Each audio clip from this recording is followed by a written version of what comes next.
Saturday morning to everyone. We are live here in Grand Falls, Windsor for the 2017 National Karate Championships, where we have competitors from all across the country getting ready for action. I'm here with my co-host Bob Davis, black belt, and we'd like to welcome everyone out. We're expecting some great action here today. So Bob, what can you tell us about what kind of things are going to go on here today and what we're going to see? Well, this morning now it's going to be youth, so Q or colored belts. And the first group is kata, and then they'll do kumite, and later on this afternoon they're going to do the national black belt team selection, and they'll be doing a variety of different categories. Great. So, I mean, as an athlete and as a competitor, how much goes into preparing for this? Well, you have to spend a lot of time, so not only is it regular class prep time, but there's lots of fitness and very specifics leading up to event, especially something as big as the nationals. There's lots of practice, so there's regular practice during the year, and then of course it's very intensified around this time. It sounds like we're in for a treat. Just want to let our viewers at home know that we're streaming live on RogersTV.com, and you can watch it locally on your Rogers channel. And we are preparing for the individual kata white belt youth, 7 to 10 years.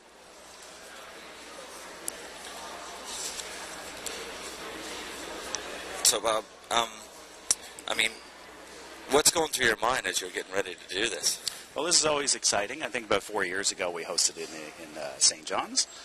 So the regular competitions, provincial competitions, are usually smaller, lots of local groups, but something on the national level, of course, there's people coming in from Saskatoon and all over Canada to compete.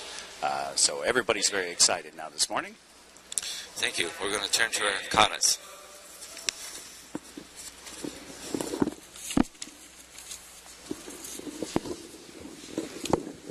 It's okay.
So Bob, what did we just see there at the end?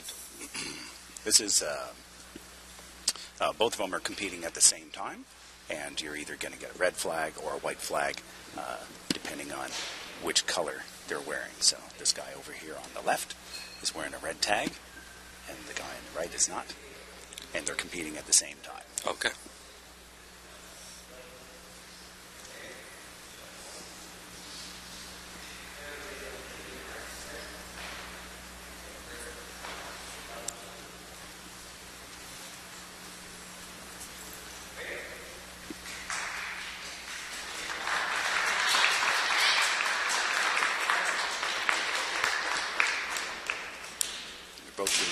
Shodan, which is the first kata that we learned in Shotokan.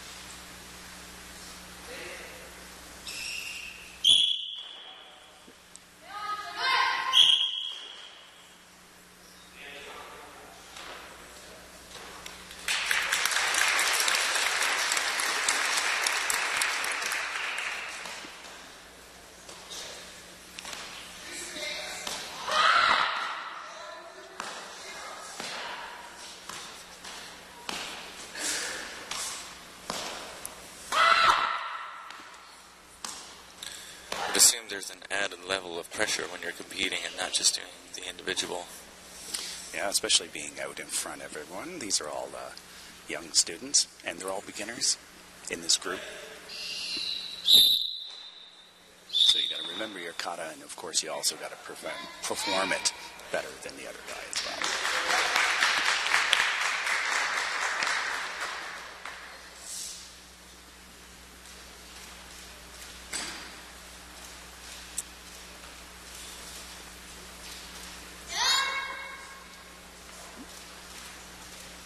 And you'll notice that there's ki-eyes in them as well. So most of the kata all have 2 in them at central turning points, so they use them for judging as well. So speed, power, timing, balance, knowing your kata, and putting your ki-eyes in the right place, opening and closing.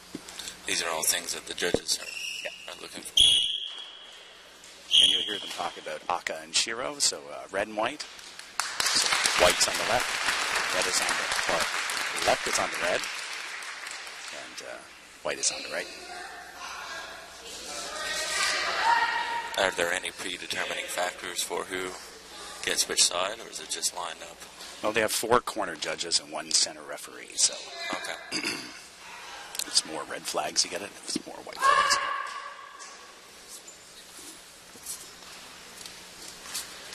And each judge has a set criteria. They're all judging from the same score sheet, but of course, from different angles, you're going to see different things from different viewpoints, the front and the back, the center. You're going to see different things for different people. But it should be the majority.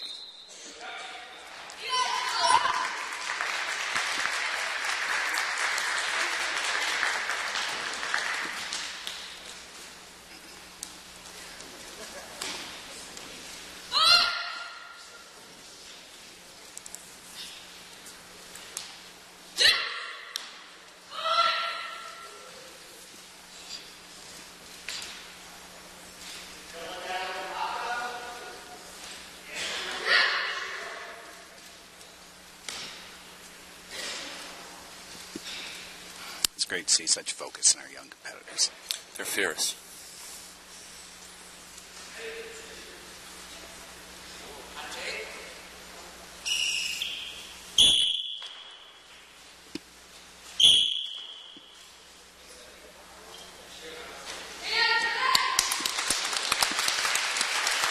Great work.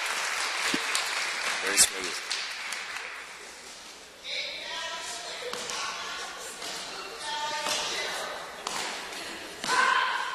How much does the pressure affect your performance when you're...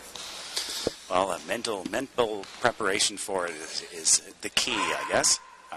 And the more practice, the more they practice in class, the more they practice in front of people, the more they go to provincial competitions, the better they'll do at national levels. learning to relax and settling in? Yes.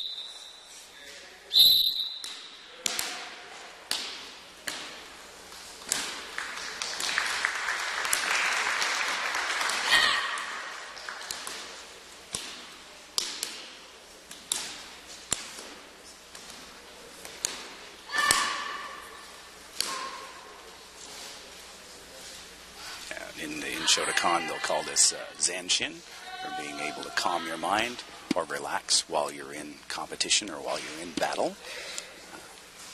It's a very important thing when you watch various martial arts competitions. You can always tell the calm guy. Yep. Is very focused. He's usually the one with the most experience. For sure. Breathing is a big aspect of that. Yep. Don't want to work yourself up too much. And while they're doing individual kata, they're actually visualizing an opponent in front of them that they're either blocking or punching or kicking or turning away from. And of course, then when they start doing kumite, a real live opponent in front of you. Helps with the execution of that. Yeah. You're able to focus and calm down a lot more doing kata. Of course, when you're doing the kumite, you can't control what the other person's doing, so you have to be more alert and more responsive. Ready for anything.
So, Bob, what are the next steps here? What are we going to see? Well, they're going to continue. They're competing at the same time, so the winners will go back in and compete again. Okay. Until you have your first, second, third, fourth place.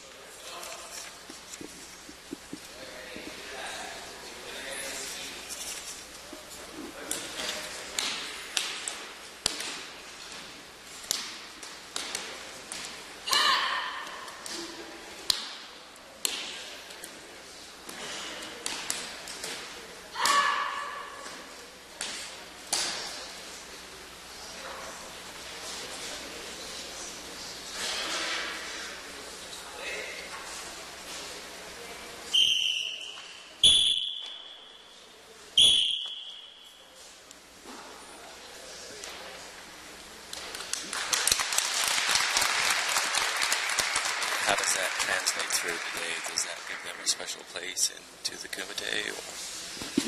For the kata selection? No. So they're different events.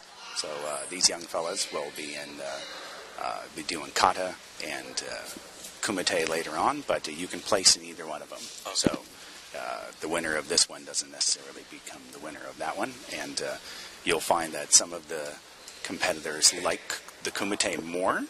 They're more aggressive. They like the combat, and some people like kata more. So usually the winners of one are usually not the winners of the other. Two different styles. There's two different perspectives on it as well. Yeah.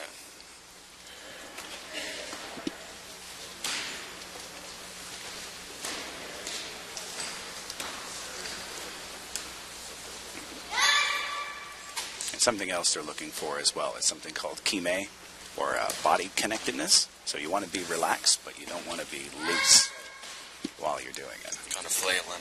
Yeah. So they want to see control and body connection as you're going along. I think for me that's been one of the things you overcome in the training and in the preparation is finding that balance between being too stiff and being too loose, you know.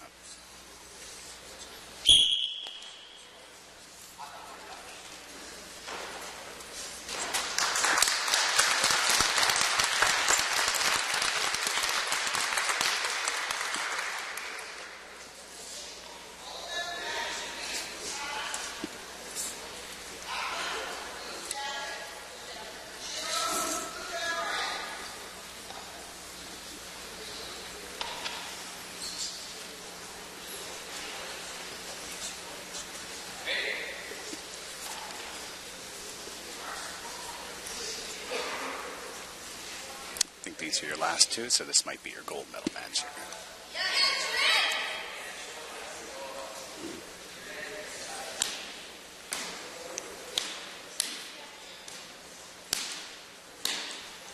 We're off to a fiery start.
I was just joined by Alan at the Grand Falls Dojo.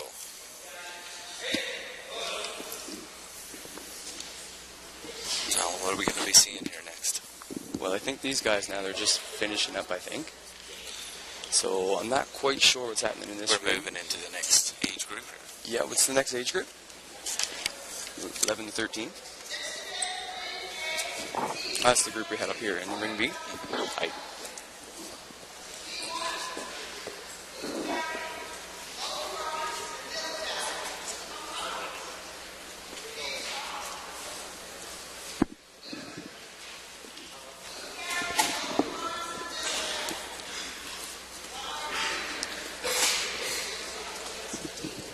Okay, so what's happening here now is we have an event called Team Kata. So we're going to see 3 people get up together as a team, and they're going to be judged on their synchronization. Okay. So hopefully now they'll all stay together, and that's how they'll judge them from that point. So we got this little team of white belts coming up now, and I believe there may be a second team of white belts coming up right after. So no matter how well you do as an individual, it's based on... Exactly. This year you're based together as a team, so everybody's scored together as an overall score. Okay. It's an interesting event when you have to kind of be in sync with everyone. And Usually when you see things like this, the team katas are reserved more for like the black belt side of the competition, but we've been opening things up to the youth to give them a bit more experience for when they get up to their Shodan level, which is the black belt, so that they got a little bit more familiarity with the ring, right? right, great preparation. Yes, yeah. Because I think that there's that added pressure of the competition in the back of your mind for sure. And Very true, and usually we have just the kata and kumite events, so it's really neat this year to have that third event for the children. I believe we have close to 10 team katas today. wow, that's awesome. From white belt right on up to the black belt. That's great. It adds that little extra flair to the competition. You know, it's, I like to see the kids get up and do little different things like this, right? Certainly, and it's great to the eye to watch. For sure. I mean, it's these guys. This is what it's all about. These guys are the future of karate, and these guys are the ones that keep all of us passionate and going. Yeah, for sure. And Seeing the bright little faces come into the ring, their big smiles. they're definitely pumped up here today. Oh, they're very excited. Everybody's very excited here today. They are. This is it's an exciting event. It's a very focused event, but you can tell the level of energy is sitting right there on the surface. Yeah, and it's not too often you get it right here in your hometown. Yeah, no, we're very lucky to have this here. We've held it before in St. John's back in 2013. Okay. And we've held it in Corner Brook in 2008. That was before my time in 2008, but 2013 was still unique to us because we still travel. So we still got that feeling of everybody getting excited for the traveling, for the competition. But here, where it's right on home turf, it really feels very different. Yeah, I got to say, like, I'm really relaxed, and at the same time, I'm really excited. So it's a different feeling. For sure.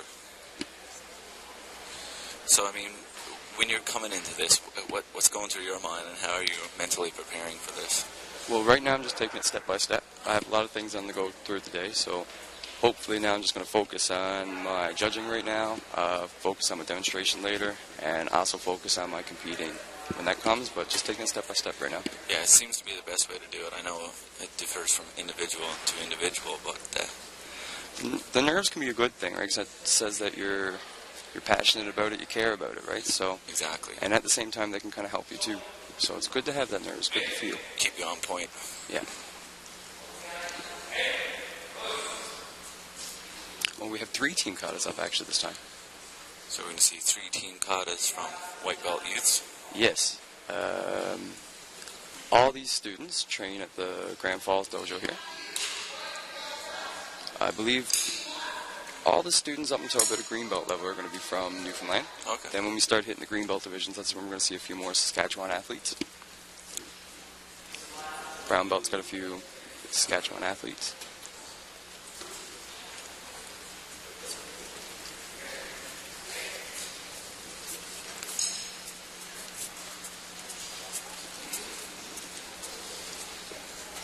And here we go. So the big things we're looking for in kata is spirit, and your spirit is how focused and intent you stay during your kata, and also when they make that sound, that's called the ki-ai. That's the release of their energy. So that's another thing that lets your spirit come out. And of course, staying together as a team is another thing they're going to be graded on. Then their transitions, how well they move in between each move. Then if they rise or if they drop. Yeah, form is very important. Form's very important. It's our bread and butter. It's our bare Flow basic. of moves. Right. These guys did really good. You know, as an adult coming in to compete at these competitions, we get nervous, right? So I can just imagine what these little guys feel. Yeah, for sure, for sure. I've been watching them and very impressed by their composure. And Yeah, these guys are doing great. They're keeping it together so well. Big smiles. Everybody's having lots of fun. I think the experience certainly speaks to that when you practice at home and you get your mental levels ready for something like this. Very true. I've been saying all week to my students and getting them prepared for this that karate's not just a physical thing. Karate's very much a mental and a physical that you have to bring together to make one being. And when you bring both halves together, that's when you got your full potential. It kind of gets back to what we were talking about earlier, finding that balance between that. Balance. I really like that word. Balance is, you'll see a lot of balance through today. You don't want to be too light. You don't want to be too soft. You don't want to be too hard. You don't want to be too stiff. You want to be right there in the middle.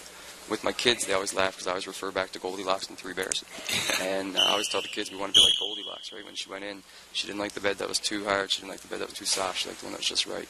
She didn't like the porridge that was too hot or too cold. She liked the one that was just right. So balance is very important. That's a good comparison because you definitely need to have that in between.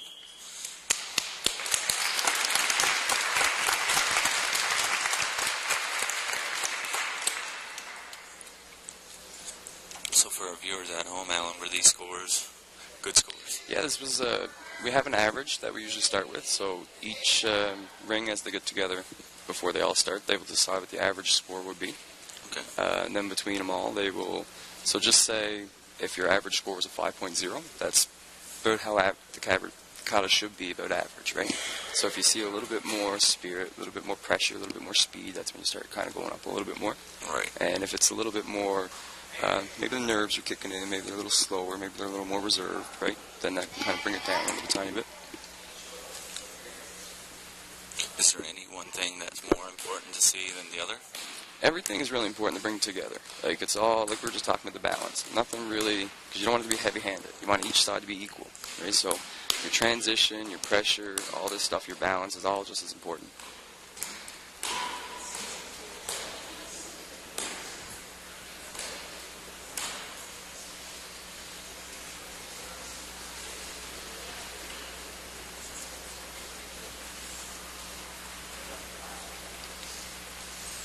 Oh, good job, guys.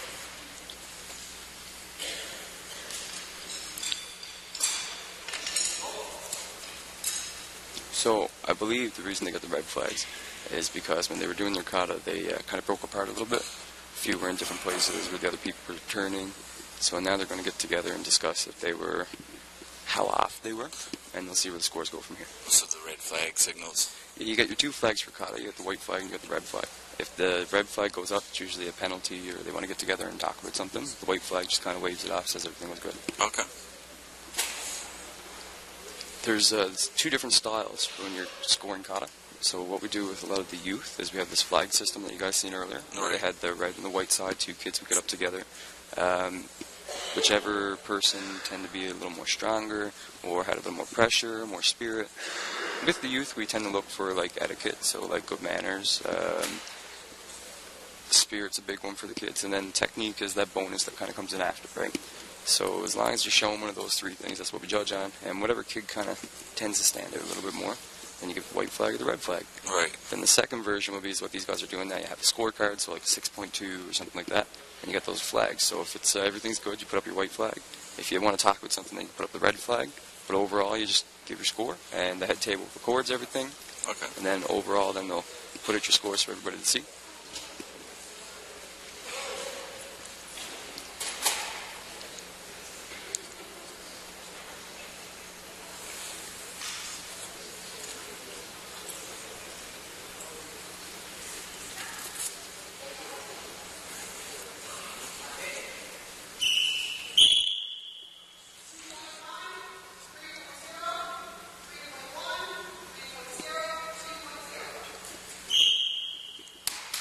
So the reason these guys scored a little bit lower than last was the penalty points that we see.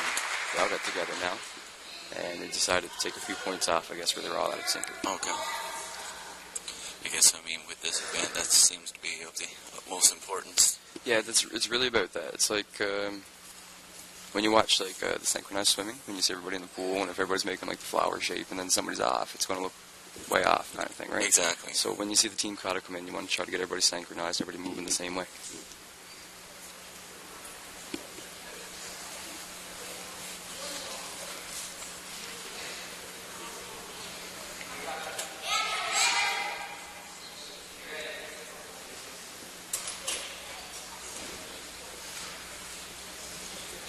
Great movement. Oh, so these guys are staying together pretty well. Oh, it's good PI. Very in sync. These guys have been practicing. Oh, so I wish I was that sharp when I was a white belt.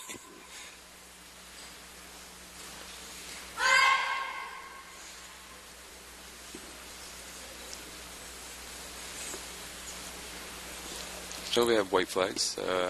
They waved it off. There was one red flag, but the majority flags were white, so they waved them off. Okay.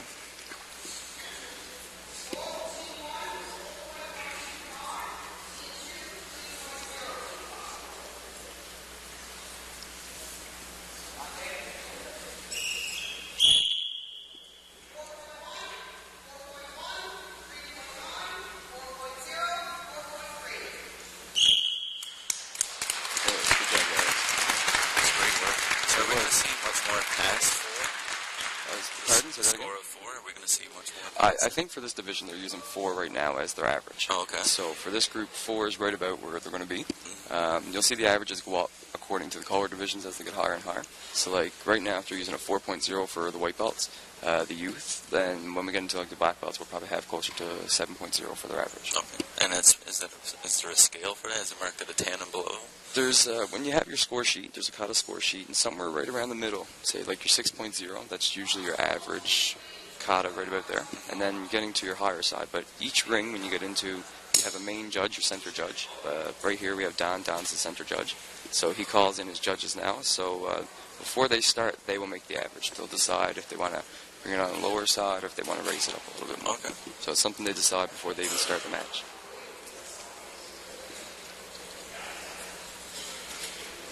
So the way the ring works is you have your one center judge, and then you got your 4 corner judges.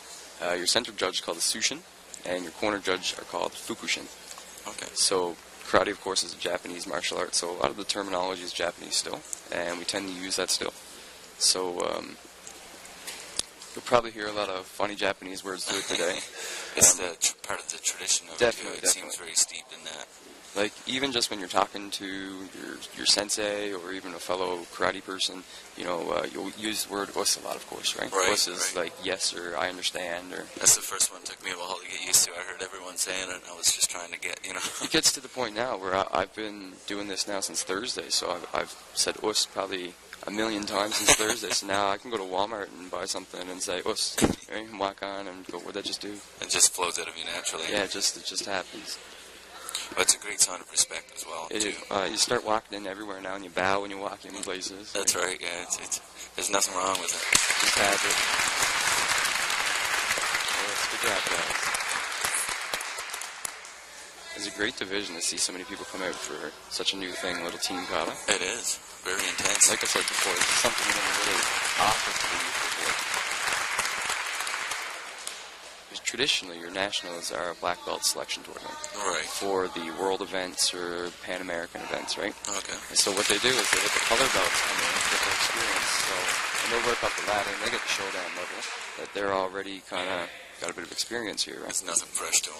Yeah, so when you get showdown level, you actually got different events that you can do. Because right now the color belts just do kata and kumite, and now they're letting them do team kata. But later on through the day, we'll have kata, kumite, team kata, team kumite, and there's going to be an Embu demonstration because there's no black belt division for Embu this year. So Okay. the guys that are working on one, they'll do it as a demonstration. But there's like, I think six or seven events that the black belts can compete in. Wow. Yeah, so Yeah, it seems a lot of great action. and some of them actually compete in 5 or 6 events. So I mean, that could be a long day for these guys, but they keep going. These guys got heart, and they just keep giving it. I guess that's trained for, to keep that pace. Yeah, and a lot of these guys too, especially the black belts, they've been around forever. Yeah. And they're not going away anytime soon. That's right. Karate is not something that you just do for a bit of fun. If you really stay into it, it's becoming like a lifestyle. It's It something is. that kind of takes you over a little bit. That's what I'm seeing in around is people that I'm training with and sensei. It's not something you lose as you get older. You get wiser to it, and you get a little smarter, and you're fighting. You adapt that to your body. Yeah, it goes back to a little bit what I was saying earlier with the whole mental and physical becoming one, right? So Right. you once you kind of dial down the ego a little bit, the nerves a little bit, and things like this too, right? Everything come together for you. That seems to be the number one thing check the ego at the door. Yeah, and I gotta say, for the most part, everybody's really good with it. But when you got, two passionate, 250-pound, 6-foot-tall black belts going really fast, and somebody gets punched in the nose, sometimes the ego's hard to check. Yeah, it certainly is. But these guys are great. Everybody here is a good laugh, and everybody here, I've seen it happen. You get your hit. You get your doctor stop, you get fixed up, then you're hugging each other after, and you're saying, what a great match, right? Oh, that was a good one, you caught me just the right time, right? Exactly, and you know that coming into it. I mean, of course, that's a possibility, and that's not going to be nothing out of the ordinary at a karate event. No, that's right. Come to a karate event and expecting not to get hit. Yes, exactly. We all wish we were that good, but... Well, now, up here in Ring B, this is a really neat event that we have. This started, I want to say last year, possibly the year before. This is what we do with the white belt kumite. Usually the white belts never did the kumite because we like them to get the basics down a little bit more and kind of be a little more controlled before they start going all out, right? All right. But what they have now is they have these target jackets, and they have 2 targets on the jacket. So they're going to square off against each other, and they have to try to get each other's target off the jacket. Wow, that's awesome. Yeah, and they really enjoy this. I mean, everybody, all ages, the young kids, right on up to the older kids, even parents and people watching, they all love it. It's a good little event. It is a great event. It reminds me of the fun of playing sort of like flag football. Yeah, it's very basic, very similar concept, right? But it's really neat, and it kind of blew up, actually. It's something that my sensei started. Okay, And awesome. then a couple other senseis came in, and they seen it, and they really liked it. So then For she sure. ended up making them some vests to take back to their home dojos and stuff. That's awesome. So it's really neat. Gives them a chance to get out and have another event. To feel the speed.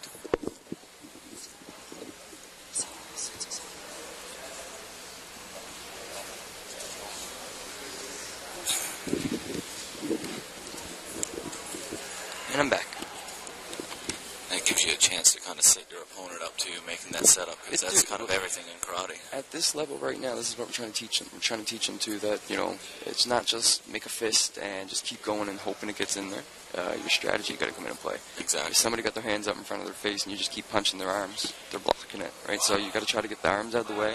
So right now they got to set them up, maybe pretend they're going high and then go low. Oh, It's a fast grab. so the way it works is they have to grab the target, they have to hold it high in ki. If they don't hold it high, they grab the target and kind of forget and keep it low. Doesn't count, no point. So once they grab it and they hold it high in ki, then they'll go back to their lines, and then their judge will award them the point. You have to finish it out. Yeah. we're talking about maybe the back of the jackets. I'd like to have one target right on the back. The kid turns around and pull the target off the back, and the match is over. The other kid already won. That would be a great idea because it would teach the you to not importance. turn your back, kind of escaping from your opponent. Keep your eyes on your opponent Exactly. at all times.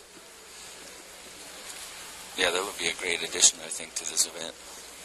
Yeah, like for the rules for this, like we try to get them to not hide the targets with their hands, and we try to not turn away. You still want to engage your opponent, but at the same time, you can cover yourself by blocking and countering, and you want to try to get their target, but at the same time, don't want to get it by hiding or trapping it, right? Right, exactly. You want to make yourself vulnerable and then use your skill too. Exactly. You want to. It's like fishing a little bit. You throw the bait, pull them in a little bit, pull them in. Some bang. Yeah, exactly. Yeah. That's a neat way of looking at it because you're using that speed and that reflex too. And that's just what it's like. Like if you break that concentration when you're doing kumite, then it's already a little too late, right? But as long as you stay to your opponent and you guys keep moving around, and keep engaged, you'll do fine. So now we have the same thing starting here in Ring A. And this is for the 7 to 10 years for our viewers at home.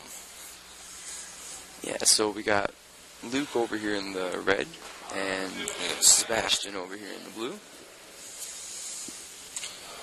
And these guys are from the same dojo? Luke is actually from Grand Falls Dojo. I believe he lives in Botwood and he travels up to Grand Falls. Okay. And Sebastian is from the Gander Dojo.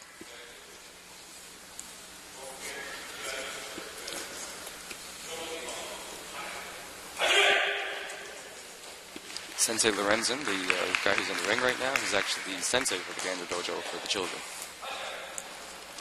He's been competing a long time. Sensei Lorenzen, he's been around forever. I was watching videos of him as a black belt competing in '94, I believe, for the nationals. That's awesome. Yeah, these guys back then, they moved. Yeah, I've trained with him on several occasions. Mm-hmm. He certainly knows what he's doing.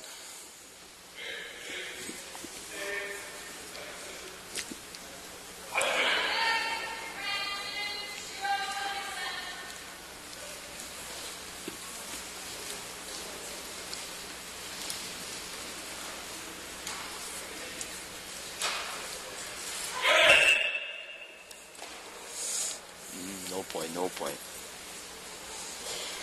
So what happens then is just start over? Yeah, they will go back to the lines and continue. So you don't lose a point?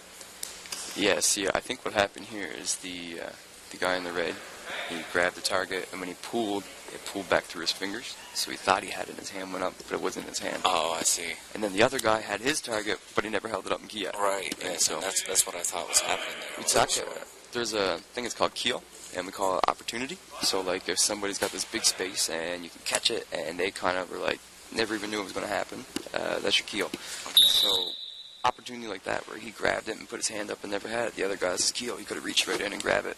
Exactly, and there's that loophole for you, too. Because it's all about the process and finishing it out.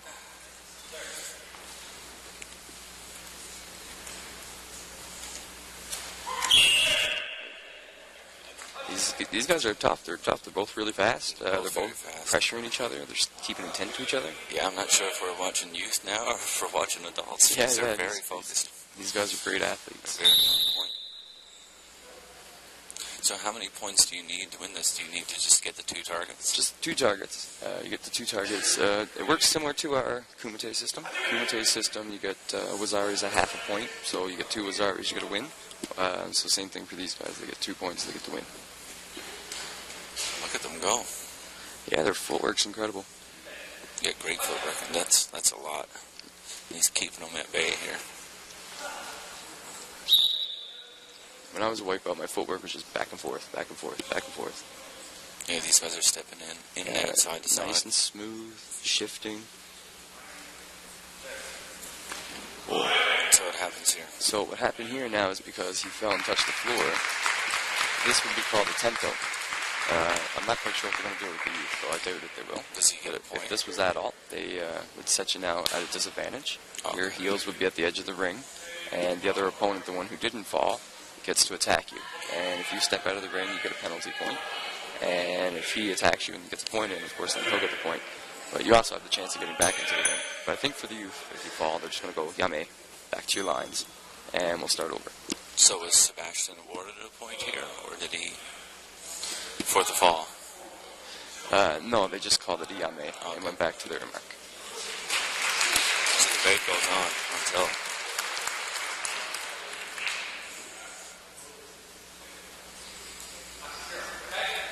What a great little group.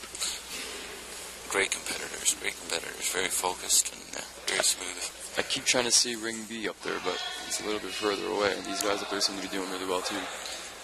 Oh, I have a monitor right here. Excellent. Watch it all. Yeah. Wow, that was fast. These guys over here, these are the older white belts, Okay. and they are the same as these guys. They got the great footwork and all that stuff, but they're like lightning. Like, I don't know, these guys that are coming up through, they're so fast. And that's what we're really seeing a lot of martial arts. If you look at the various practices, and you're seeing that level of going up, and it seems like to be the evolution of athletes. Very true, very true. You always hear the stories of our senseis and senseis before them who had injuries, hip replacements, knee replacements, because years ago when they trained, their stances might have been really long. Right. And they realized that this is putting a lot of strain on my hips and my knees. So then they kind of shortened it up a little bit and said, this is much safer, much better, stronger. And then, of course, sports science and things is changing all the time. Right.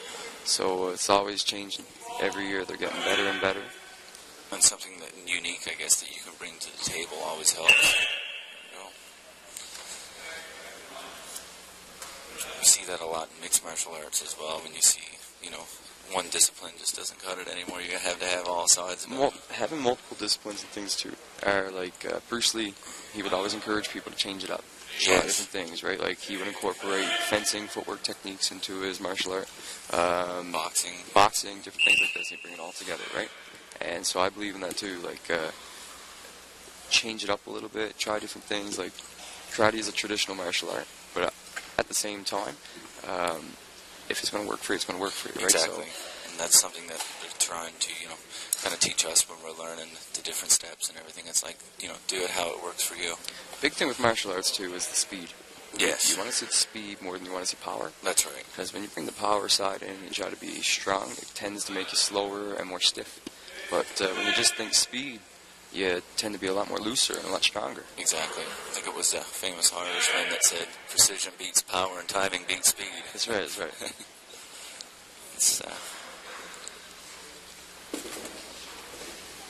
These guys are doing great.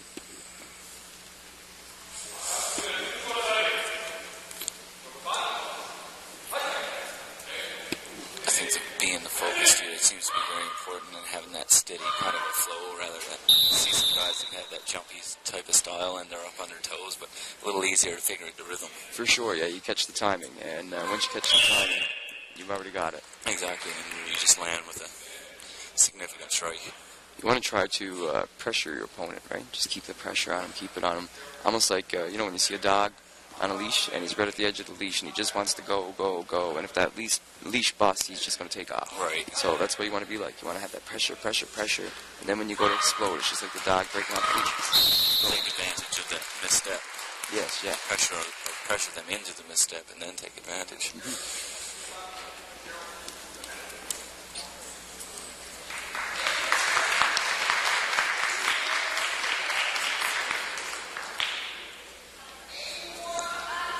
So, if this Nationals were to be hosted in another part of the country, will we be seeing this event, or? I think so. I think this is something now that we're going to be offering to the youth white belt all over kind of thing, right? Yes. It's a great little event for them. It's something extra for them to compete in. And, they really enjoy it. They really do. And not just the kids. Like, we enjoy watching them, and everybody else watching really enjoys it. Yeah, it's very entertaining. They have a lot of fun doing it. So I can see this becoming a permanent national event. Yeah, it certainly works for the athletes and well, a few of us adults have been making jokes that we all want to dive in and put the jackets on, and we should have a division like it too, right? Yeah, for sure. That'd be great. I think we'd have a lot of fun doing it. That's because I think it's very unique type of training, because you're training how to protect yourself, and you're really pushing yourself to do that, right?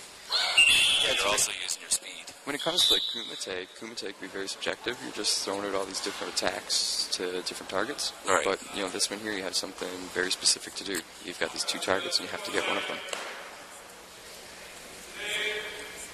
So it kind of train you to be a little bit more see the target, pick the target, go for the target, instead of just your target. wild fury, just all hands and feet going. Right. Sometimes I say to my students, I say, you know what it's like when you see a cartoon and you see the big dust cloud and people are fighting and you see like a hand come out and you see a foot go out. I said, you guys don't want to fight like that, right? You want to calm down a little bit more, dial it back, right? Pick the target, select it, go for it. Get in quick, get out quick. I think the visualization plays a big factor in that too, seeing yourself doing it and knowing how you're going to do it. This is true, yeah, I agree.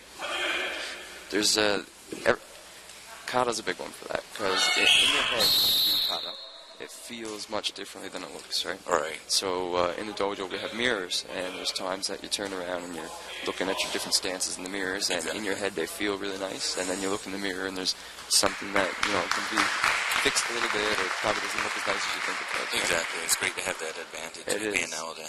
Having the mirrors help a lot. It does, and I know in our dojo that seems to be a big part that we're really focused on, for a little bit of hospice.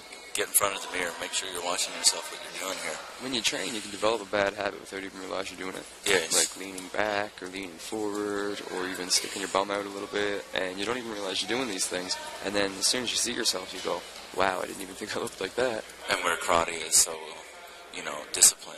I find like I've had previous boxing training, so it was a hard thing for me is getting used to that straight up flow and staying focused because I want to swing my head. I want to do that head movement. You want to move side to side. You want to get a little bit of hopping when you're moving. That's around. right. Yeah, and they were like, as soon as they come in, they were getting the finger aligned, pointing the finger at me. In karate, we use our legs a lot too, right? So we got our kicking, and then we got these like leg sweeps. So if somebody tends to be jumping around and bouncing a bit more, you catch that timing and you take the feet right out from under them. Exactly. Yeah. Right. That's something I'm trying to cut out because this is what I came in like that, up on my toes, sort of with a boxing stance, bouncing on my toes, and someone's going to figure you out. Like, most of us do that when we first start. Right, Everybody comes in, and that's the first stance you pick. Right.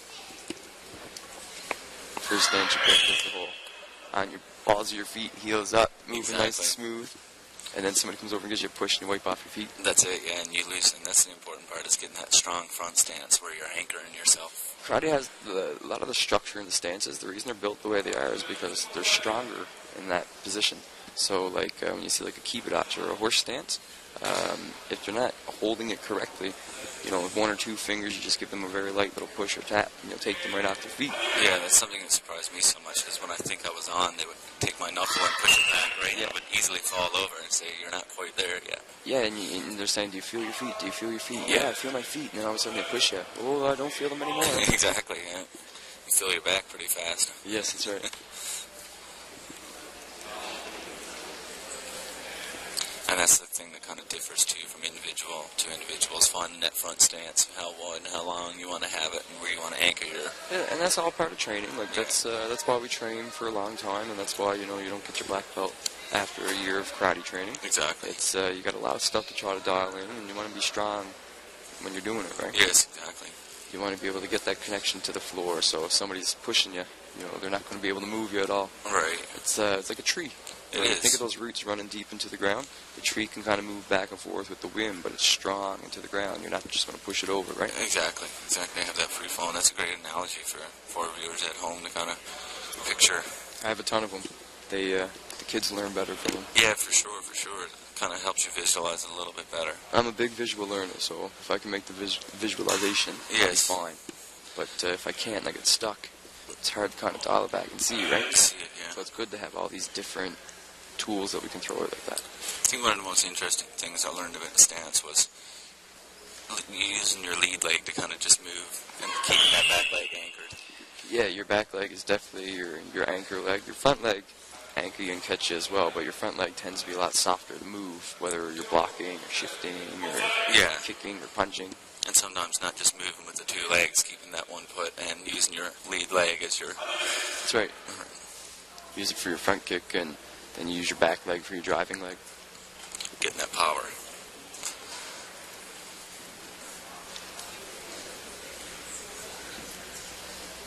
Well, these guys are pressuring each other. Looks intense. It was very Shiro. So, could they grab either target each time, or do they have to Yeah, grab one they of can each? grab the top one, they can grab the Okay. bottom one, they can grab the top one twice. Doesn't matter. As long as they get two.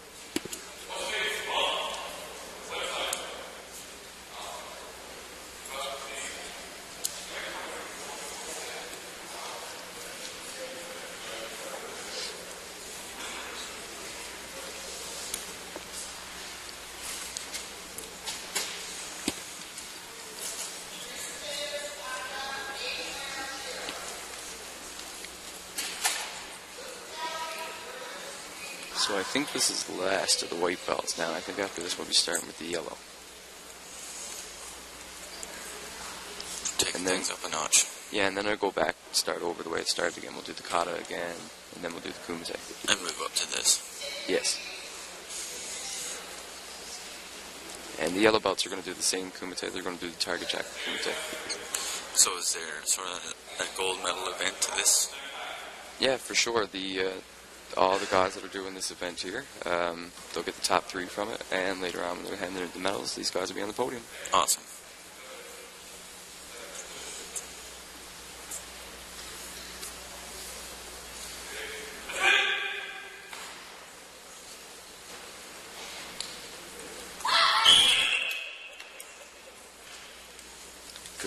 Good energy by both. Great energy. If you weren't looking, you would have missed that one. Yeah. That's what the judges want. They want to see that good high energy, good key eyes.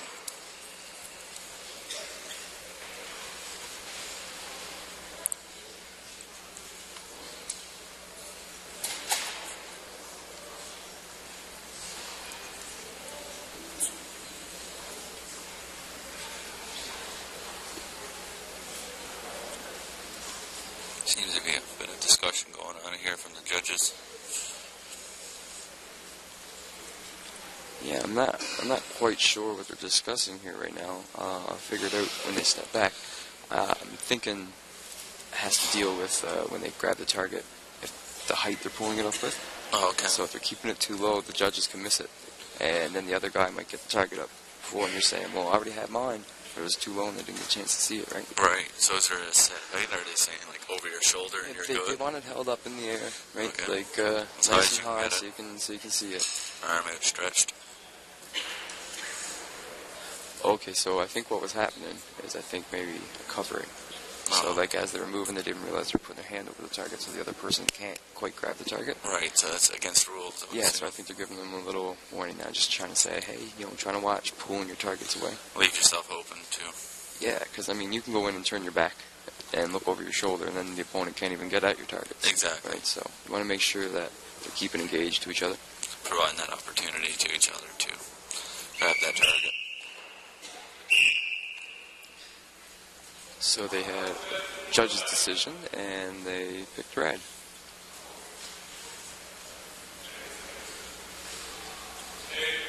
There we go, and then we're going in again.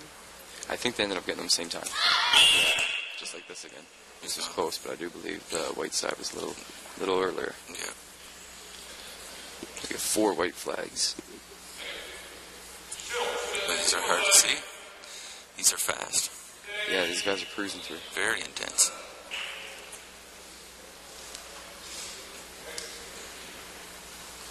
They had the targets mixed up. Oh, okay. I think what they're doing is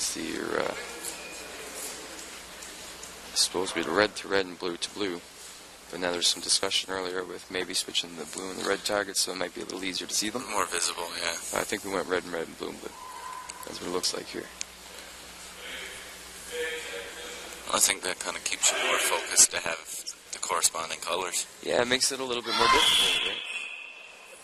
You kind of really got to stay dialed into what you're doing. Looks like Blue Vest has gotten this one.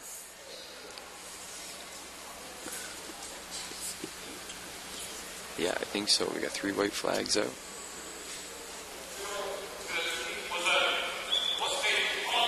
So the blue side got 2 points. So now the blue side is 1. Great work.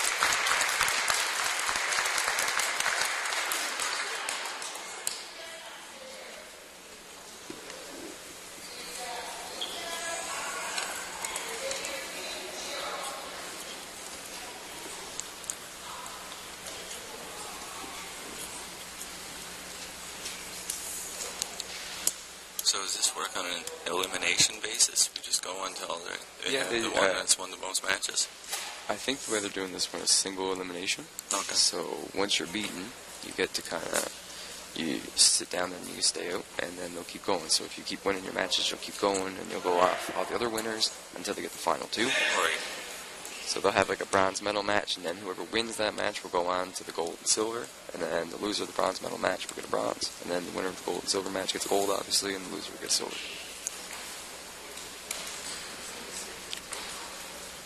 We have Luke Daly here. He's a very fierce competitor. Yeah, his intention, he stays right to his opponent. He is. He's right there on. He's very focused. The guy in the blue, Shiro, that's Xavier, they're both he's from Grand Falls as well, and he's another little serious competitor. Yeah, I like his style. He's kind of out there. Yeah, he stays focused to the target too. Yeah. He's digging right in there. Well, you don't have the second to waste, right? Because the second that you kind of think to look away, that's when they're going to grab it, right? Yeah. That second they get their opportunity. That was very fast. Sometimes putting on that pressure can kind of put you in a bad spot. You want to relax a little. You can, yeah. If you see that type of opponent that's waiting for the counter. It goes back to what I was saying earlier about the dog on the leash. Yeah. How you want to be that dog that just wants to bust that leash and go. So Exactly. when I compete, I'm not always sitting there waiting, but when I do kind of sit back, it's like I'm pushing my pressure, and then as soon as they think about moving, I'm already in there. Yeah, you're going to strike while the iron's hot, that's for sure.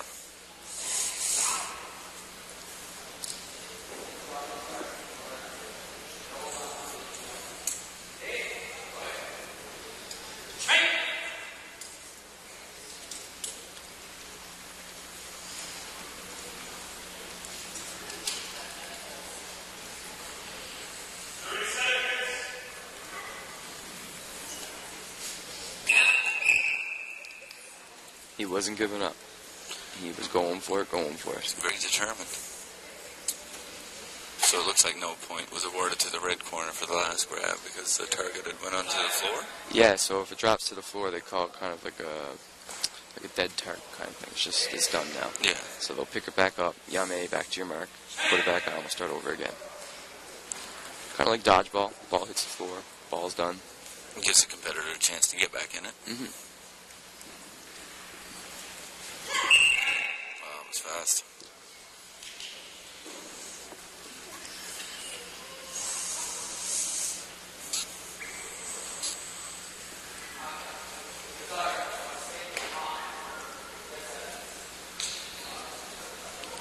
Red side winner.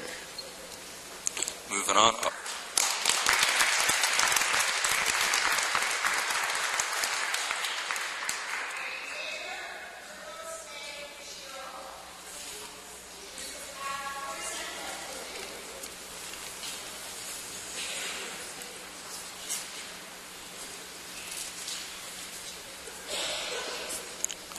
So does every competitor have to face each other here, or?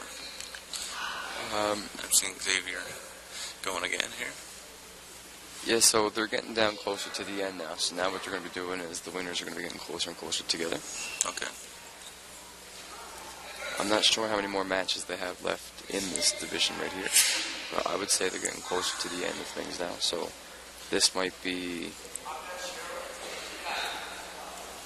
the bronze medal match, and the next one might be the gold and silver. Or there might be more, I'm not quite sure. Okay. But it's getting closer. It's getting down there, that's for sure.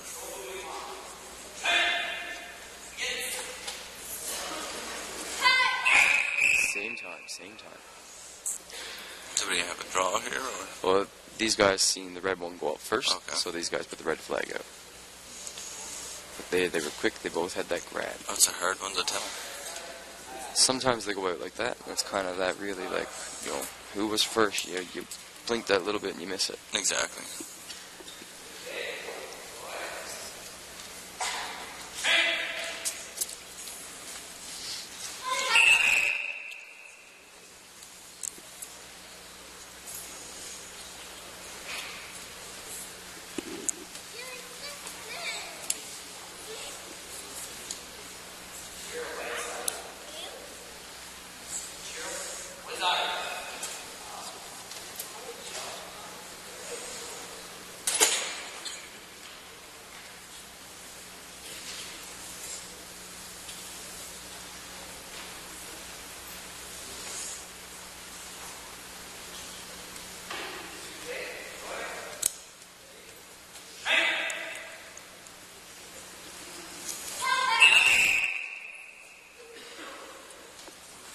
Is there a certain technique here, Alan, that would help you more for this particular type of event? For me, like right here for this one, keeping your hands up is a big one, because that's going to make it a lot harder for them to get into you.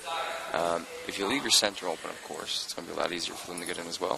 Right. But keep your hands up, and I'd be focusing on my block counter. So as their hands come in, I wouldn't be just reaching for their target. I would be trying to eliminate their hand and then go for their target. Right. Make it a lot safer for me to go for their target. Because if they're faster than you, they can get that. Yeah, as I'm going to, it's leaving me open, right? So if they're fast, they'll get in there. But what I would do is I'd be doing my block counters. So as they reach, I block their arm and I go right over or under or to the side, wherever my opportunity was. Protecting yourself and getting the point. Yeah, and everything, you want to think that center line, so shoot right to that center line. Looks like we have the gold medal match here.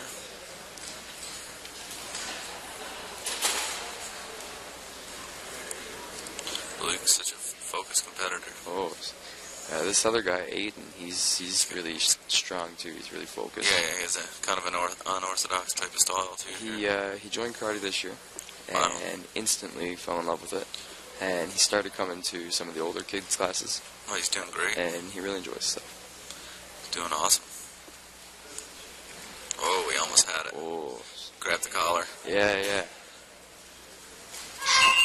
Oh, blue, just a little ahead. Just a little faster. So that one there was actually a good example of how, as you're reaching, you're leaving yourself open as well. So as Luke reached in and grabbed, then the other guy reached and grabbed his. Exactly.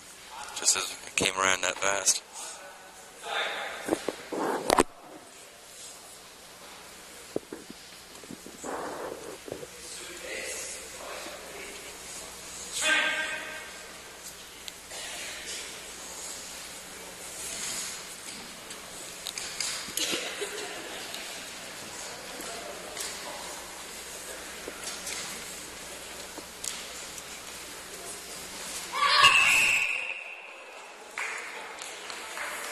You want him to keep going. Oh, that's what we call kyo, right? You don't want to stop. Just keep going, go for it. So being an athlete, just because sometimes you get that point, you don't want to just give up either. That's right. The other one's going to still come to you, right? You got a point to prove. Since I was saying last night, when you're competing, even though it could be the last 3 seconds of a match, you don't want to give up, right? Like those last 3 seconds, that's when you want to really try to explode and do the best you can. Push You yourself. might be able to pull in that extra point and tie it up in those last 3 seconds.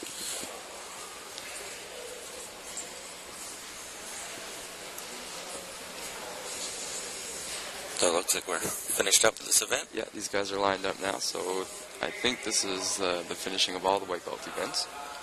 So what they're going to do now is I think they're going to give out the medals. So we'll have some podium and pictures, and after that then we'll jump into the yellow belt division. They've done a great job. Number one. These guys are excellent. And where karate is such a disciplined sport, it's great to start at young age. Very much so. Like this is something. This is how I was saying earlier about karate being a lifestyle. This is something now that help your development through your whole life. Some of these younger guys that start doing karate at the age of 7, as they're growing, they kind of grow into the karate. Yes. So their body even helps develop for their karate. Versus some of us who are older in life that join karate and we're trying to figure everything out and have a little bit more trouble with things.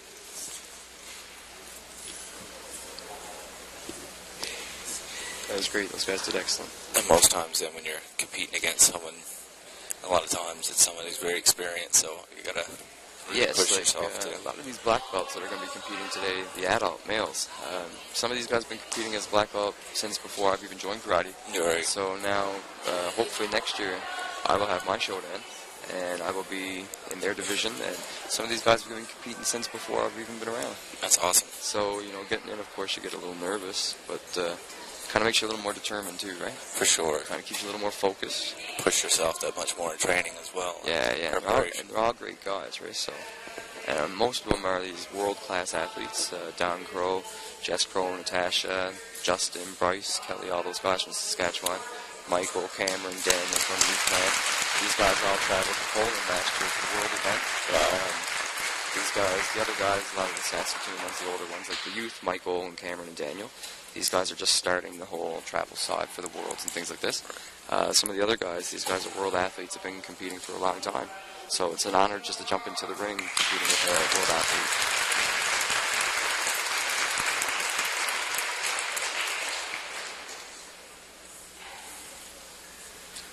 So these two dudes, these are from Lewisport.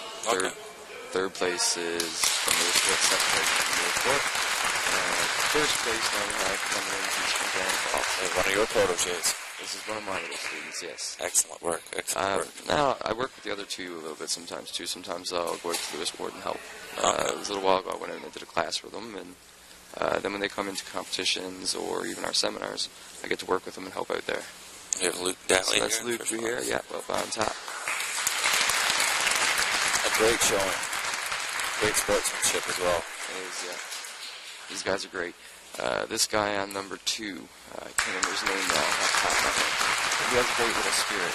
We had a competition about 2 weeks ago, and I think it was his first time up, and he looked around and he seen all the flags up for his side, and he was really excited. And so, seeing him jump up and down, big smile, right? Yeah, I like his style. He seems to be very into it and finding the reward in it. And that's how you have to be, you know. If you give it everything, then you'll get everything back. If you give it nothing, you'll get nothing back. That's right. Yeah, that's what you put into it. Yeah, exactly. So this is Andrew. Andrew's from my dojo. So he trains here in Grand Falls. The awarding the medals here now, is this for the Kumite or the Kata? This is for everything. Yeah, so they'll award it for it all. So we have Kano coming up now for second place. This one here, I believe, is for Kata. And Connor is from Grand Falls Dojo as well. So you guys have a lot of students at the Grand Falls Dojo? It seems like we have upwards to 100 plus students. Wow, that's awesome. A lot of youth, but we have a few adults too, but mostly youth. And this is Logan on top. He's from the Grand Falls Dojo as well. That's certainly a great showing from home athletes. Yeah, it's we do a few classes a week. We do Monday, Tuesday, Wednesday, Thursday class, and Monday we have classes for 4 to 6 year olds. So we have little tiny ninjas coming in. Then Tuesday we have all the white belt beginners, and we can have 30 kids in that class. And then the Wednesday class we have all of our color belts, and we can have another 30 kids in that class. Wow. And then Thursday we have a mixed class between high-ranking youth and adult. And that one there's a little bit more of an advanced class. And there's times that we can have 25 plus students in that class.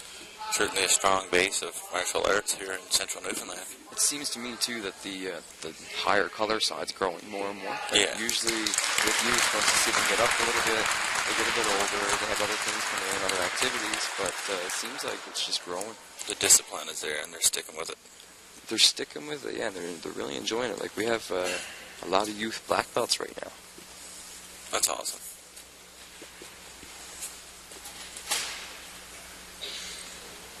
So we have the team kata, is what they're giving the medals for right now. So in third place here we have Berkeley, Xavier, and Jake. And these guys are all training at the Grand Falls Dojo. Great work from these guys. So up now for second place, we have Maya, Connor, and Aiden. These guys all train from the Grand Falls Dojo as well. You guys are taking right over here today. Great work. We have big numbers, that's all. It must be rewarding for you to see, too. It's great. Like, a big thing for me are these kids. These kids is what give me my passion. It's what keeps me going. Seeing how excited they get. And sometimes I learn techniques from these guys. Watching them, I'll figure something out for myself, right? So, plus, I spend a lot of time helping out and teaching the kids. So, seeing these guys do well, of course, always reflects back saying that, what I'm doing with them is working and it's good. So, I know that when I go and do my lessons for the kids, that all these guys are just going to get better and better kind of thing. For sure. And I'm not giving them my bad habits, which is right. what I'm more concerned about, right? Because if they get my bad habits, then I'll get yelled at. Not them. It's great to be able to step back and have a look at the athletes doing. When you're doing it yourself, you're more focused on, you can see it a little bit better when it's, third person. For sure, yeah.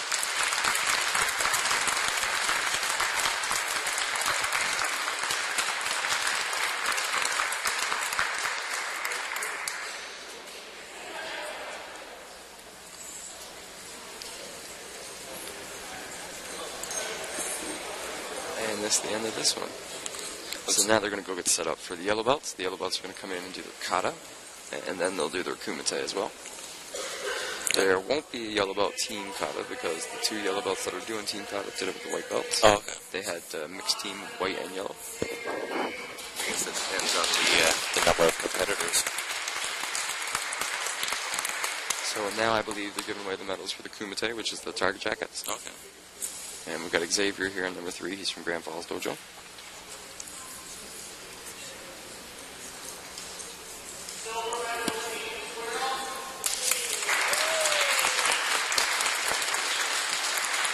And here in second place, this is Aiden. Aiden trains in the Grand Falls Dojo.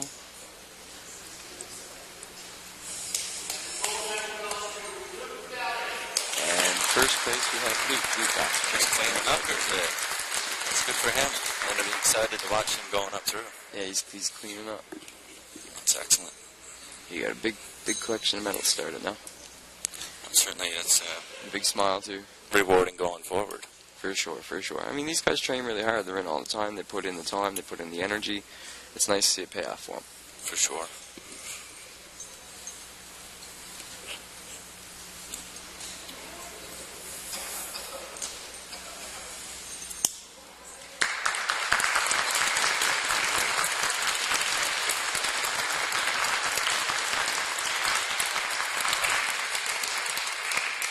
It's funny because I work with these guys on like a regular basis, and I get to see how they are, you know, their excitement and all this stuff. And then when you see them come in like this, of course the nerves are going to kick in, big event, they kick in for us as adults. But to see them get up and just be so shy, and I know that's not their character. Right. It's a lot of pressure on a national competition, no doubt. Of course, right? These guys are doing great. So third place here we have this is Logan, who trains from the Grand Falls Dojo. And in second place here we have Christopher, he trains from the Lewisport Dojo. And first place is Andrew Blake, and he trains in the Grand Falls Dojo. That's awesome. Very dedicated athletes. Big smiles.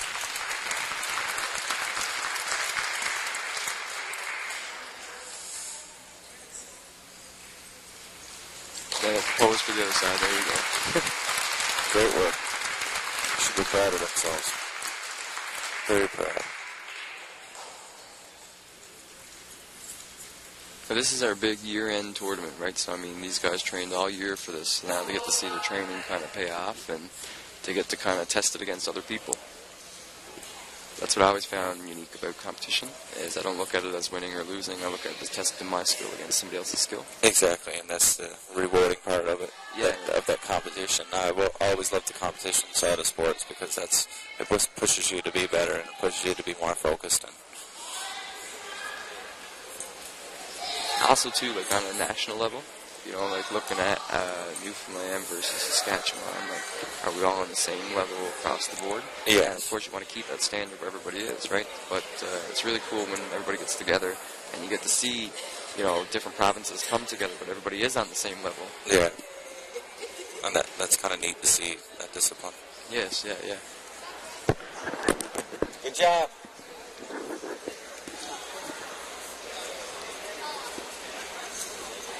These guys from my hometown there. Yeah. So Yeah, you're from the Gander Dojo as well. yeah, right? from the Gander Dojo, and You train with the adults out there? yes, yeah. Bob and Mino? Bob and Mino, yeah. We have Dennis as well. He's here today. Yes, Dennis, yeah. Those guys are great guys. Oh, great, yeah. And I find that they've been really helping me when I'm coming into it late. Mhm. They've been focusing, you know, helping me to focus each class and spending a little bit extra time with me here and That's there good, to that's help good. prepare. That's the thing with karate. Karate is one of those sports you got to put the time in. You got to practice. You got to do it over and over. You know, you got to do thousands of techniques, and then you kind of start sharpening them up, changing little bits, getting them better and better. For sure. So now we do have the yellow belts up, and from the looks of thing, I think you're having a mixed division between yellow and orange. That's how it looks.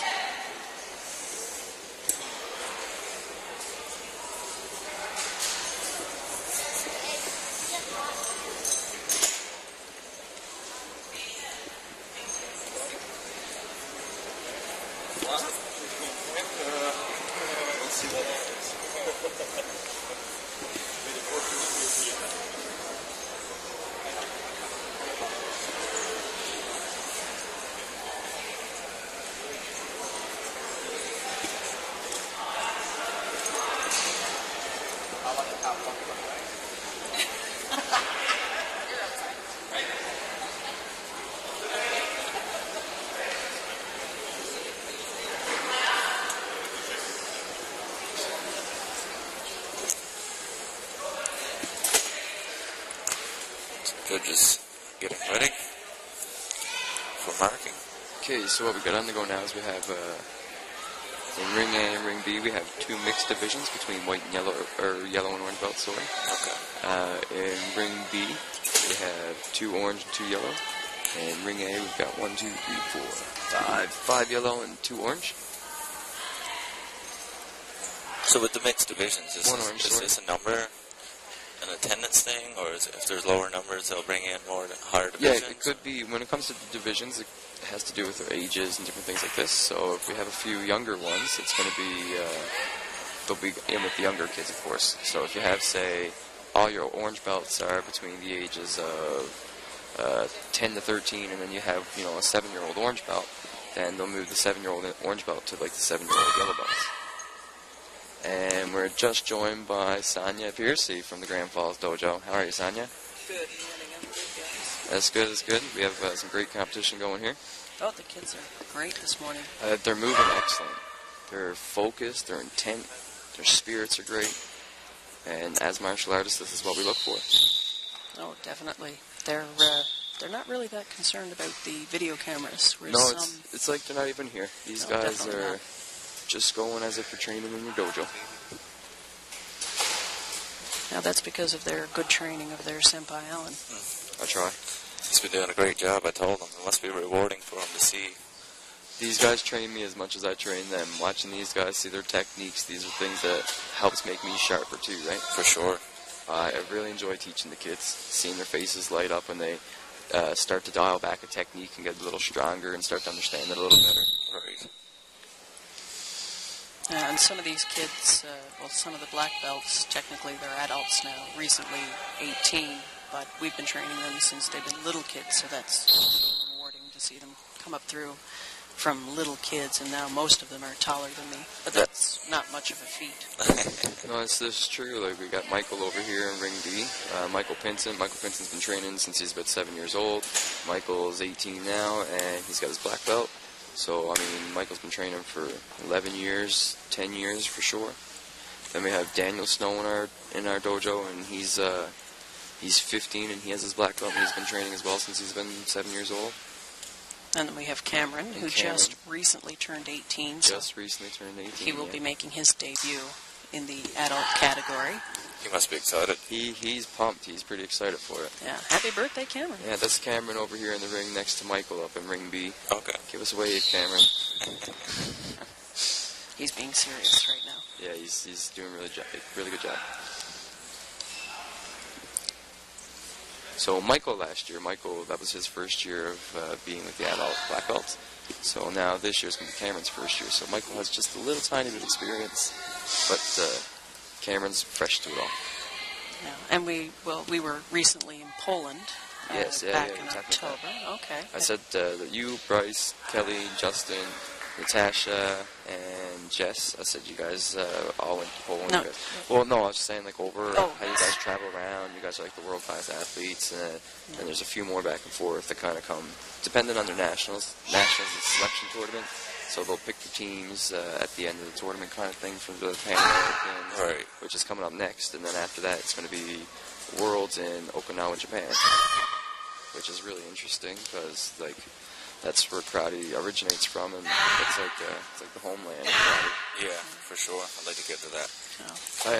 I'd like to get there as well. It'd be very interesting. You can definitely notice a difference now in the yellow belts that are currently competing compared to the white belts. Yeah, you can see the difference. It's certainly taken it up a notch. Yeah. Well, the white belts, they're still learning their kata. They're a bit unsure. Sometimes you'll see them looking at each other, but at this level, these guys, they've been through a few tournaments. They know what to expect. At the same time, with the white belts, I mean, they have a slight disadvantage. They're the first ones up, so they're all fresh and a little bit nervous. So as the colors go up, they're getting a little more used to things now, and they're all kind of loosening up a little bit too. Yeah. Well, it's definitely, you have to get the initial jitters out. Yeah. So you'll see that happen toward the day as well. You'll see people starting to get a little more confident, a little bit more comfortable. For sure. And this is different for us too. I mean, we don't usually have cameras here like this. I wondered how that would play into, the mindset of the competitors and how you're preparing and how We're used to cameras going around taking pictures. Yes. We're used to photo shoots and things like that. And we're used to having a camera come in and maybe do a 5 or 10 minute piece for the news or local channel or something like that, but never such a whole day event kind of thing. Exactly. So it's really neat. I'm excited. And it's great to have the opportunity. And it's different when you're in other countries. In Poland, karate is extremely popular and covered on their major news centers. And a lot of the Polish, the black belt athletes, you have children running up to them asking for autographs. It's kind of the equivalent of like a hockey player, like an NHL player here. Right. It seems to be over there. So you have all these cameras everywhere, but when you're in a different country, you don't really notice it, so it is a bit different to have them right here. But once you get out there, and at the higher up levels once you get to the higher levels, you can kind of pretty much block almost everything out.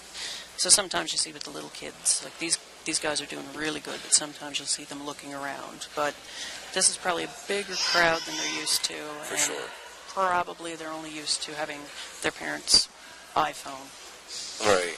And now here, surrounded by TV cameras, digital cameras. All kinds of angles. That's awesome. Yeah, it's great to see and have the opportunity to have this, streamed and broadcast to an audience. I believe, how many cameras do we have here? We have 7. I think so, yeah. I think we have 7 cameras here. We have Covering all the bases. Yeah. It's going to be really neat once the higher belt Kumite starts, and they have all these different camera angles.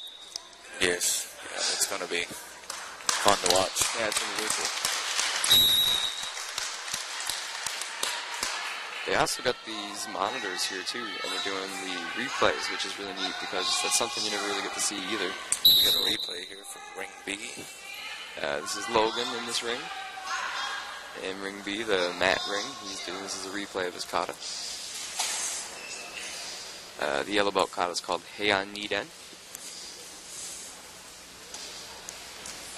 So, like I was saying earlier, how karate is a Japanese martial art, a lot of the terminology is Japanese. So, all of our kata's named in Japanese. So, and they all have meanings, of course. So, when you see the white, the yellow, the orange, the green, and the purple, they all have Heian katas, except the number will change from Shoden, Niden, Sanden, Yanden, and Goden, which is just 1, 2, 3, 4, and 5. But the Heian means peaceful mind. Okay. So when they go up, they're peaceful mind 1, peaceful mind 2. Then you get into other katas like Tekki means iron horse.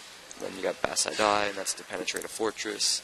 And then you have all the different black belt kata names, right? Nujishio, that means 24 steps. And then you got Gojishio, that's 54 steps. Ormusu, cloud technique, and many different things like that, right?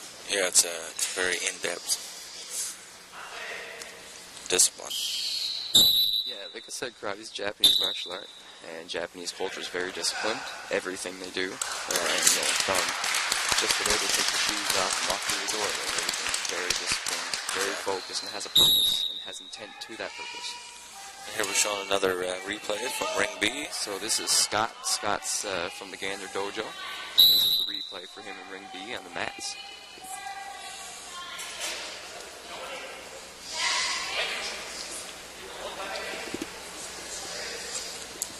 Just a note to our viewers at home, we have actually 2 rings happening here today, so we're showing them simultaneously. So one of the rings is a mat ring, and one of the rings is a hardwood floor. And the mat ring is a lot better for like the black belt kumite when they get a lot more advanced. And then they do different techniques like application and things like this. So they might be doing some kind of takedowns or sweeps and things like this. Right. So something softer underneath you saves the body, of course. But then having the hardwood floor, they like to feel that under their feet when they're doing their katas. They like to have that solid pressure when they're moving, right? Right. Kind of gives you that snap to your step. Yeah, and if you're not used to training on mats, it's really different. Like, the way your muscles and your feet are just fighting back to hold your grip. You know, it's fatiguing your legs faster than it would if it was on the wood floor. It is, yeah. I trained on different kinds of mats before. Like, those puzzle mats aren't too bad 'cause they're pretty thick and they're solid and they hold you pretty good. But, like, the blue gymnast mats, the ones that are a bit more cushiony, competed on those a couple of years ago, and my legs were like jello by the time it was done. I was working so hard, right? Certainly. Got a replay over here from Ring B. This is Zachary. Zachary's from the Grand Falls Dojo. Very on point. Yeah, Zachary's a pretty sharp guy.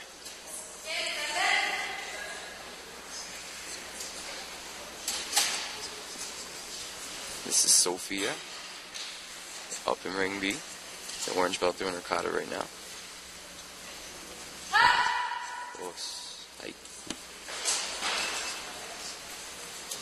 Hey, so she has another focused competitor. Yeah, she has good snap, good transition. Oh, it's good ki. Great release of energy. If you hold back, you keep that ki in. That's saying to them that you're not letting that energy out. So it's really important to let that energy go. Let it flow through your striking and your movement. Yeah, it's like I say to the kids sometimes. You know, it's like a lion's roar. Lion. Once you hear a lion roar, you know he means business. Exactly. And you're backing down, kind of thing, right? So your ki is your roar when you're fighting. Let it out. Okay, so now over here in Ring A, we have green and orange. So this is our first Saskatchewan competitor actually stepping into the ring now, this little green belt. And her name is, I want to say Brady. She has a sister, and I get her and her sister mixed up a lot, so it's Brady and Brianna. Oh, okay. And I mix them up all the time. I had the pleasure of working with her last night at the seminar. I was her partner, and she's a tough little green belt. Then next to her we have Nicholas. He's from the Lewisport Dojo. And then the two orange belts are Ben and Nathan. They are from the Grand Falls Dojo. So this is a great little division we have coming up here.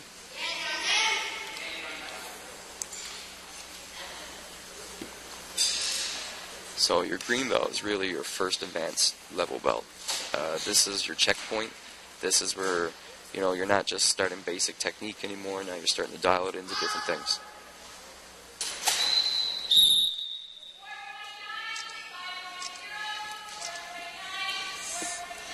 So the green belt kata is called Heian Yanden. So as I said earlier, the Peaceful Mind 4. They seem very focused when they're doing this. Yeah, his intention was great. And with kata, that's, you know, you really want to keep that intention. You stay locked to your opponent, make sure your eyes are going to where you're attacking to. You don't want to be moving in one direction, looking in another. Right, that was something for me to get a grip on first when I was learning my first kata, was to make that visualization of the opponent, because I was finding myself stepping out of line a lot or not keeping my body exactly. As brown belts, we still do it too sometimes, you know. I always say karate's never 100% perfect. Right. If it's 100% perfect, hang your belt up. Don't train anymore, right? Right, yes, exactly. Karate's ongoing training. It's something that every day we're getting better and better at. Doesn't matter if you're training 30 years. That's the thing about, you know, athletics and sports. It's, you know, there's always room to improve. And as we talked about before, checking that eagle at the door, you know. Yeah, and I gotta say, everybody's really good at that, right? Like, everybody can take that and stick that away and just come in and just relax and go through their techniques. Karate's that kind of iffy thing, you know, you want that relaxed and you want to check the ego at the door, but at the same time you get into the ring and you want to have good speed and good spirit. Exactly. Yeah, that's right. You still want to believe in your abilities. Exactly, right? So. And have that, you know, I always said there was a fine line between vanity and confidence, you know. Yeah, that's true. I like that. And once you start getting overconfident, that'll take you away. Exactly. You start to become delusional in your abilities, and that's right. And you lose it in the ring, and that's when someone's so devastated by a loss because they were so sure it was a win. Yeah, exactly, right.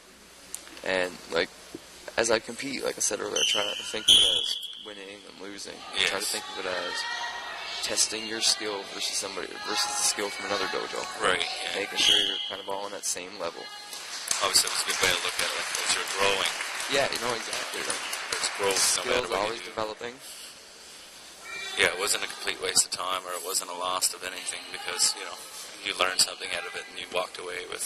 I tell you what, you learn more from losing sometimes than you do from winning. Yeah, because sometimes when you win your match, you get the gold medal, you walk away, and everything's just, you know, think fine everything is and dandy. fine, yeah. And you don't look at what you did wrong or where you can improve.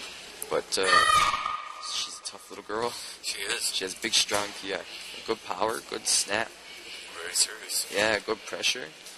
Sometimes you see that's where the best athletes and best competitors emerge. When they win the gold or they walk away with the win, they still go back and say, "What did I do wrong here?" Yeah. You'll see the top of the top. And that's how I feel too. Like I feel like when I compete, sometimes if I win, I walk away, and you're not thinking of where you went wrong. You're just thinking of, oh, I did good. Okay, I'm glad that's over now, and let's go relax. Right? I'm sore. It's been a long day. Time to just relax. But then at the times I lose, I'm looking at it saying, what did I do wrong now? How can I fix? How can I improve? Right? So then there's something I'm always working on to improve and make better. That's a good way to do it.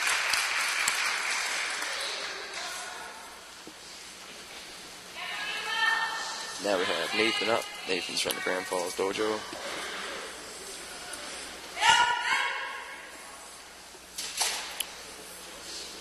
Nice little shoulders.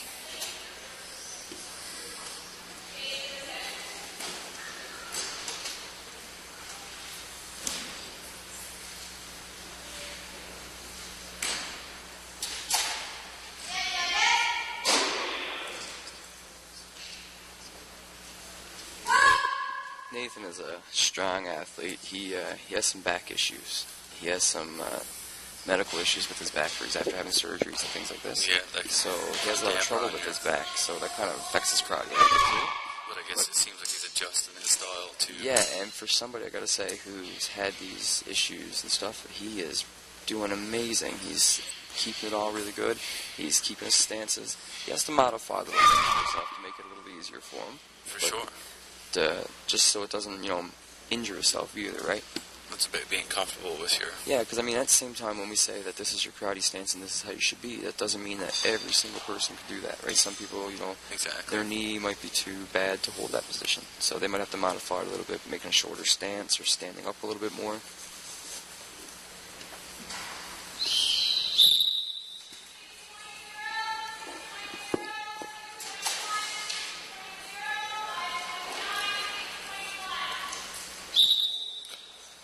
Yes, in any kind of sport, any sort of back pain, it's going to plague you all day. And karate's that kind of sport, too, that even the healthy people are getting beat up and injured and sore, right? So much movement, so much pressure.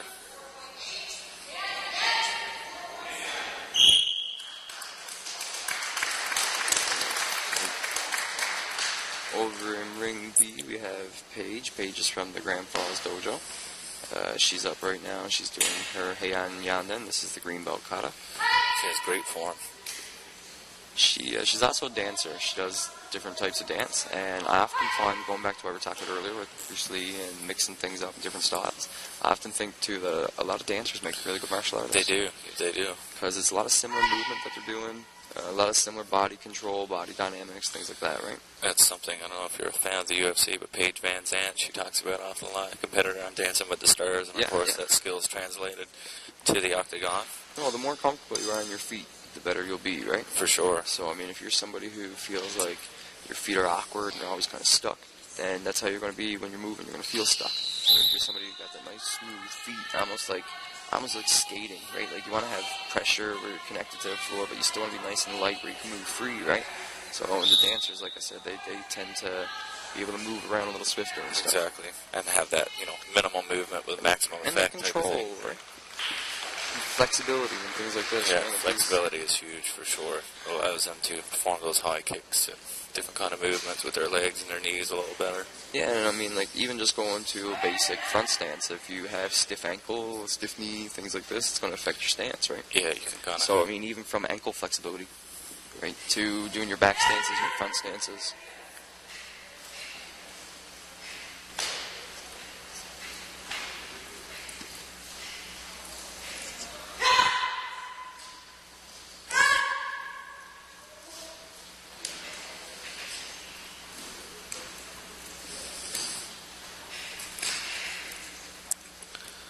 We're showing the green belt individual kata from Ring B. In Ring B now, that's Christian. He's from the Gander Dojo as well. He trains with Sensei Lorenzen. Sensei Lorenzen was the guy who was in the ring earlier. He was the Sushin, the center red judge for the Kumite of the Jackets. So how is the judges determined? Is that by rank, or is it just... Usually your center judge, like we did a judging seminar yesterday. Okay. So every time before nationals, we always get together. We take the day before to do a judging clinic, make sure everybody's on the same page, everybody's looking for the same kinds of things. And you get a classification, you get a ranking system. So the lower ranked judges, they'll be doing corner judging and different things to that up to a certain level, like maybe green belt. We have the replay here from Ring A, Nathan. And then the rest of them who are went up a class from the previous year, and they'll move into like center judge and things like that, right? So more experience, the higher judging you'll be doing, right? Just able to see a little bit better too, I guess, and know what to look for a little bit better. And control the ring a little bit, making sure that the athletes are safe. Because you, as the center judge, it's also your duty to make sure that the athletes are safe. Because as those guys are moving around and competing, if you see any dangerous techniques happening, or see something where somebody's not quite getting their kick up, and you're nervous where they're going to kick somebody in the knee or something like that, then you can kind of control it back and bring it down, and ask them to kind of dial it back a little bit. Live here from Ring B, where we have the green belt individual kata. And this is Felicity. And the girl who went earlier, Paige, is actually her older sister. Okay, so it's and family affair for these guys? Yeah, one of the little yellow belt guys that was doing the team kata, Berkeley, that's her little brother as well. Oh, wow, yeah. That's awesome. That's awesome. And the two orange belts actually that are in Ring A right now, Ben and Nathan, they're brothers as well. That certainly helps to keep everything, you can train at home together For and sure, motivate each other. There's a few families in karate. And I'm sure that maybe there's a little bit of a competitive piece there. You want to be a little better than little brother, little sister, bigger sister. Of course. Felicity's whole family trains, from her mom and her dad to all four of them, right? Wow, that's so awesome. Paige and Felicity and Berkeley and Holly and her two parents. What a great motivation. Mm-hmm. So we got live here from Ring A with the orange belt individual kata. And this is Nathan. Nathan's from the Ben, sorry, and he's from the Grand Falls Dojo. And Nathan's his brother. Nathan was the guy who was up competing just before him. And Ben and Nathan's mom actually trains in karate as well. Oh, it's awesome. Yeah. It's awesome. So Grand Falls got a real love of. We're back live in Ring B with the green belt individual kata. I believe that's Evan Smith. Evan Smith's from the Grand Falls Dojo. He's another little sharp competitor. He certainly is.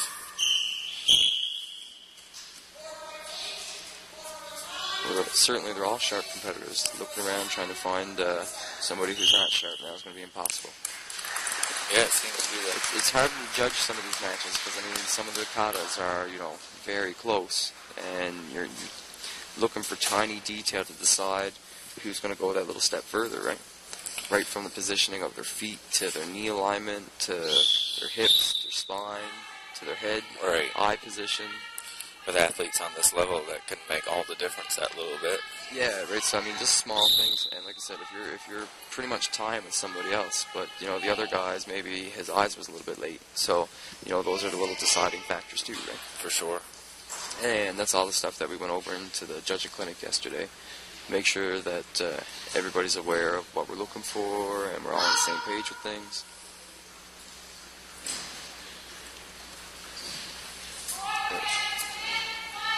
So what kind of moves are we seeing here? Back fist? This here right reverse now, punch? the kata he just did, this was the orange belt kata, Heian Sanden. So kata is your forms, but there's something called application, which is where you take the movement from the kata. So you can take the 2 or 3 moves that kind of flow together, and you make it real. You say, okay, now if I was attacked in real life, how could I use this? So somebody might grab your shoulder, and then, okay, you can block that arm, and then catch them in a different way. So, and every application, has thousands of different applications you can do. Like, it's all about what you can see, right? So what he was just doing then, he was kind of blocking, and he was doing a back fist. Live in Ring B. And in Ring B now we have Emily. She's from the Lewisport Dojo. And she's doing Heian San, which is also the orange belt kata. When you compete, you don't have to do the kata that goes with your colored belt. You can choose between whichever kata you wish to do, whichever one, you're more comfortable with. So Ring A, this is a little girl from Saskatchewan again. It's great movement. And she's a strong little girl. Very intense. Her sister's very strong too.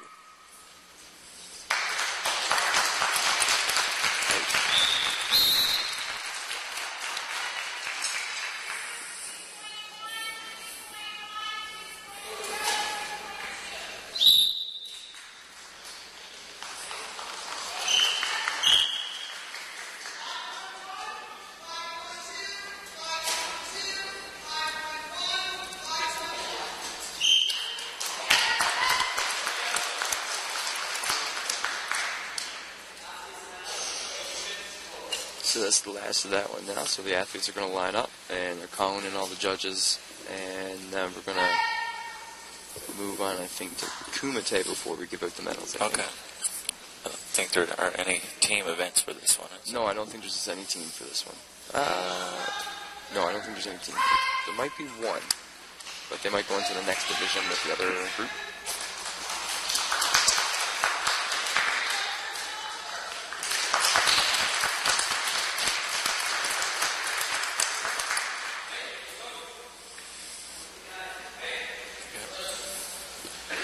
Looks like it could be maybe 2 team events here. So I think there's another team kata, but I'm not sure if they're going to put the team kata now or if they're going to do it with the purple belts. All right. Because there's another mixed group, and the mixed group kind of has a green and an orange and a purple actually, so it's kind of like pick your choice, right? All right.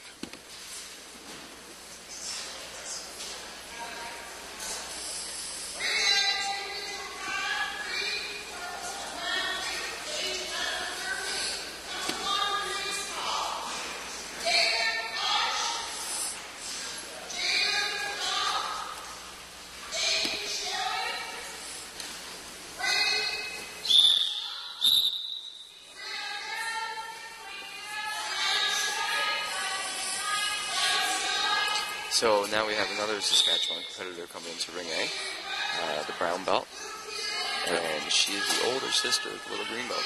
Oh, okay. Awesome. And they're both from Saskatoon, from Sensei Minera's dojo. And this little brown belt up here, he's from Saskatoon too as well, Sensei Minera's dojo. So in Saskatoon, I guess this is a pretty big... I believe his name's Theodore, this little brown belt up here. It's a pretty big center for martial arts in Canada. Saskatchewan, yeah. Karate's really popular in Saskatchewan.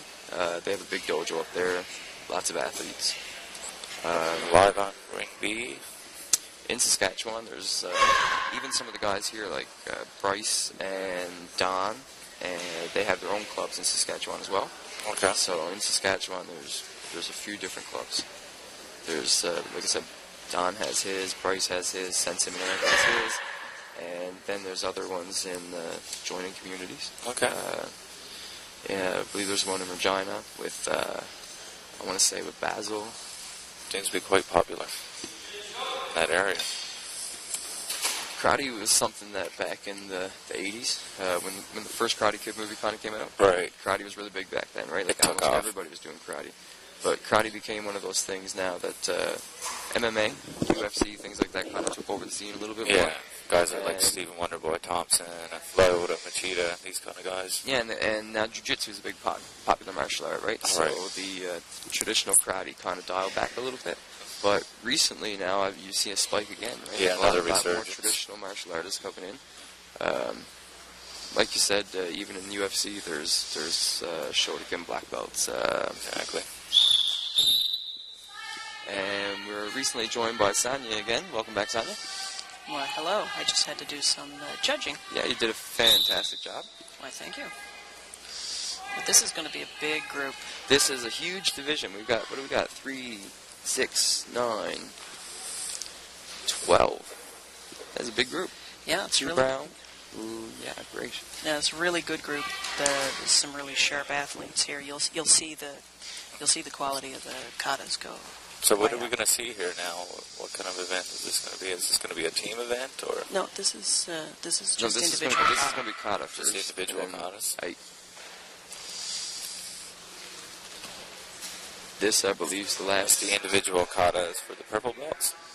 It's gonna be, yeah, it's a mixed division, so they're gonna have the 2 brown in with them because they only have the 2 youth brown belts, so they're gonna put them in with the purple belts, And so they're all going to get up and they'll have a chance to do their kata. They'll all do one kata each, and then from the whole group they'll probably select. I think it's top 6 and then top 4, or top 8 and top 4. Yeah, that's a big group, so it might be top 8, but it could be top 6 as well. But either way, they'll pick a second group now after everybody does their kata. Okay. So they'll take like top 6 people or the top 8 people, and then they'll compete all them against each other doing a second kata, and that's how they'll get the winners from that. Yeah, we'd be here all night if we had to do 2 katas. So yeah, they generally cut it down, and I thought I heard top 6, but I could be, or top 8. Then top I would 4. think it's top 6, but top 8 would make sense as well.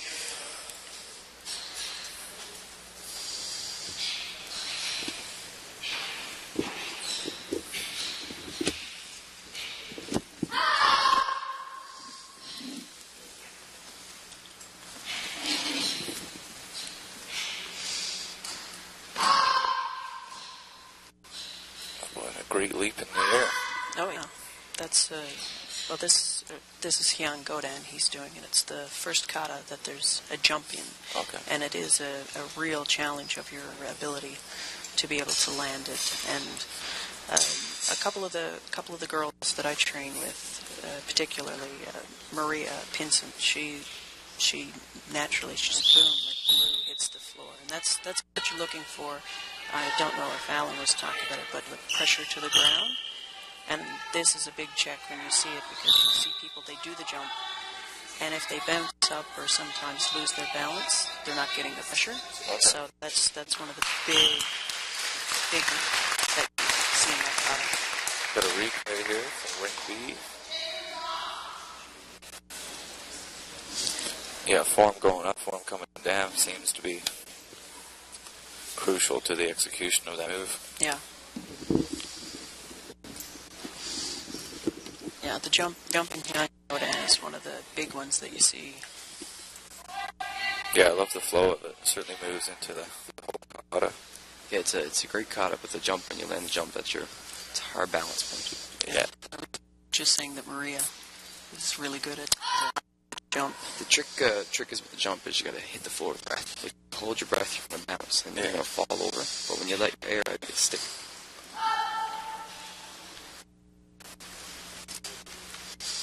It's easy to forget to breathe sometimes Very when you're nervous. So. Very much so.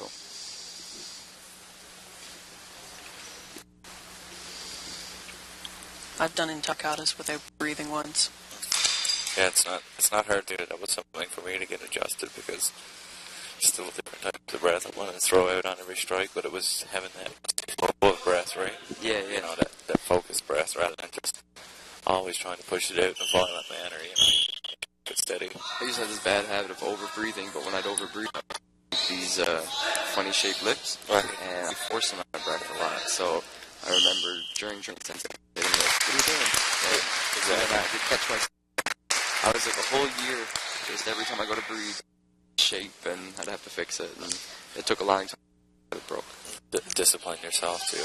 Well, Alan's very first nationals in Saskatoon, his very first match, he pretty much screamed and keyed the whole match, and I think he was exhausted.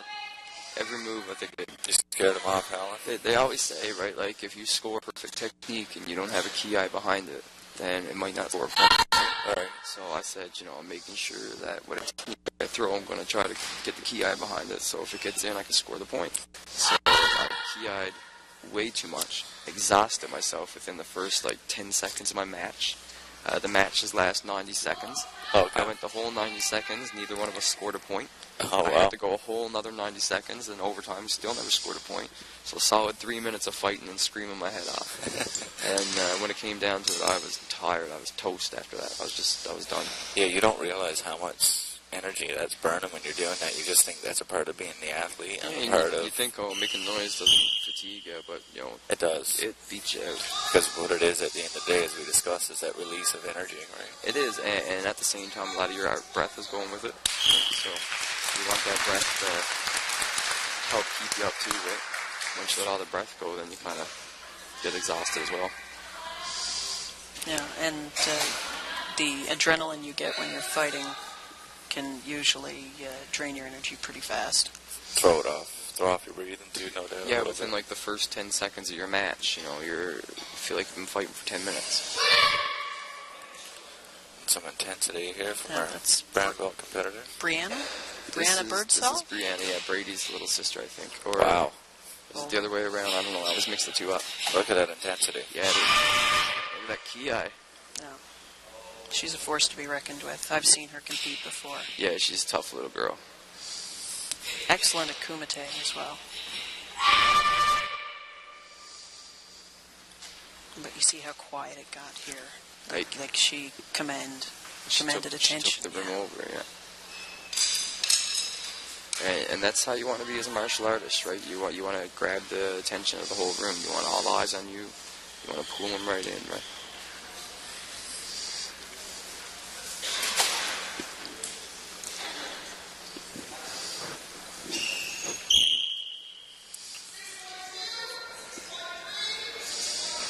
Some nice scores.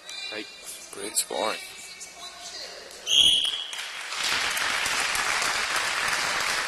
Highest score is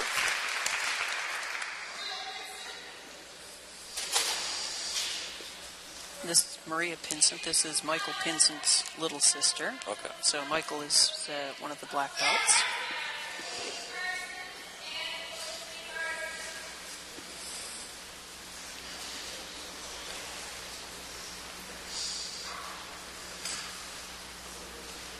Very fast.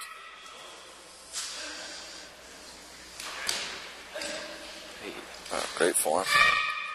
good jump. Nailed the jump.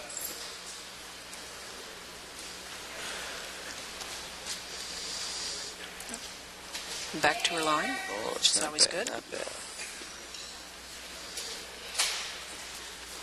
Maria tends to have a giant smile when she trains or competes, and I'm surprised. Usually it's ear to ear, and it can take away from you a little tiny bit, but it's something too that's so amazing to see everybody with this happy face and Yeah. go, right? So Becomes a trademark sometimes too. You'll see martial artists, you know. Yeah, the guy that's always smiling. You as certainly she's getting remember older him. now, she's trying to get a little more serious with her technique, so she's kind of trying to dial it back just a little bit, right?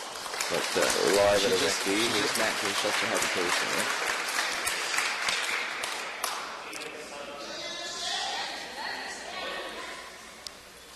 Up next, we got Ileana, and she's from Liversport Dojo.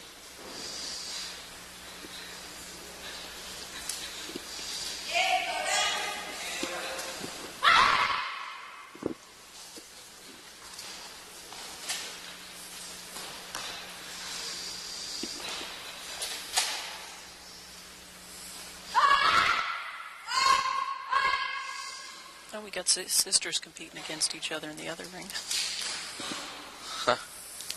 That's always good. Sibling rivalry.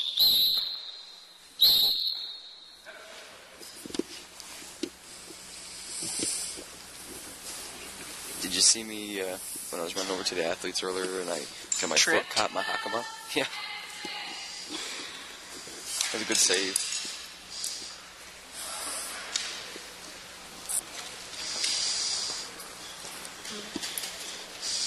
This sometime is the longest part, just waiting for your score. Now, this is pretty well about the last group of youth that's up. I mean, once these guys are done, now all that's left is the older brown belts and purple. So after these guys have another... We're back live in ring B here. We have some. Ring B, we have Emily, and we have Evan Smith, and Emily's from Lewisport Dojo, and Evan is from Grand Falls Dojo.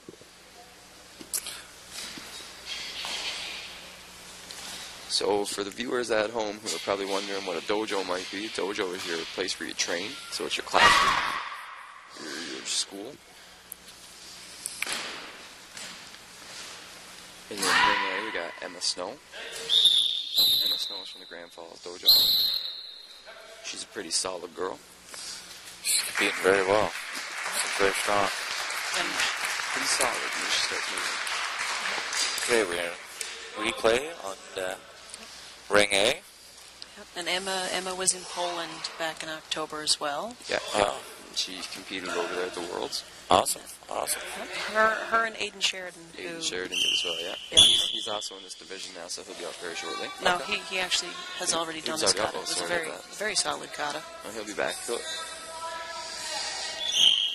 Yeah, but Emma did a great job in Poland. Had a few nervous butterflies, but I she can did imagine on the other I side get of the nervous world. butterflies going to Quebec, let alone Poland. Exactly. But it gets back to what you were mentioning earlier about the in Poland. Didn't realize how big martial arts is there. I mean, Oh, it's the huge. current strawweight female champion in UFC right now is from Poland. I And believe it shows, man, every time they show her going back there, it's like martial arts is such a huge thing, and I had no idea.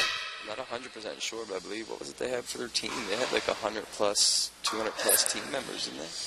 I could be lying to you, but I thought it was closer to 300. Yeah, I think you're right. I think it was close. Wow, it's so huge over there. I had no idea. So in ring A now we have Paige on the hardwood floor. Paige from the Grand Falls Dojo. Another tough girl. Big spirit. She's certainly making her presence known. Though you might know her aunt, Michelle Critch. Oh, okay. Wow, that So- explains everything. And it runs in the family. It runs in the family. It certainly does. So far, like, yeah, we've got a lot of families here together because Emma, the girl who was just up, her brother is Daniel Snow, he's a black belt. Okay. Then we have Michael and Maria, and then we have Ben and Nathan. We got the Parsons, which is Felicity and Berkeley and Paige. Then We're live in Ring B again. and here we go.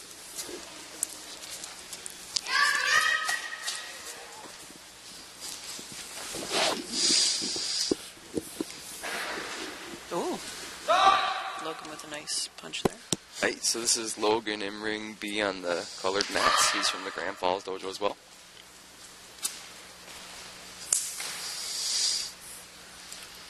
Just performed a great job.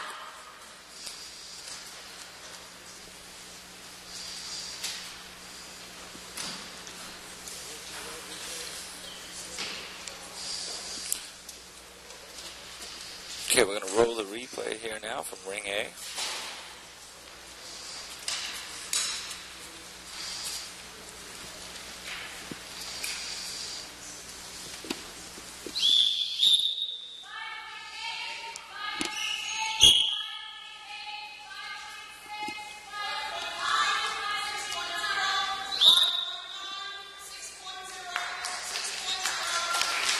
In ring A, that was Adrian Brown, just finished his kata.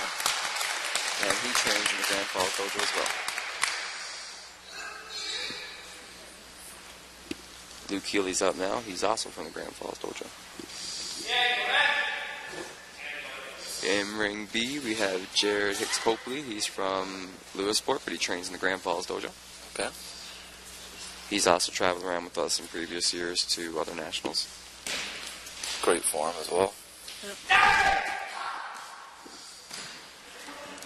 Nice. Luke Healy in ring A. Yeah, he's really strong.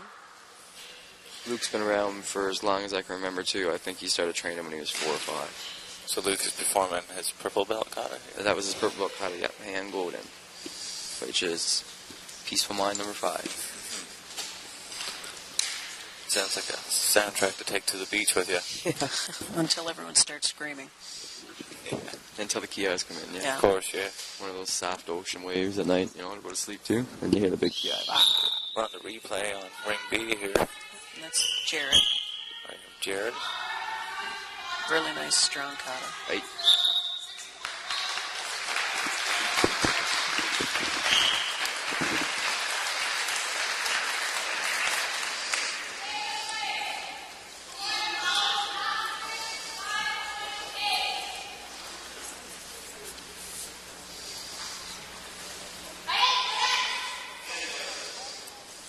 So we're preparing. We're live back in B, where we have Michaela, Yeah? training at the Gander Dojo, one of my training partners. Yeah. No, she's a really strong girl. Very intense. We were training the other night, and as we were getting ready to perform here today, and she caught me with a few strikes and certainly winded me. Yeah. She's really gotten strong over the past few years. I think I met her first as a yellow or an orange belt. Yeah, she's very intense, and she takes it very seriously. Yeah. And she really pushes herself to do better each class. And she's still really young. Yes, I believe she's 15, 16, and she's doing excellent. Yeah.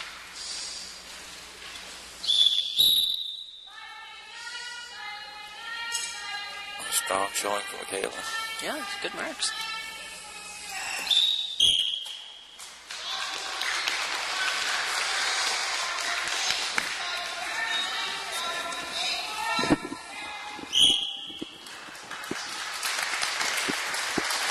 So that was Ian. Ian's from the Lewisport Dojo, and he just finished his kata.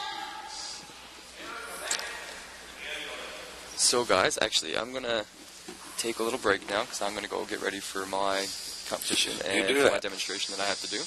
So I'm going to leave this in your guys' very capable hands, and I'll be joining you again soon. Best of luck to you, Alan, but I know you won't need it. Thank you, and I'll see you guys soon. Take care. We're live in Ring B again here now. And that's Mark, I do believe.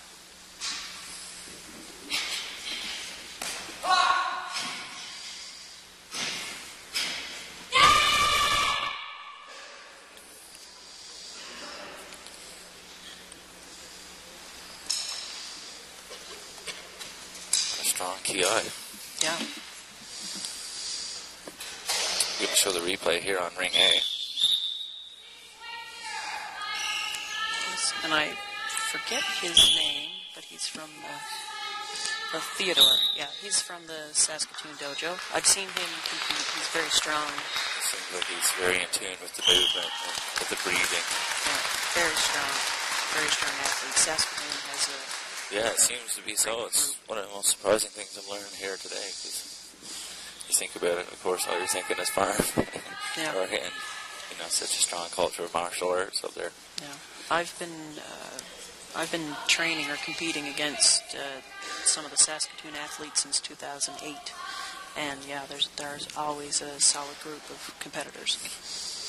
So why is that? Is that because there's someone there that's pushing the karate, or is it? I think a lot of cases it's the sensei, or it's the it's the people there, because Sensei Menarik has traveled and trained around the world, the same with Sensei Michelle. Right. Because when you think of hotbeds of karate across Canada, you wouldn't necessarily think that Grand Falls Windsor would be one. Exactly. Yeah. Of course they are. Yeah. We're live again in Ring B. Yeah, and that's Logan. He trains in our dojo. Okay. And how long has he been with you guys? Oh, he's been there a few years. His mother, Sonia, actually trains with us as well, Sonia Hoskins, and she's a purple belt, okay. and she recently broke her foot. Oh wow, in training. That's too bad. Yeah, she.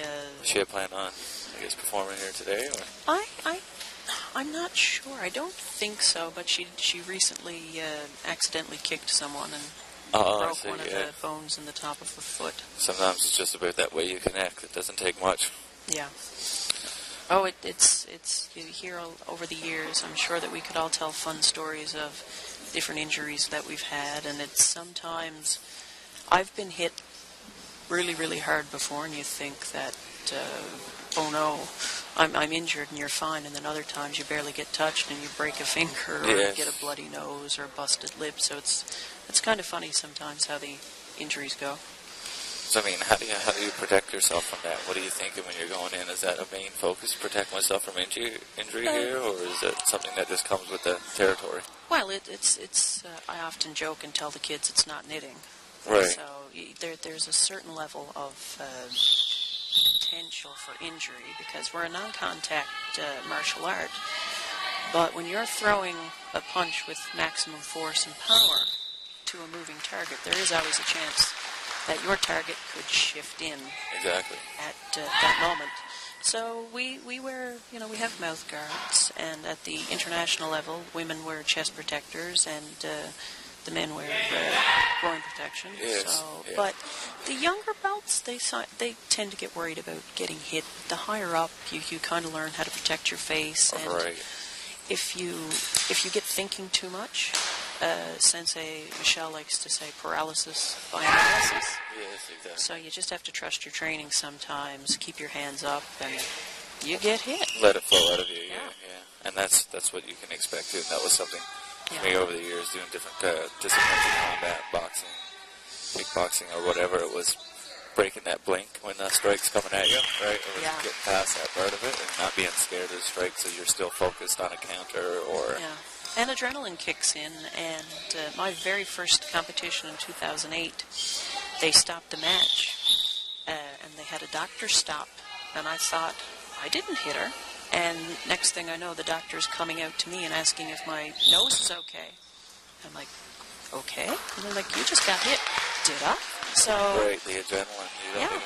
So, yeah, little pops, like you'll see in the higher belts now, you'll see a bit of contact, and it's oftentimes it looks worse than what it is. The head might pop back a bit, but it's, yeah.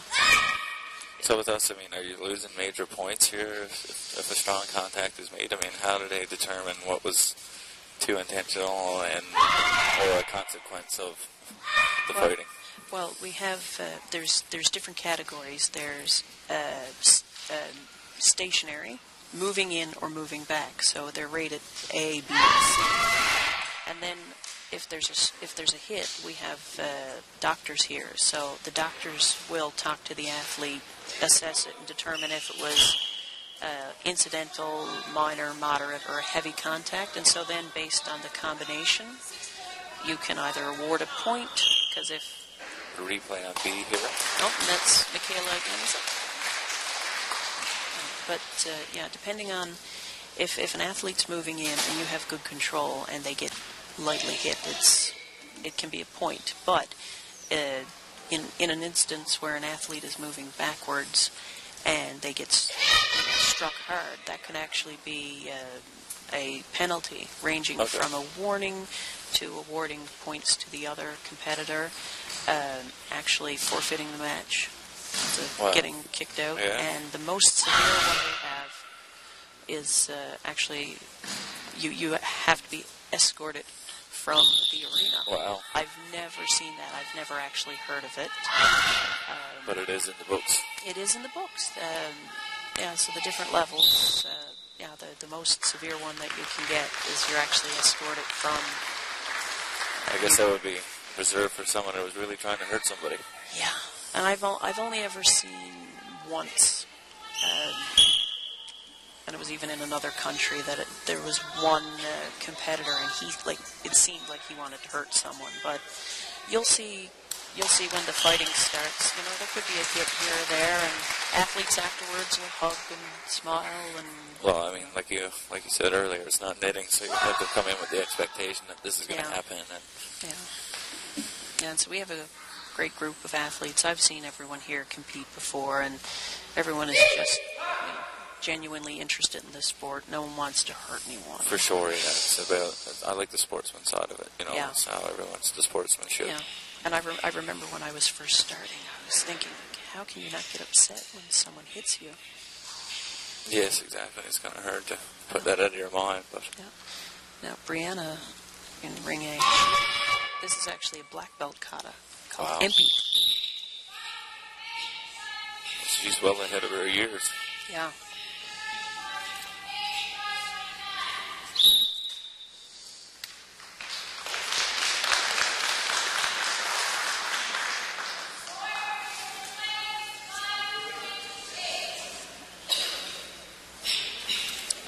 Wow. What a kick. Yeah, very impressive. Excellent work. And, well, she has 2 flags, 2 red flags. I'm not sure if Alan went over the flag system. He did. He mentioned it, and we did discuss it a little bit. Okay. So I guess when we get red flags, there's just discussion, or... Yeah, well, there's different potential penalties. You can be off your mark. So now, like, she's on her mark out there. You can have loss of balance, hesitation, or etiquette if you forget to bow. So, depending on what she did, but now we won't know because we can't be in the judging circle. Right. So does each thing, is something worth more points or take away more points if she's lack of etiquette? Is that more points taken away, more of a penalty than, say, being off balance? Well, etiquette is instance of etiquette, which is most times lack of bowing. That's a minus 0.2. And then depending on how far away, you're allowed a half step away from the tape. And but depending on how far you are away, it's based on the step. Like if you're only a little bit away, you might lose 0.1. And then if you're more, 0.2, 0.3, etc. So I've seen some of the little kids end up halfway across the ring. Right. So, but you're generally a bit not as strict with the little ones because they're just learning. Exactly. And in you don't want to discourage them too much. Well, and in some events, like with the young ones today, we don't generally, worry about the positioning. But once you get up around the brown and black belt level, you best be getting back to your mark. Right. So they put the marks on the floor before the competition? Yes. Yep. We were here last night and measured out the ring, and each of them are for different katas, because we have the side-by-side ones for the kids when they were doing the kata next to each other. And certain katas, if you notice... We're live at a ring B right now. Oh, okay. So we have Michaela and Logan. And for our viewers at home, what are we seeing here? Is this a competition? Is this a... This is just side-by-side kata, so they're using the flag system. So they will pick aka or shiro, red or white, depending on who they deem is the best kata. And we have Michaela, I would assume, in the red corner? Yes. And Logan in the white corner? Yes. So I like to remember aka, a.k.a. R-E-D. That's when I was first starting. Okay. So now, let's see now. Okay. So shiro, so Michaela. But now Logan's a bit off his mark. So, but then you kind of have to be watching to see exactly what they're judging sometimes.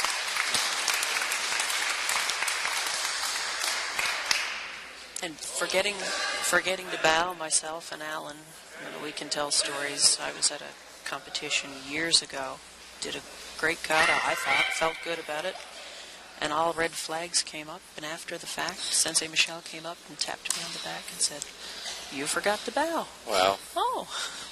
So it happens. Okay, we're live on Ring A again. You get lost in the moment, and you're competing, and you're worried about the movement, and sometimes bowing, it can be the last part on your mind, but of course it's all part of the process. And that was just Yan Sandan, which is the orange belt kata. Okay.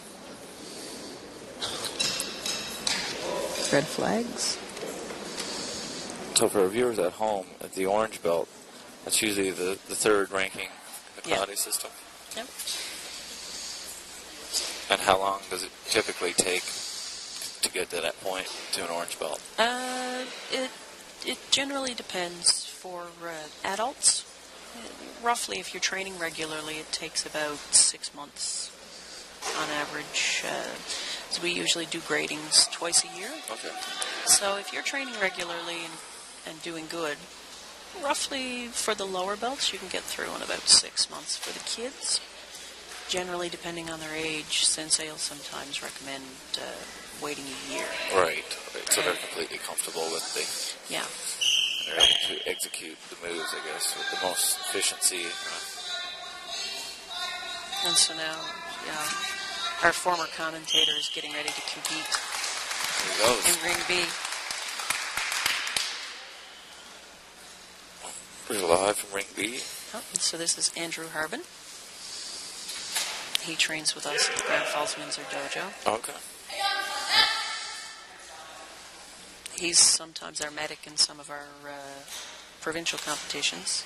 He's a ER nurse. Awesome. So usually when he hits you, he checks to see if you're okay right after. He's been with us 5 or 6 years.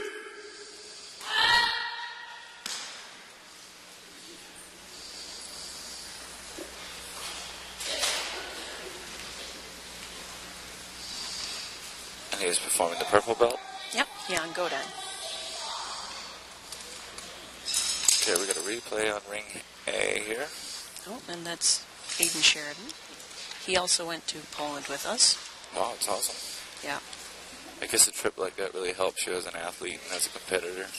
Oh, well, it's heard Sensei Michelle tell stories of, competing internationally and how it's a different feel.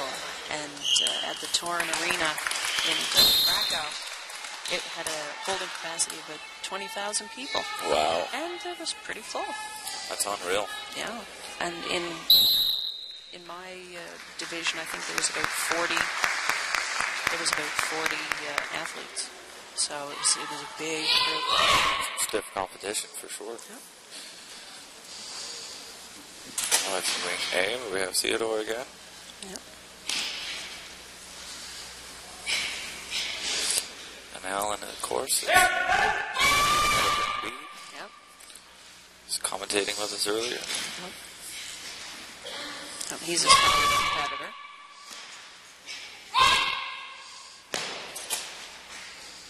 Nice connection to the floor.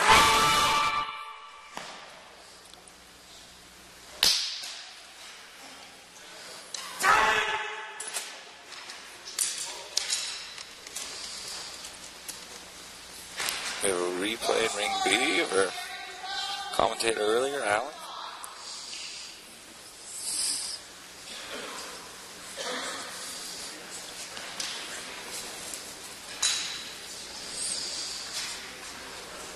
Yeah, it's a nice big ki there he had, so. It's great form. Yeah. A lot of energy. Oh, yeah. I don't think I want to get a hit from Alan. No. He's got a lot of power behind his movement. Yeah. He came out to the Gander Dojo one night with Sensei Michelle. Just doing a little bit of stuff there. I was just amazed by his work. His demonstration too as well with the bow staff. Yeah, he'll be doing that Yes, he during mentioned the that he opening would ceremonies. be doing a demonstration. Yeah.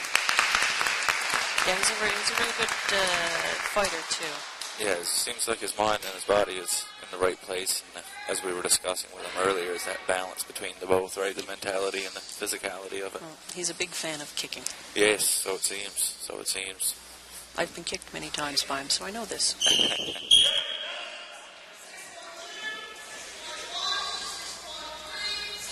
Some nice scores for Theodore. Great scores. And Andrew is We're doing, live in ring B again. Andrew's doing Hyun Yandan. That's Andrew Herman. Yep, the green belt kata.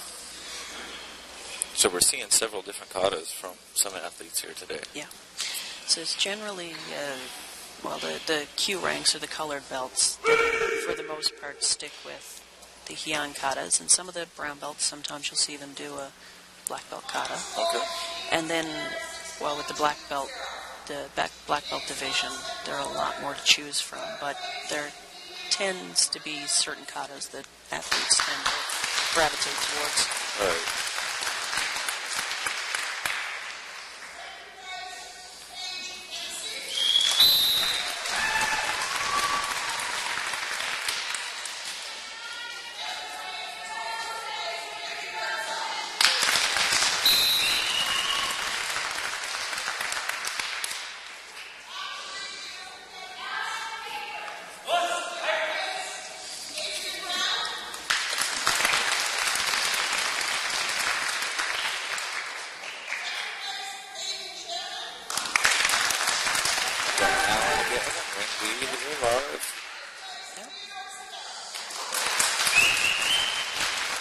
He's doing Yan Yandan, Which is the green belt kata. the green belt kata. Alan looks to be no stranger to this one. No, it's one of his favorite katas.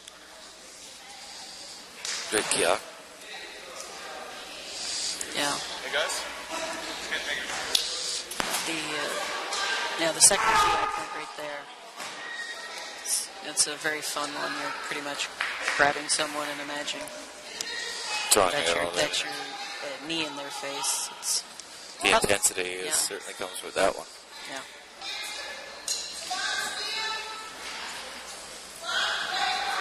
So, I mean, for athletes, how does it, go for being comfortable with certain moves? Some guys are punchers, so it seems some people are kickers. I mean, I guess it's all according to do with how comfortable you are with the movement, or?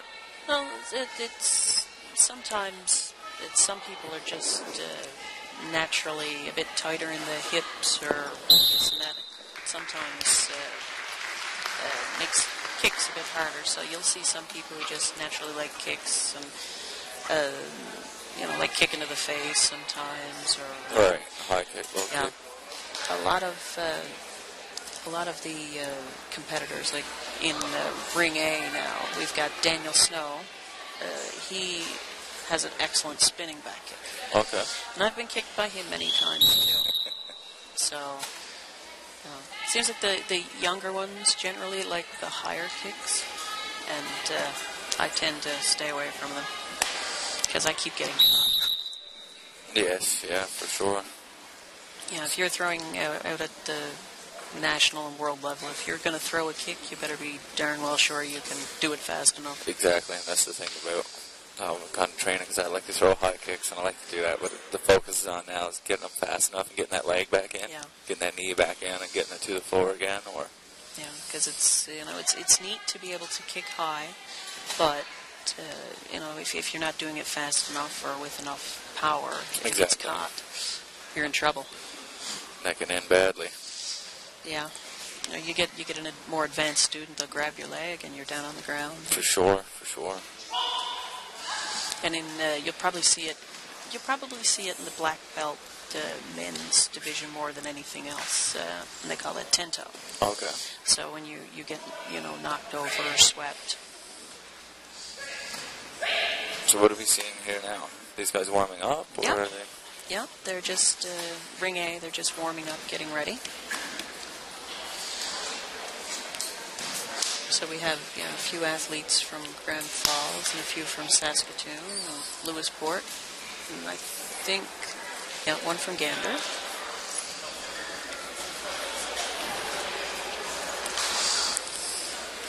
So the athletes now coming from out west, they have to usually deal with jet lag, so it's great when they can come in a few days beforehand. So most of these athletes in the front here are from the Grand Falls dojo, or? Yes. Well, the three out front, we have Reese, Carly, and Savan. They all trained as kids in the Lewisport dojo. Okay. And now they all train with us in the Grand Falls dojo. Wow, that's awesome. Yeah. And then we have Daniel Snow. He's from the Grand Falls dojo as well. So are they preparing for their final kata of this morning? Or? Well, this will be their first kata, for the competition.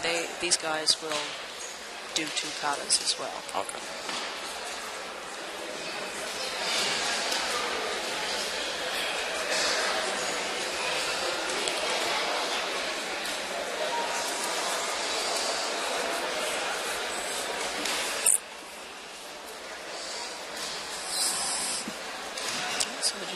Warming up, getting out the butterflies. Getting the body moving. Sometimes that's everything. You don't realize how much that plays into, like when you're stiff or you don't warm up properly. And first when I used to go to class, I'd be surprised by all the stretching and all the breathing. And when do we get to the action here? But now I understand how important that is. Yeah, and especially some of us judges will be competing later on today. And if you're sat down the whole time, all day in the chairs judging, and then it's like, you compete in a few minutes. You kind of have to be able to be prepared to be able to compete on very short notice, because sometimes if there's a timing schedule or a conflict or they have to move around, I've had to compete about an hour earlier than what I've thought I would before, so you just get used to it. Yeah, at that level, probably should be ready to go at any and all times. Yeah.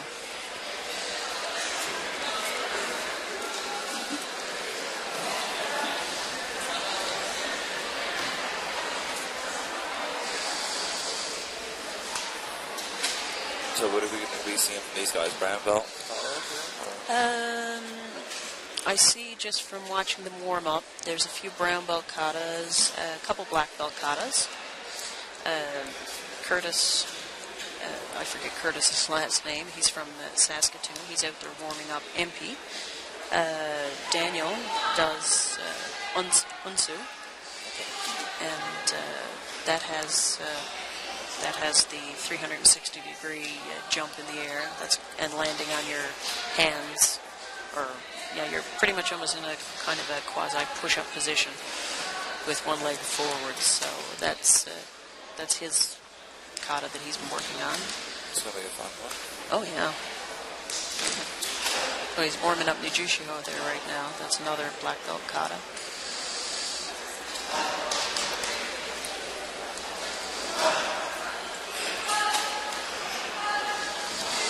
Because Daniel is our youngest black belt that we've had in the dojo. Wow. So Very advanced. yeah, but he doesn't have the age quite yet to compete. So now once he turns 18, he'll be in with the adults, and I think he'll be There's an forced. age restriction on. Yes. Be 18 to be at black belt level, or Yeah. Yeah. It's a bit of a liability issue. exactly. Right. You know, so you want to make sure that they're adults with adults. The interesting thing I always found about karate was that, but I guess that point contact, takes that part away of it. Yeah. Is the weight. Like someone my size, if I were to be a black belt, but I'd face someone, I guess, potentially much bigger than what I am. Yeah, and Sensei Michelle, she competed, and she's fairly short. She's only 5'1", and I actually met one of the competitors she competed against in Poland, and she's 6 foot plus. Wow. And when it comes to when it comes to the men, there's some big variation. So, but yeah, you just work with it. You learn. You adjust your technique, I guess, and your plan as you're going in there. Yeah, and so Marina Evans, she used to train with us years ago. She trains in Saskatoon, and she's a world champion. Wow. And she's pretty short too, and she's pretty short too, and she's competed against tall athletes. Sometimes it can be a bit of an advantage.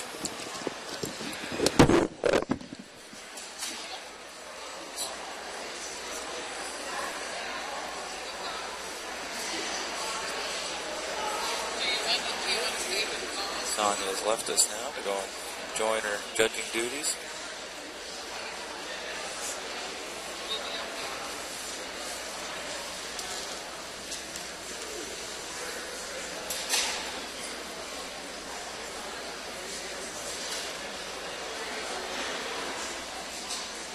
Let's prepare for the brown belt, black belt cutters.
ready to go here. Ring A.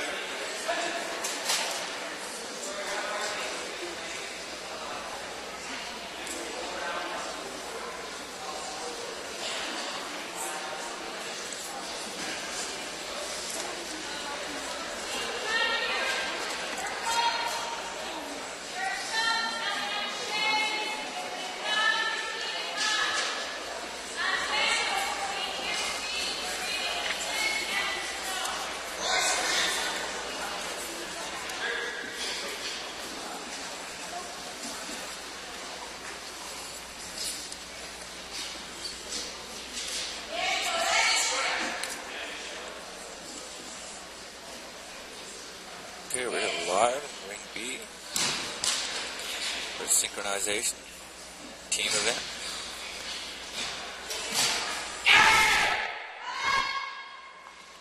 Looks like we got some great form here.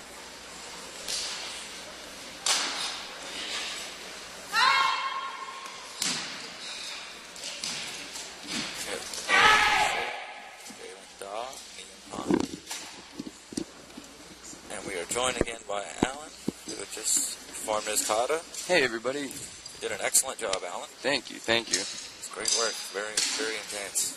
Oh, it's like, I forgot the cameras were here. Which, last night I was a little bit nervous. I figured, think about the cameras. Could have fooled me. I forgot about them. We're on the replay on Ring A again. So over here we got Ring B, we've got a team kata on the go. These are all 3 athletes from Lewisport. And Ring A right here, this is Royce. Royce is from Saskatchewan, and he's a tough little guy. I met him 2 years ago in Quebec, first I met Royce. Moving up the ladder ever since, eh? Yeah, he trains pretty steady, pretty constant. Like I said, these guys are going to be the future of karate. So this is Saban Steele. He's from the Grand Falls Dojo. And then over in Ring B, we have another team kata coming out.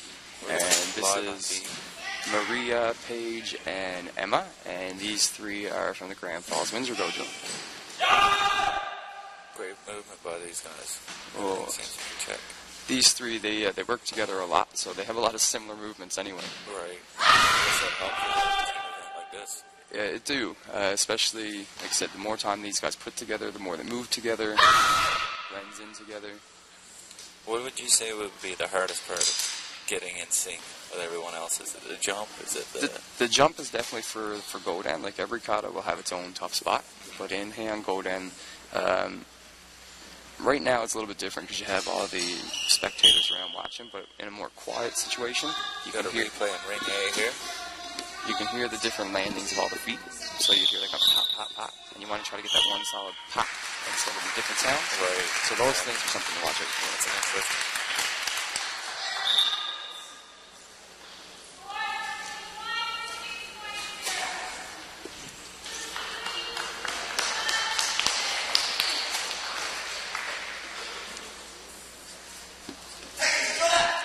Coming to Ring B, we have another team kata with David Fudge, Evan Smith, and Luke Healy, and these 3 guys are from the Grand Falls Windsor Dojo as well.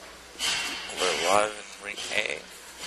Ring A, this guy here, his name's Brett. He's from the Saskatchewan Dojo. Okay. And he's another guy that traveled down on Wednesday. They arrived, actually, so I think they left up there Tuesday. They came in here on Wednesday, so they've been pretty steady go. Another tough competitor. How much does traveling affect? I mean, your performance, does that take anything from you? It really does, you know, because here you are, you're traveling, and depending on how your flights go, and depending on all that stuff, how much rest you get, it really affects you, right? Then jet lag, of course, kicks in. We're on a replay on Ring B here now. Yeah, the traveling must be something to get used to for sure, but I guess for the more experienced athletes, they get used to it over the years, and they know what to expect. And for sure, and like at the same time, the same thing that I was saying earlier about different. What were we just talking about? I lost myself that quick. The katas and traveling? Yes, there you go. Sorry. So in traveling, what happens is you kind of, it excites you. It pumps you up. It gets you ready, you know. Like I know these few days that I'm traveling, I'm getting there. It's getting me ready for my nationals. I got that feeling steady right on up. But being home now, like I slept in my own bed last night and woke up this morning. I was going to say, it takes a lot of that. It kind of never had that mental feeling. And then all of a sudden I got here, and I seen the podiums, I seen the rings, and all that stuff, and I went, oh yeah, it's the day of nationals. Right, exactly, yeah. Probably takes a lot of pressure off you and a lot of exhaustion. It do, so like going back to the traveling thing can make you tired, but at the same time pump you up, get you ready.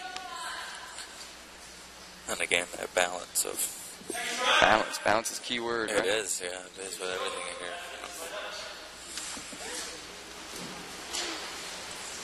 Okay, so they got all the team katas lining up.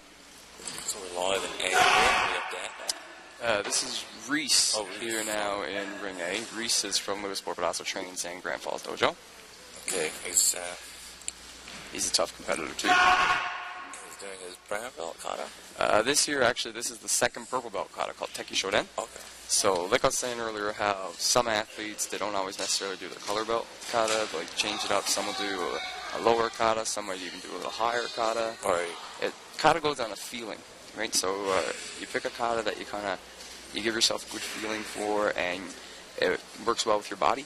If you don't have the certain hip flexibility for some moves, then, like Teki, where you're doing these big leg sweeps, it's going to be a lot harder. Right. So it's better to pick something else with more smoother transitions. So, like, picking the kata that's good for your body, and then feels good to you as well. Seems to be the most important aspect of this performance here today, is being comfortable with what you're doing. The Teki kata, the one that he just did, is actually a really difficult kata to do a competition, because in Teki you only have a kibidachi stance and you're moving side to side. So you don't have a lot of room to actually travel and do things. So every bit of power that you generate through the kata has to come from body vibration, rotation, things like this. And at the same time, when you're moving back and forth, it's a lot harder to get back to your mark in Teki. So Teki, not a lot of people like to compete with Teki, but then I find the ones who choose Teki to compete with, they're like super sharp, right? Yeah, it seems like they have that little edge. Yeah, Teki's tough kata.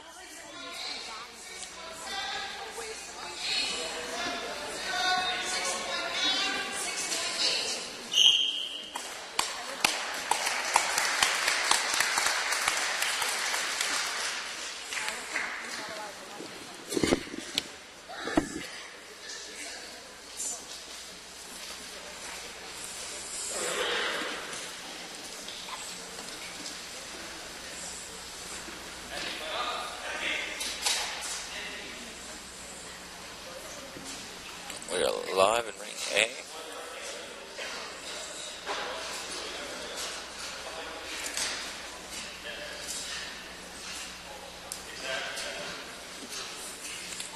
Staying on mark.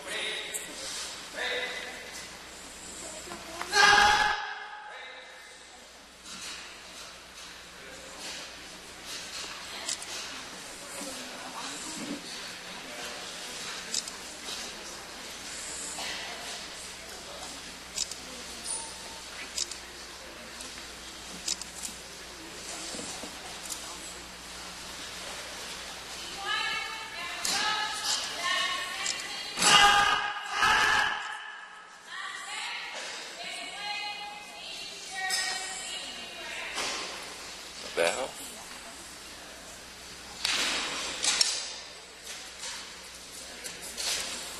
The judges will discuss.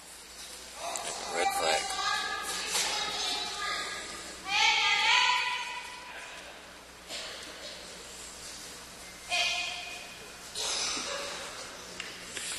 We're live in Ring B.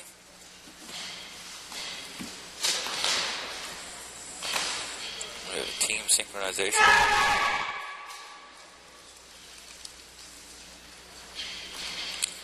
And just a reminder to our viewers at home, you can find us on RogersTV.com, streaming live right now, or you can watch it locally on the Rogers channel.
live in Ring B, the team synchronization event. And once again, a reminder to our viewers at home, you can watch this streaming live on RogersTV.com or in your local Rogers TV.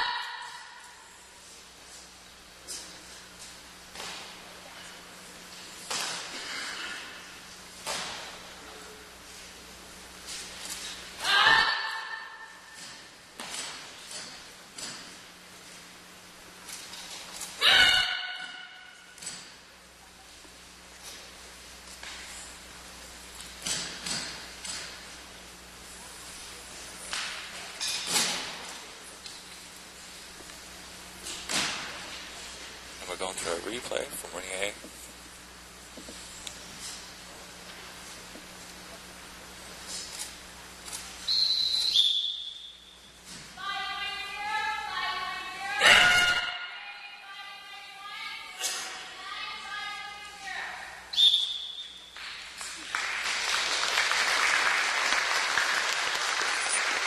All good.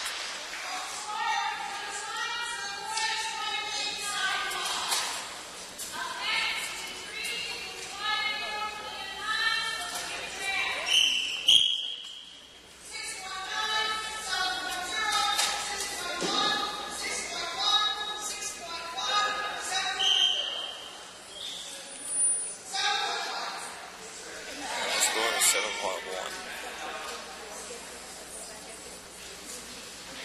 We're back live in Ring B for another team synchronization event performance.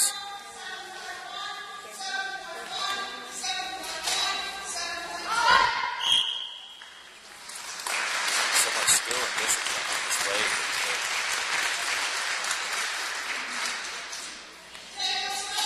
A lot of focus, a lot of energy.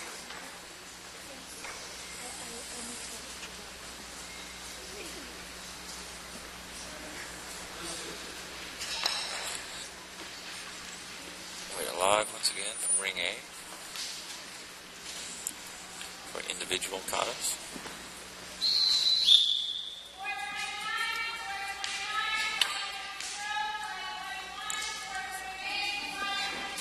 We have some intense speed right at the gate.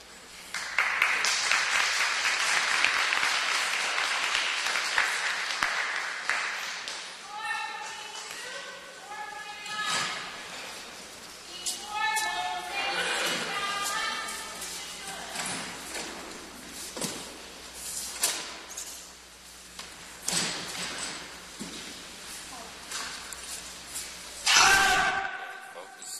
TI.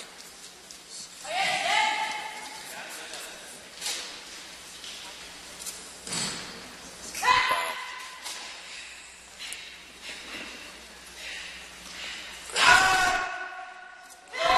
360.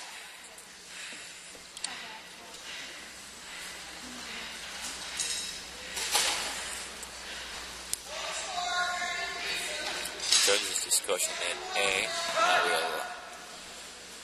We're going with the replay from Ring B.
Ring A, we have Andrew from the Gander Dojo. showdown.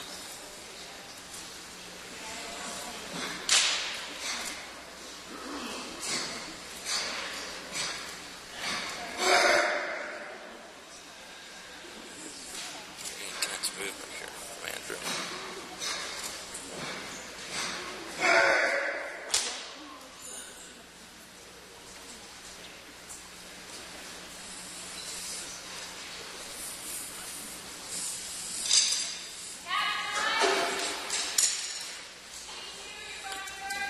Discussion here from the judges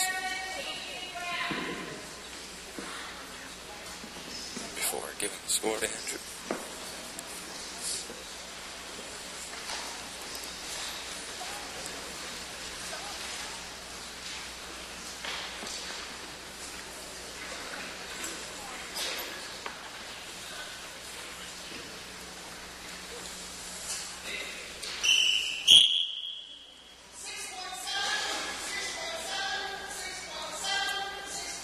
We're live on Ring B. Ring B, we're live.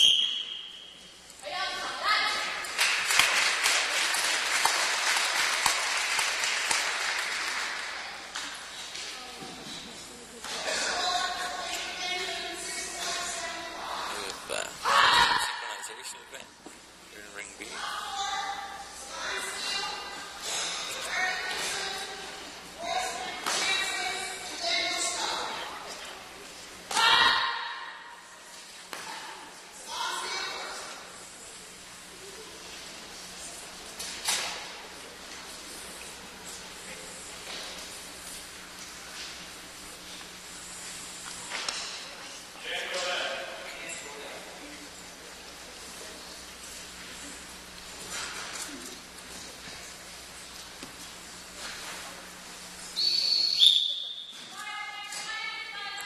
We're live here from the individual column.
Live again from Ring A, we have the individual kata.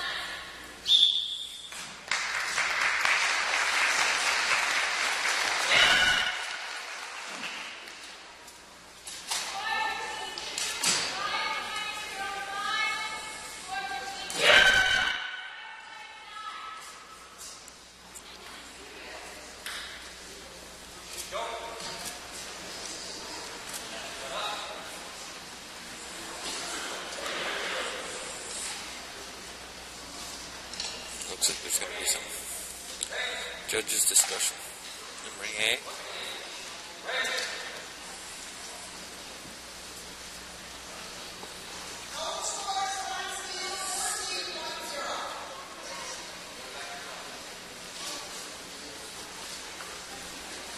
You got a replay here in Ring A.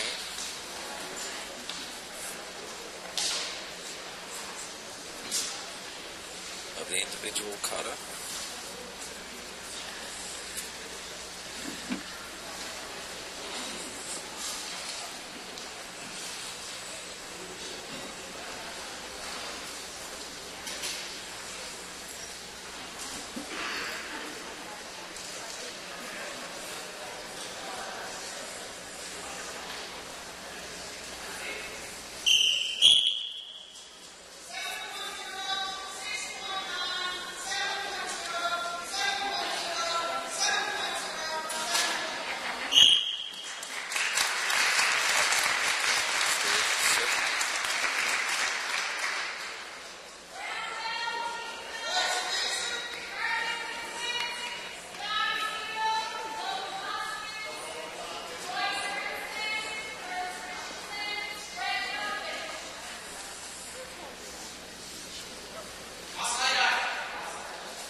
live from the individual kata.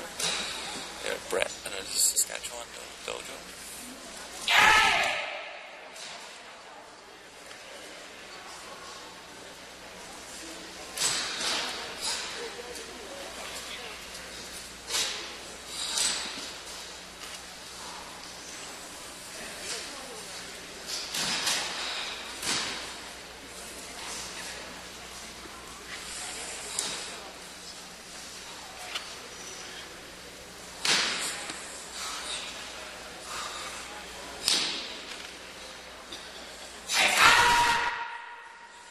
Great intensity here.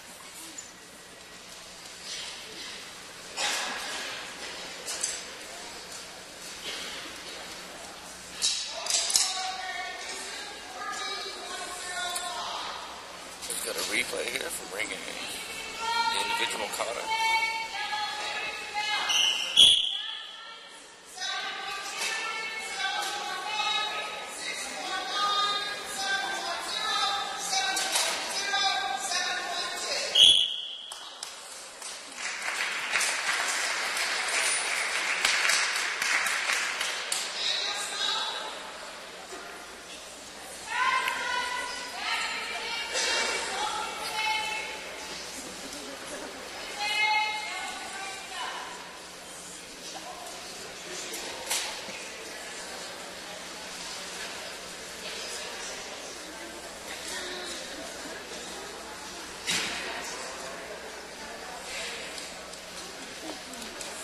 Live here from Ring A.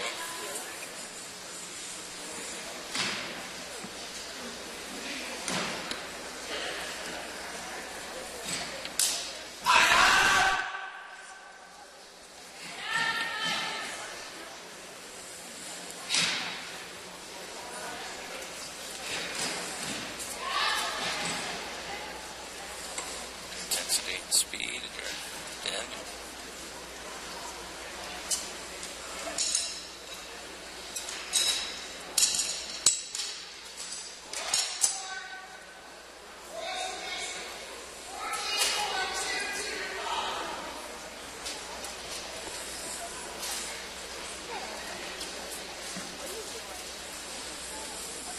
At the replay, Ring A.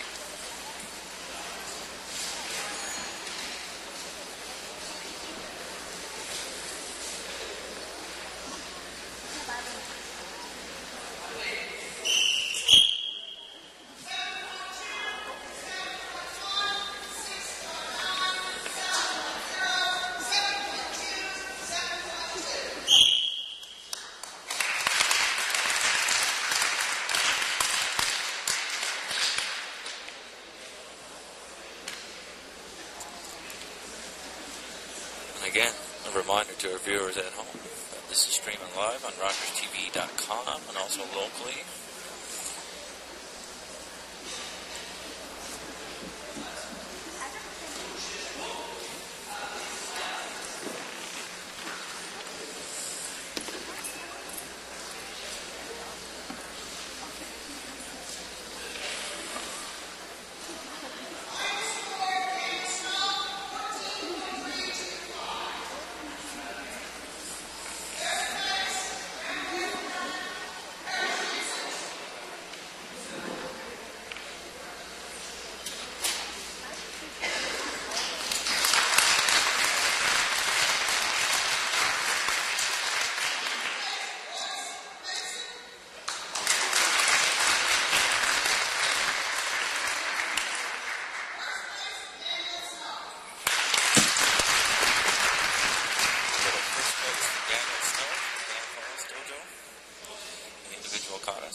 we'll be back with you guys soon.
team from Saskatchewan, and these guys are doing Teki Shoden.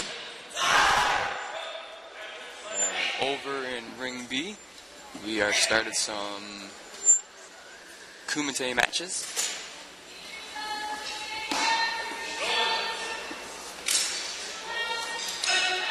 So it looks like the guys here in Ring A just got a penalty for their kata. So the judges are going to get together now and they're going to decide the penalty and how much was worth.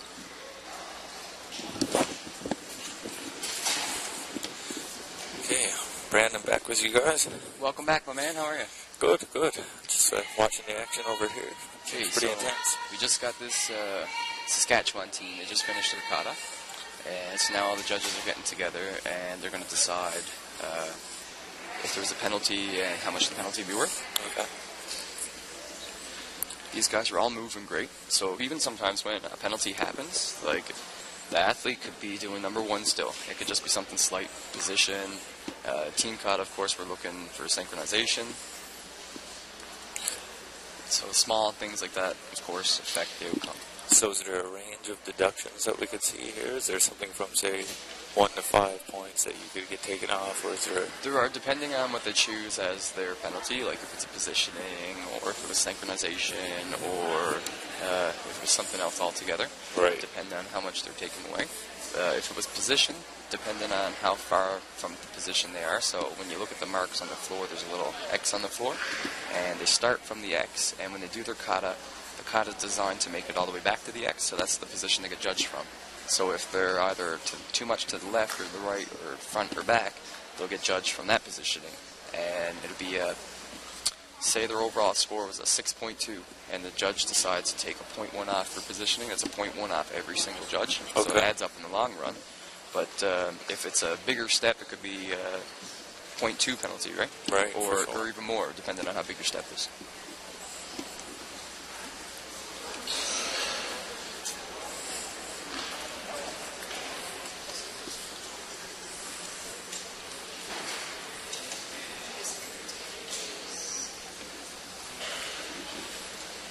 So it looks like we have some kind of decision, and let's see where they go with it.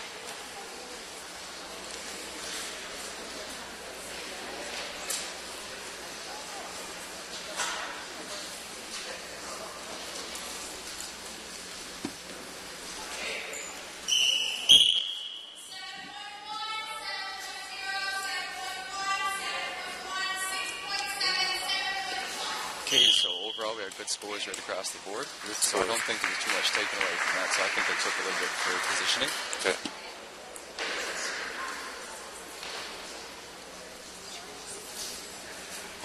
And that's what I love to see, when all the athletes go back and they're all shaking hands with each other. Great sportsmanship. Yeah, that's right. That's what it's all about. It's all about bringing everybody together. Recognizing each other's talents and abilities and Exactly, right? appreciating that, celebrating that. Making new friends, all across the country. Yeah, for sure, for sure. Right, I mean, some of these guys, if they stick with it, I mean, they could be competing with each other for the next 20 years. Yes, exactly. Right? So, I mean, you're meeting each other now, just like all the senseis that we look up to. I mean, we see their relationship and we assume that they've been together forever, But that's how they started off, too. They met each other at a competition and kept training with each other over the years and then, going back and forth to each other's dojos for seminars. And that's how we grow and learn, right? Creating lifelong bonds. Exactly. And, we're pretty fortunate, actually, because, the main senseis that we have travel all over the world, and they bring that knowledge to us. And exactly. They're always learning, they're always training, and they're always trying to figure out better ways to make us stronger and sharper. So these guys do a lot of world events and travel to other countries, and they're on the international scene a lot. Sensei Minera, he's on the international scene a lot. Sensei Michelle, she's on the international scene a lot. And a lot of these other black belts here that are here as judges, they're on the international scene a lot as athletes, but, they're all still learning from that too and bringing that back to their home dojos and growing the athletes there as well, right? So up here now in Ring A, we have another team kata. This team kata is from Grand Falls here in Newfoundland. And we got Saban Steele, Carly Pinson, and Logan Hoskins. And their kata is Heian Goden. Heian Goden is the first purple belt kata. Okay. We have two purple belts. Traditionally, there's a blue and then a purple. And then as the color changes start to kind of recede back as you get up towards brown and black, they changed it over the years to two purple. color not changing so much as your belt changes. Right. And of course, every level, there's like slightly new skill that comes into play that you'll master before you move on to the next level, right? Like when you start off as a white belt, everything's almost the same side. You punch with your right hand, you step with your right foot. Right, exactly. Then you switch to your yellow belt, then you start reversing things. Opposite foot, opposite hand. Then, your orange belt, your transitions start being a little bit different. And by the time you get to your green belt, you're starting to be able to ground yourself and get a bit smoother. You got a replay from Ring A here. Yeah, that's the important part, is getting that fluid movement, being comfortable with switching it up and reversing your stance. Slow is smooth and smooth is fast, right? Right. So you kind of take those concepts and you work with it. You want to be loose, right? You want to be nice and connected, but loose still. Sensei will always talk about the wrecking ball, the crane, right? There's no tension in the chain that's holding the ball. The ball just kind of winds up and swings and just kind of doesn't stop, just uses its momentum to go through, right?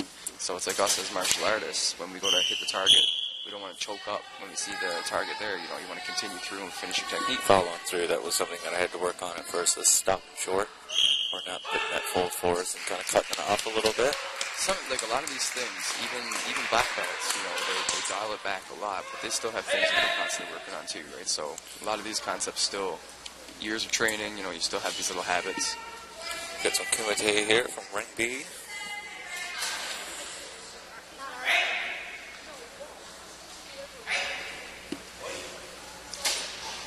Ring A, we have Team Saskatchewan coming back again.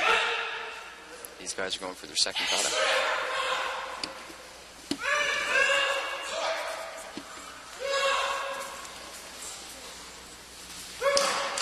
Okay, we got some kumite over here in Ring B. We have 2 green belts. We have Emily and Gander. Emily's from Lewisport. So a lot of good techniques going out, a lot of blocking happening.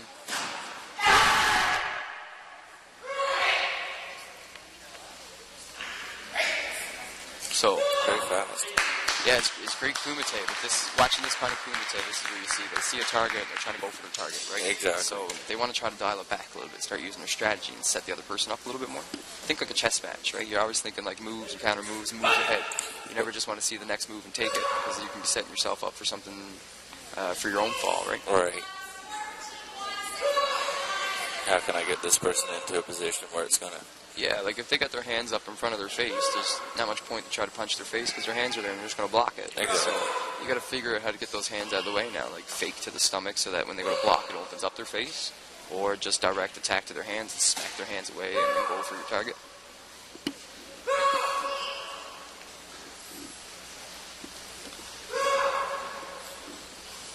So for our viewers at home, is there a certain you have to stay with inside? Yeah, so as we look at the ring here, right here we look at the ring. We see the ring's in red, and then we have this blue perimeter. So what happens is your ring is an 8 by 8 meter, and you have all that room to move around. But if you step out of your ring, it's called jogai, and the person you're fighting will end up getting 2 points. Oh, okay. Because it's kind of like they forced you out of the ring. So that'd be a penalty against you, and your partner will get 2 points. So as soon as you see a foot kind of go over onto the blue, they stepped out of the ring. So we try to stay within the boundaries, but at the same time, when you're moving around, sometimes you kind of forget where the boundaries are. Exactly. It can be kind of hard to watch that when you're being backed up or you're...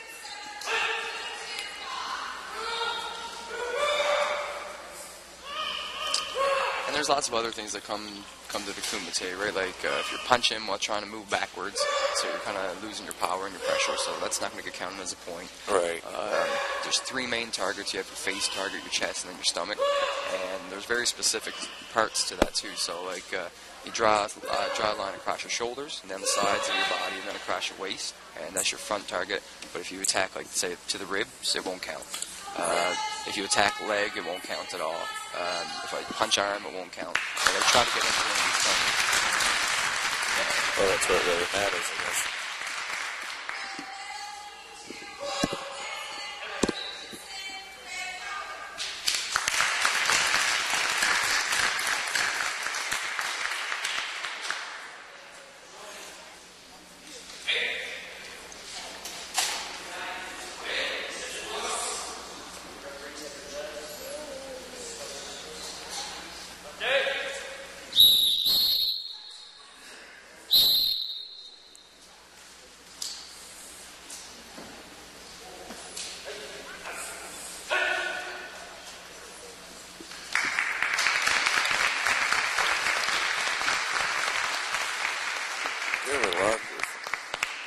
Tysori from Ring A from Saskatchewan team. So this kata again is called Teki Shodan. This is a really tough kata to compete with. It takes a lot of pressure. You can see the way they're moving. They're in the same stance, back and forth, back and forth. So a lot of the action has to come from hip vibration, rotation, things like this, right? And very difficult when you're kind of stuck in that stance. Keeping your body centered to the floor. Yeah, and then you talk about like axial transition and different things like this as well, right? So live again from Ring A, or Ring B, sorry.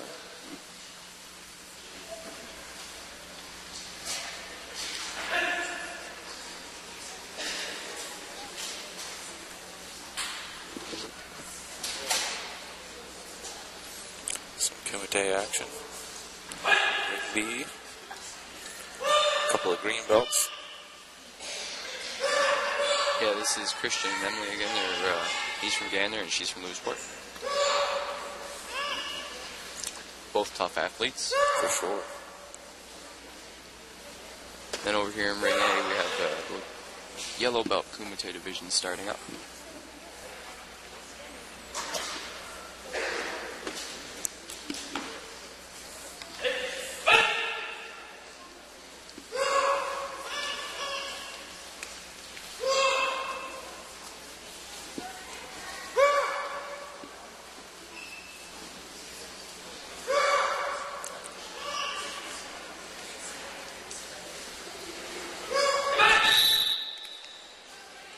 Got the yellow belts over here warming up outside the ring.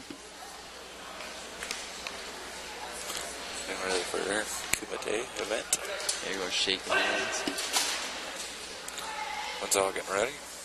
Hey, good fight in green belts. I think we had a slight contact up here in Ring B.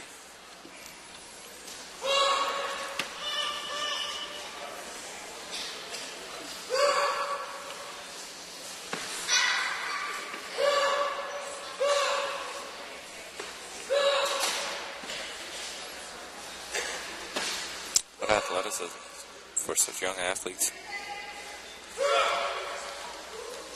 The endurance too, like when you're in Kumite, like the first 10 seconds is the 10 minutes, right? Like this, once the adrenaline kicks in, you start moving. Plus, you know, you got a little bit of that pre-match jitters kind of thing, right? For sure.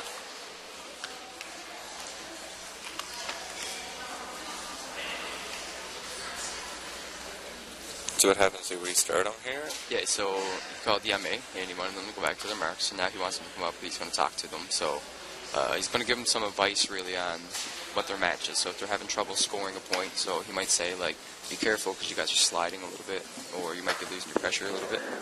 So he's just kind of giving them that little bit of advice, and hopefully it'll clean it up a little bit now when they go back in, so when they engage each other, they'll be getting those techniques the judges are looking for.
Back on the air.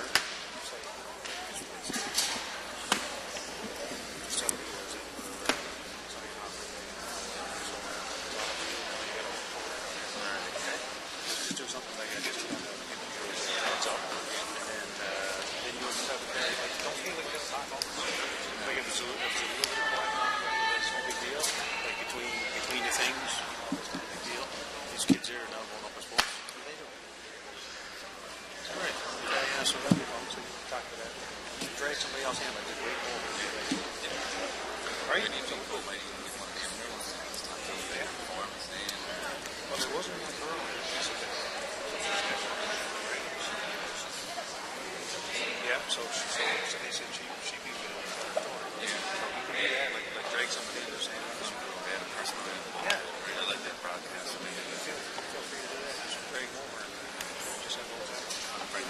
And you can leave for a couple minutes. If you want to edge it down, just leave for a couple minutes. You should do this before you do it. So, all right, you're good. I'll be fine. Okay.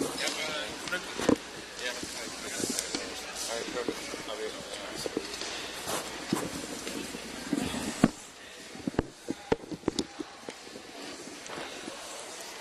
Okay, guys, this is Brandon. I'm signing off for today, but Alan's going to take over from here on out, and going to bring in some more great co-hosts over there, and have some great talks about some events happening here. All right, take care, bud. And Thanks, Alan. All the best to you. thanks for all the help today. You've been doing excellent. I'm sure you're going to do a great job this afternoon in your performances. Thank you. Take care. Take care, you too. See ya. Okay, guys, so I'm here now, and we got the yellow belt Kumite just getting ready to take off. Over in Ring B.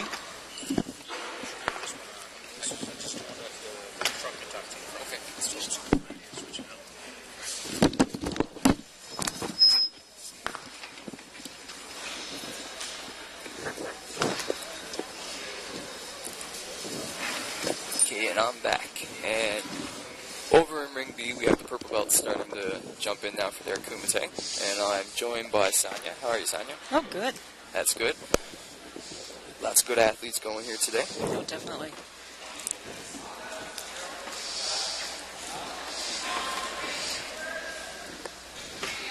This should be fun now that the yellow belt's doing the Kumite. I thought they were going to do the target jackets with the yellow belts. No. You're going to do free Kumite? Yes. Awesome.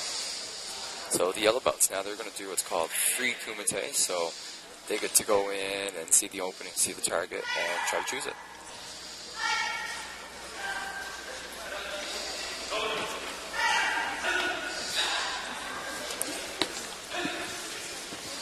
So, if you had any advice for Kumite, what do you think would be the best advice you can give? Don't think. Don't think. That's always a good one, of course. Because if you think about getting hurt, you're going to get hurt. I agree. If you think too much, then you got that, it's already like you're paused in your head, you know? Yeah, we're all guilty of it. Every one of us.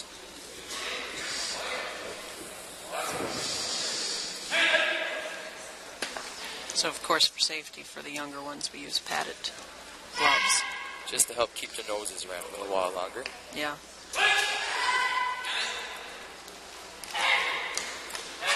So, over here in Ring B, we seem to have some good action going. We have one of the Saskatchewan athletes in there, and one of the Newfoundland athletes. Yeah, it's Brenna Birdsall and Emma Snow. Newfoundland versus Saskatchewan. Oh, they're both tough fighters. Strong.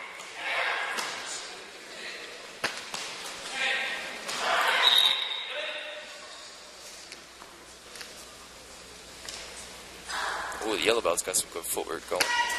Yeah. So oftentimes with the lower belts, they kind of sometimes get stuck. I think they could be overwhelmed.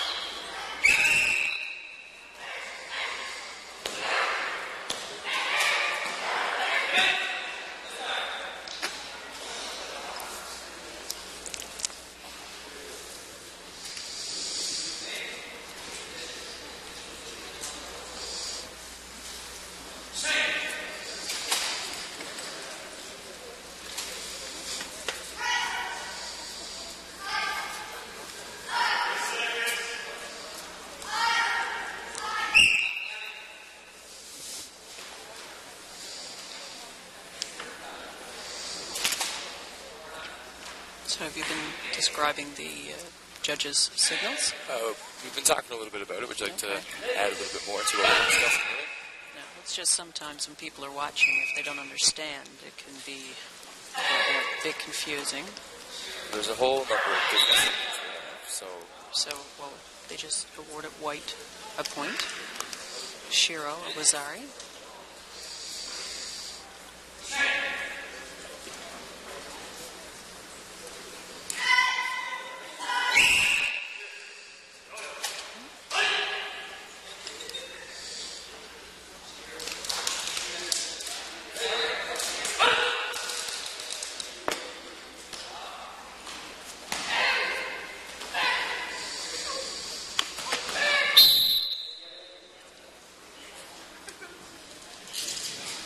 Nope, we're going over to B.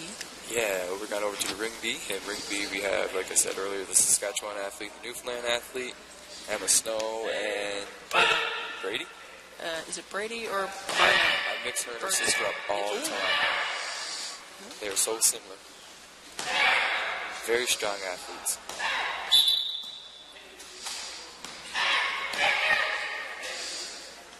So as you see the color belts getting a bit darker, you'll see the skill coming up a bit more. So you'll start to see the matches get a little bit more Intense. That's definitely a good word for it.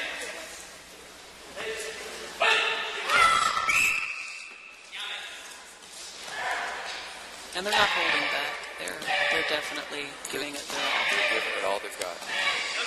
Do you have a favorite kumite technique or anything? Anything stand out to you? No, when you get a good reverse punch to work, that's always great. I know I was saying earlier that you're a fan of the kicks. I enjoy my kick. The reason behind that is I believe my legs are longer than most arms. It's probably not in my case. That's some nice action It's a there. good group, right? It's an intense match.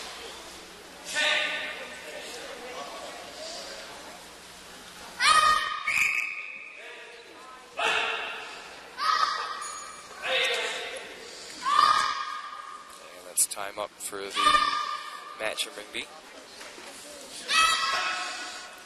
Okay, so we're back to Ring A.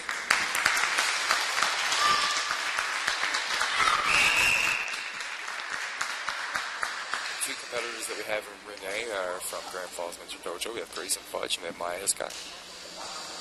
I was actually paired up with Maya yesterday in the dojo. She's a good little fighter. She's another sharp little fighter. I was actually paired up with Grayson, too. He's pretty He's good. a sharp one too, yeah.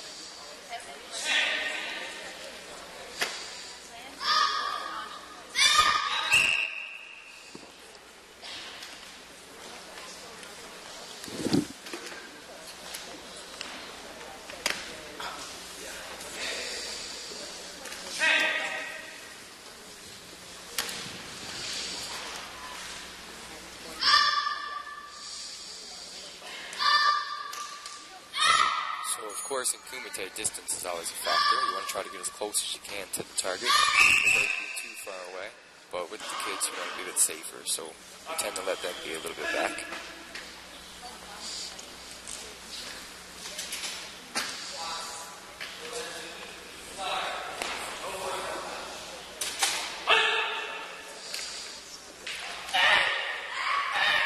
Oh, and Haka just won this match. Maya's going to advance on to the next round. And now we're going back to Ring B. In Ring B, we have Brady Birdsall and Maria Vincent. Brady is from Saskatchewan. Maria is from Grand Falls.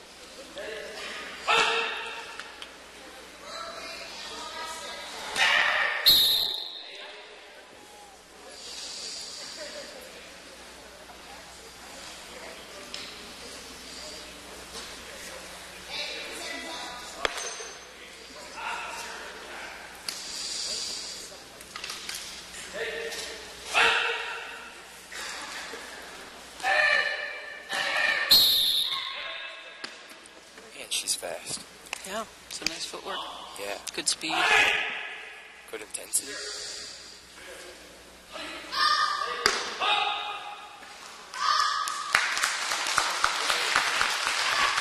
That's what I like to see. I like to see the athletes kind of give that little handshake. It's always good sportsmanship. Always good. And Maria did very well holding her own against her. She's a very tough athlete.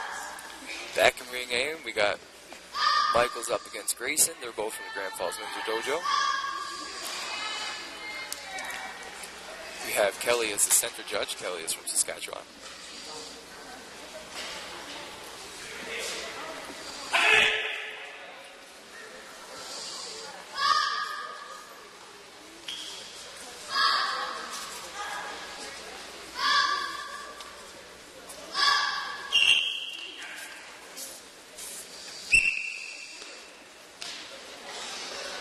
We've got a call of weak technique, but that's common with the younger belts.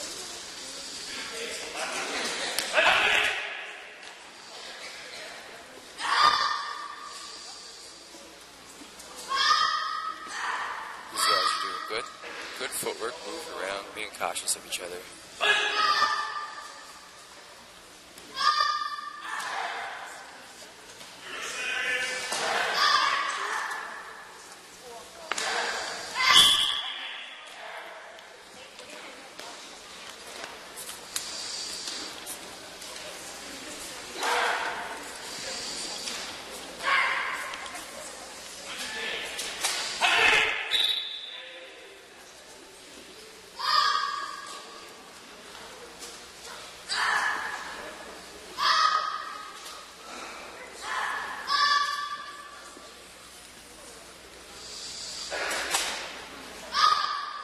Definitely see the difference between the color ranks as we move up. Like the lower color ranks, when they fight, tends to be more front, back, front, back. But as the colors go up, then they start changing side to side, front, back, shifting.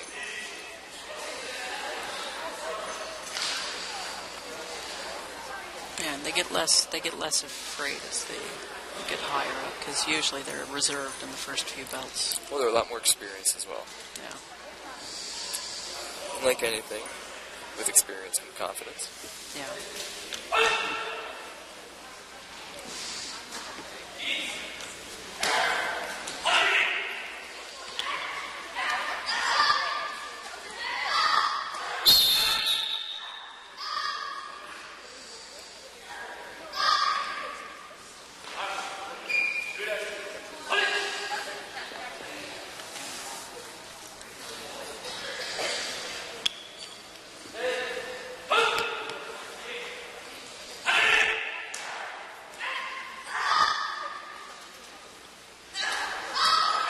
That was a good block there. Usually you don't see them at the yellow level blocking a lot. Oh.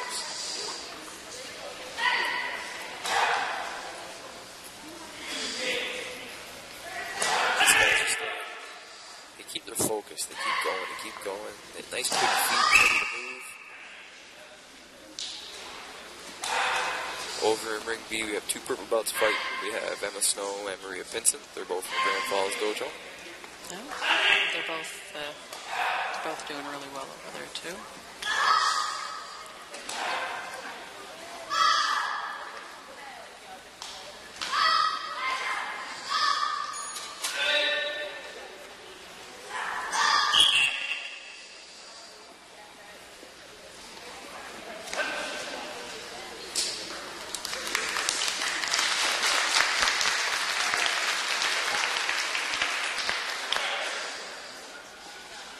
Shiro just received Wazari.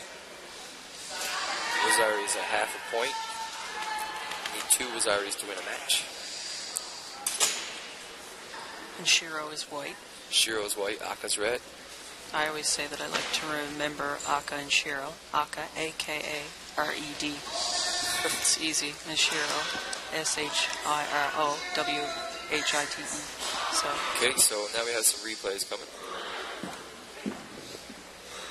So we're going to check out some of these replays. So this is a replay from Emma's and Brady's match. Like I said earlier, Brady's from Saskatchewan, Emma's from Grand Falls. That's Bryce in the middle as their center judge. Bryce is from Saskatchewan. Bryce has been competing for a long time. He's also a world-class athlete.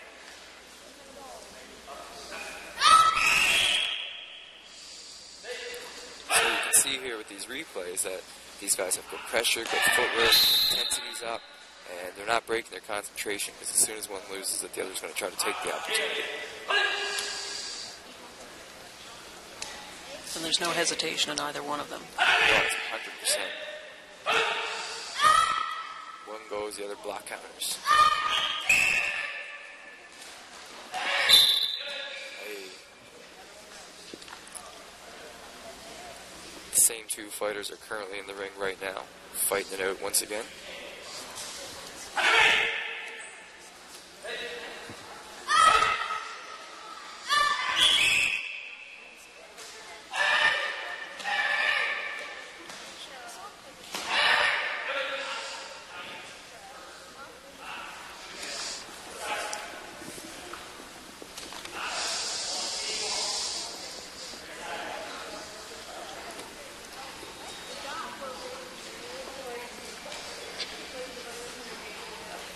Okay.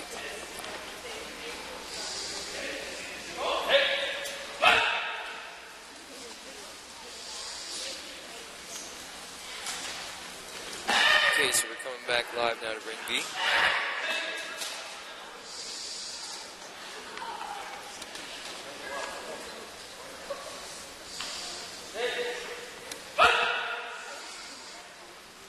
Okay, so this is the same two fighters that we just watched the replay of. These guys are having a live fight. You can really see the intensity between the two. Yeah.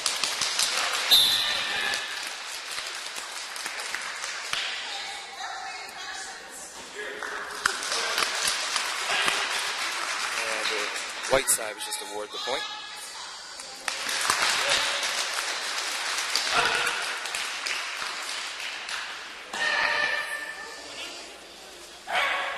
Some good speed, some good blocking.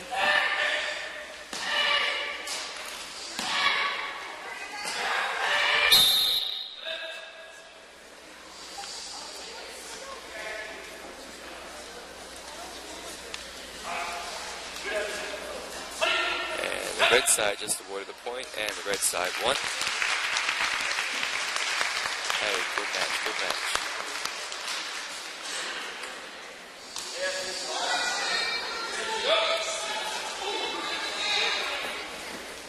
So they're calling in all the judges now. All the athletes are going to line up.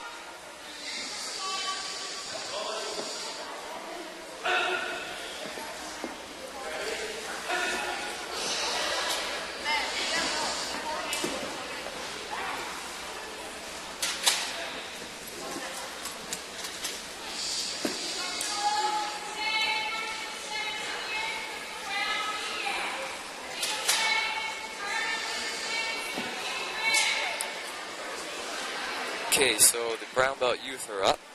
That means the next division I'm going to be up is myself. So I'm going to step off now, and I'm going to sign off, and I'm going to go do some practicing. I'm going to leave you guys here in the very capable hands of Sonia, and she'll take care of you guys till I come back. And I'll see you guys in just a bit.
Okay, here we are now in Ring B. We have the senior youth, or advanced youth, purple belt, brown belt, Kumite.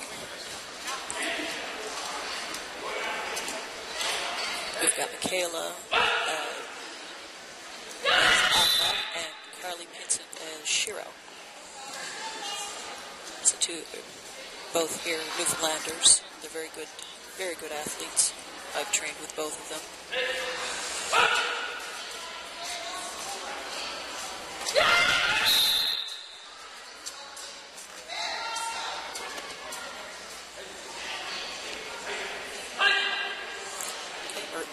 Michaela's just been awarded at that point a Wazari, as Alan was describing earlier on.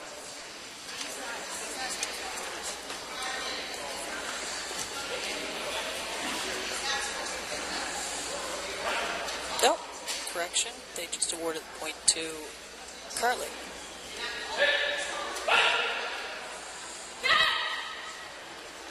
Oh, you're not doing it?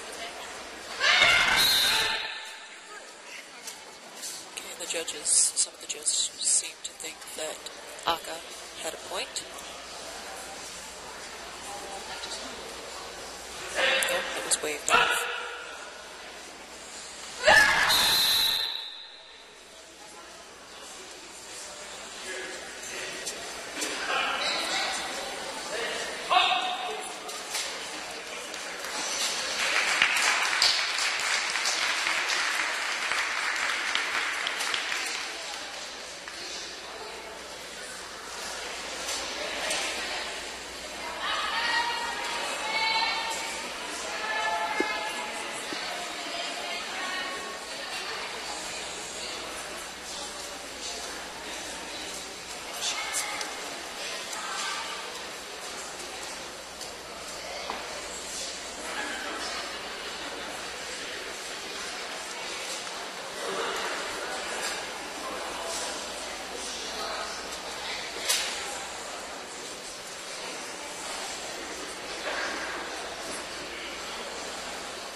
Getting ready to start.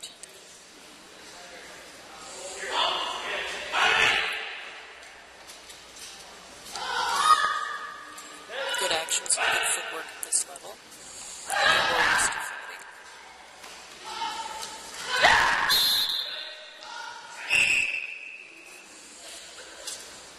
Very quick, no hesitation. It's nice to see.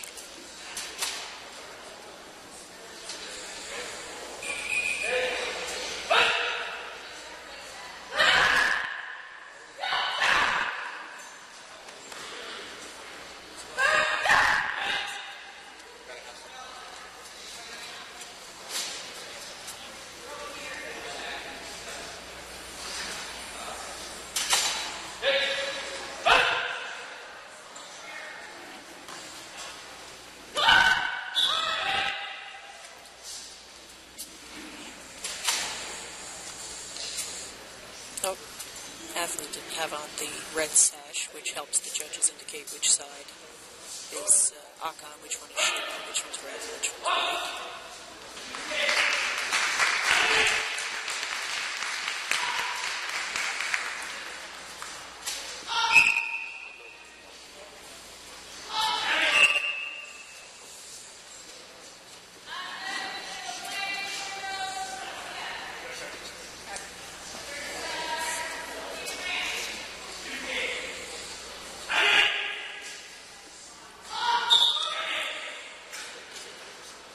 A couple of the judges think that White was in first there with a point.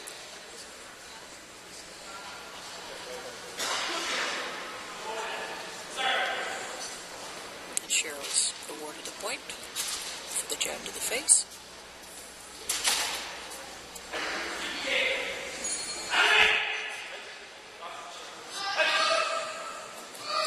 There's a lot of considerations when you're a center judge or a corner judge in these matches. Very fast action. You gotta keep an eye on what's happening.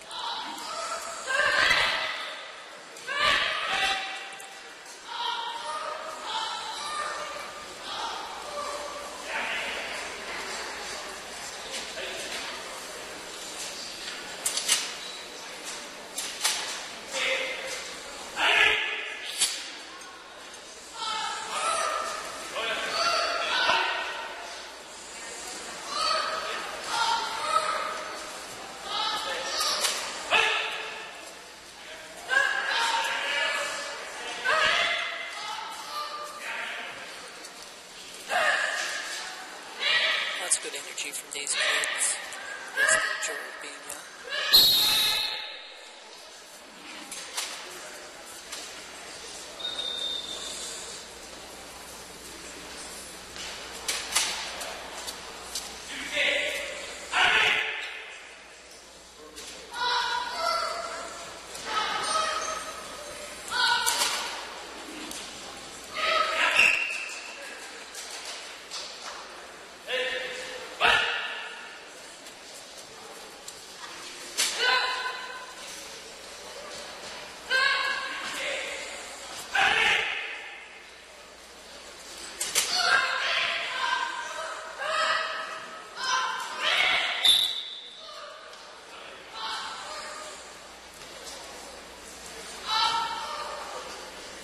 Traveling around in the ring. Some athletes stay still, some others travel around more. Generally in karate, you don't want to what we call escape or back up too much during a technique. I'm not sure it was just a wooden match, which was white. Good sportsmanship is always nice to see. First of all, they're dogs.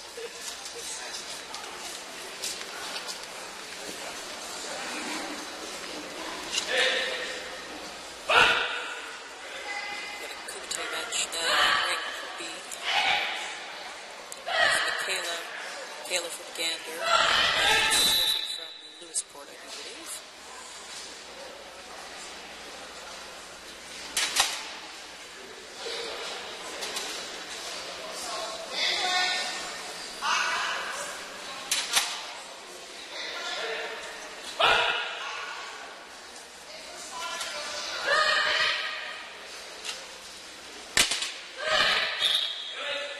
Some level of fighters, you get some that are a bit more cautious, take their time.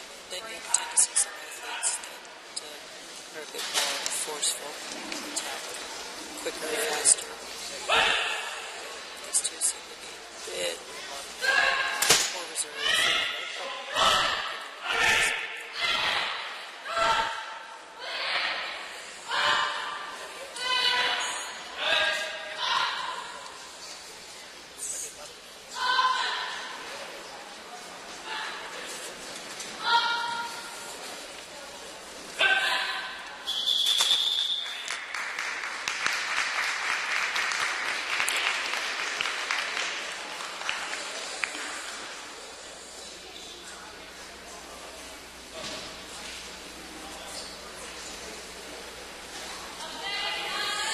Okay, the judge is giving them talking to sometimes if the judge sees something off, or usually for safety, or if it's sometimes a verbal warning if the athletes sometimes get too excited or they're doing a technique wrong, or using a wrong striking surface.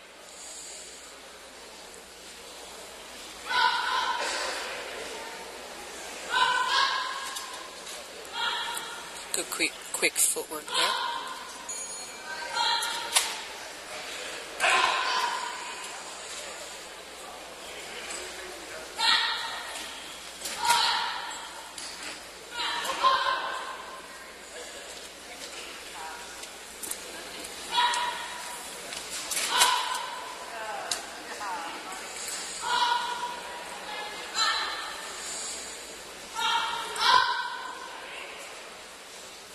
part of kumite is proper technique, proper distance, and another thing that you see as athletes, they need a hikitag, where one of the players will go back by their side as the other one is out for the punch.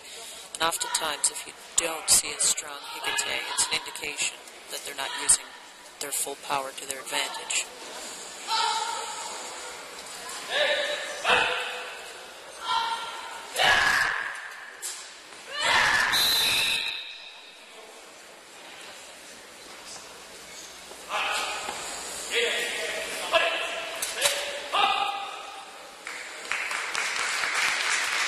Last technique was off target.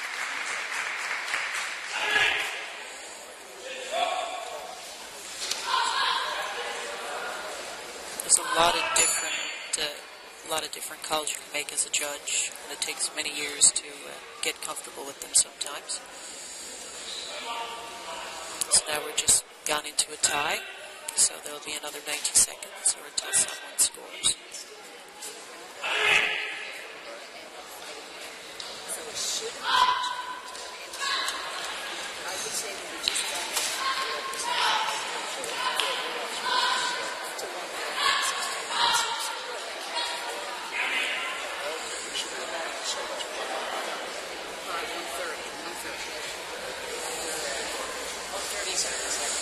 And you were going to start at 15. I'll show you the... Oh, yeah, that's right.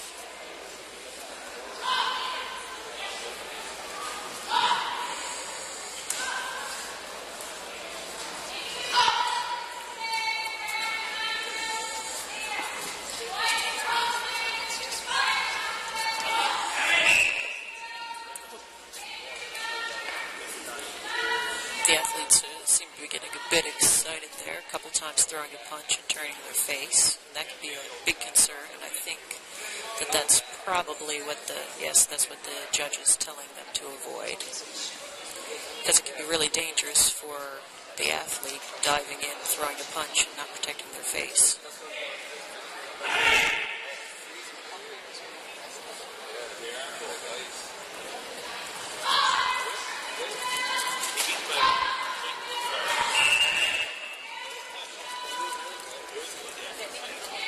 The judges think that Shiro has a point. Oh, that's called Tachi, which pretty much means poor stance, so Shiro was leading in.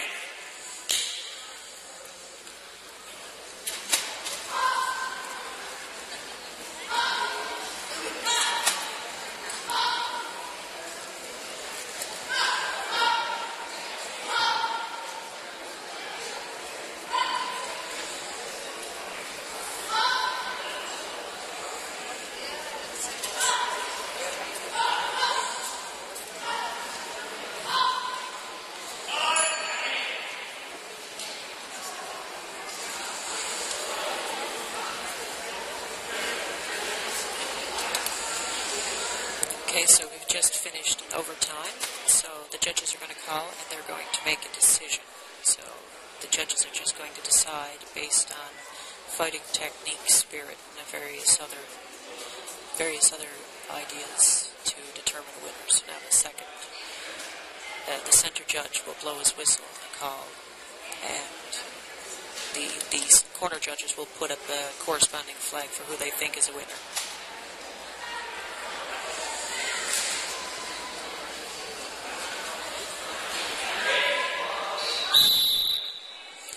Aka's declared winner.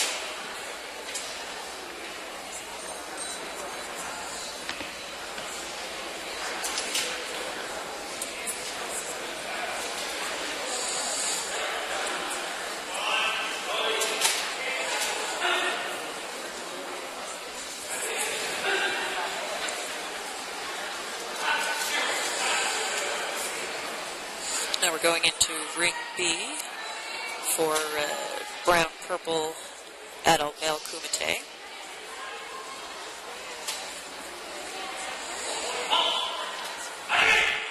And our two competitors here are Andrew Harbin, he's from Grand Falls, Windsor, and your commentator for the day, Alan Hayward, who is also from Grand Falls, Windsor.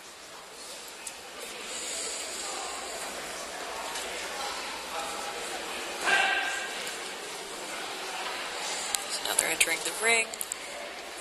Bow to the judge, always first, bow to each other.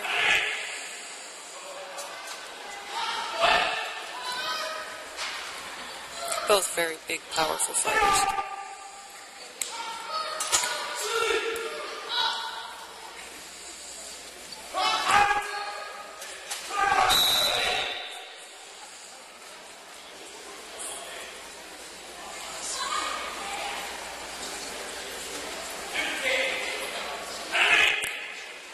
Called off.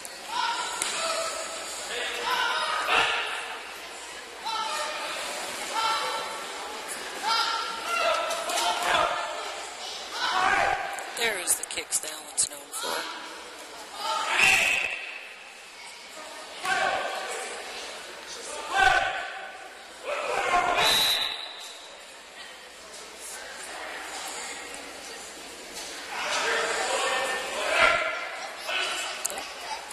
Alan is awarded a half point for a punch to the face.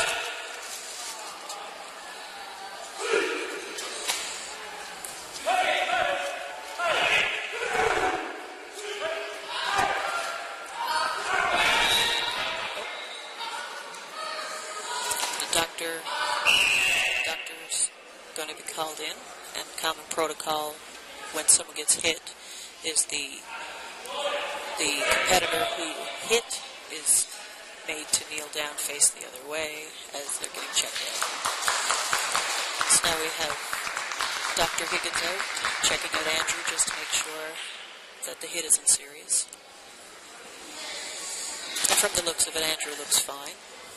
Thumbs up from Andrew. And now Dr. Harbin will tell the judges her thoughts on the hit. And depending on the hit, as I described earlier, it could be a point, or it could be a penalty, or it could be waved off. So people sometimes watch kumite matches and they wonder why certain techniques didn't score, and there's just many factors to be considered.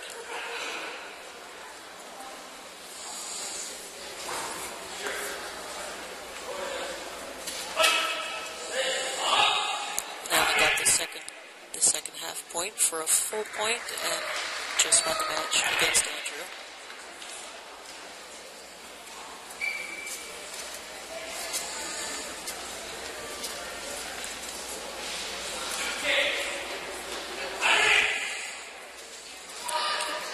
Okay, we're back in ring A now with two green belts.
Some good energy in the ring. Oh, go! Yep. So we got a doctor stop here. Oh. No. No. So now we have Brenna, I do believe, Birdsall.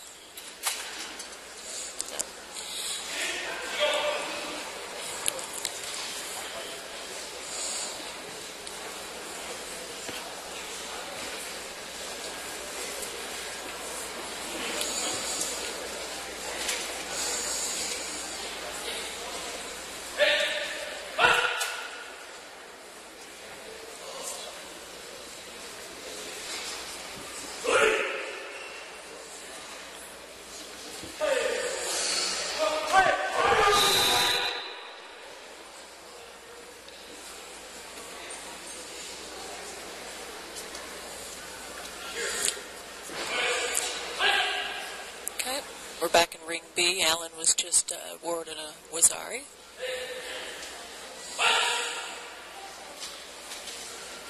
Again, two big, very strong fighters. Oh, good spinning back kick from Andrew. Missed the target slightly. A bit close for that kick.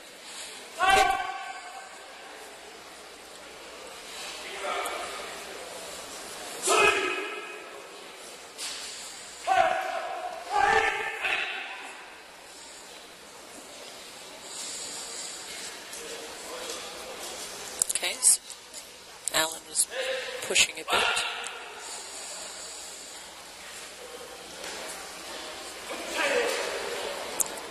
Bit of a fake. Ooh. Too close.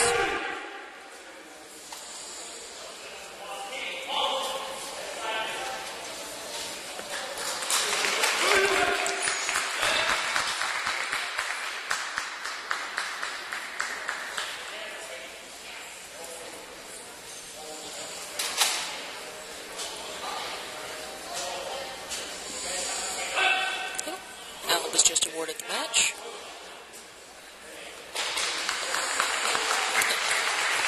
Okay.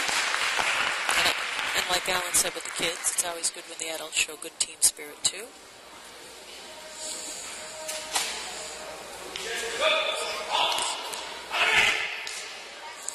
We're back now after a quick doctor stop. The doctor deemed Shiro able to fight again.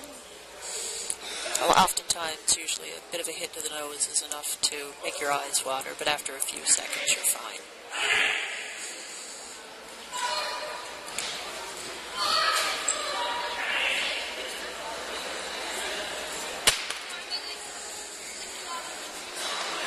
So now the judge is bringing them in to just give them a bit of advice, or not necessarily a warning, but sometimes it's just when the judge sees something for safety. He usually just advises the athletes.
Has just been awarded Wazari, which is a half point.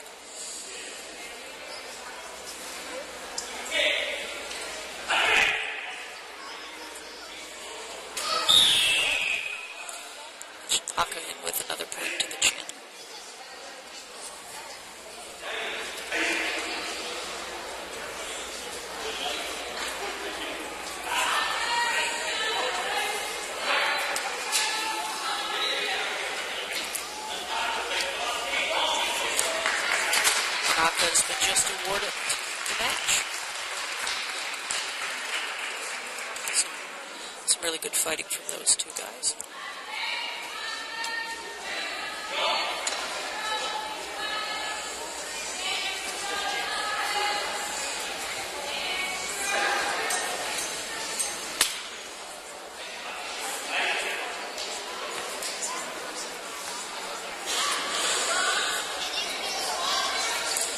So in ring B now, and we have Royce from Saskatchewan and Savan getting ready to fight.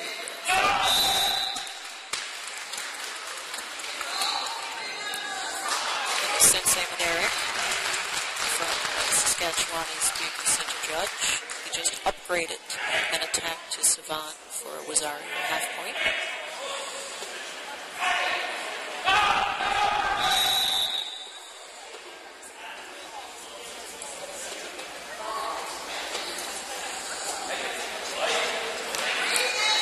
Technique is waved off because it was a bit weak.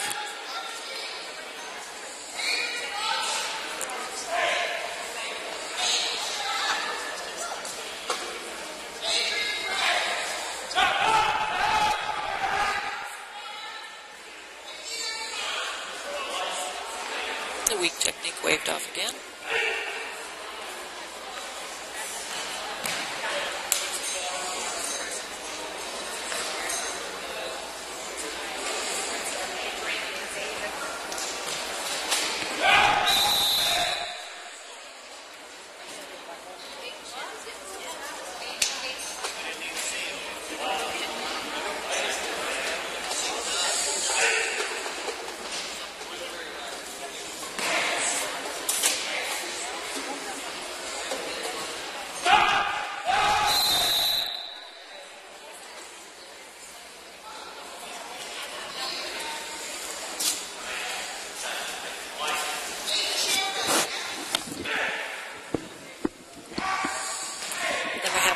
Back here now with me, just after his Hey guys, fight. how you doing? So the Kumite continues. Yeah. Savan just has Wazari. Savan and Royce fighting? Yes. Hi. So Royce is from Saskatchewan. We got Savan here from Newfoundland. They're both tough competitors. Yeah. I met Royce about 2 years ago in Quebec, and I swear he grew 2 feet since then. Yeah. It's nice, quick footwork.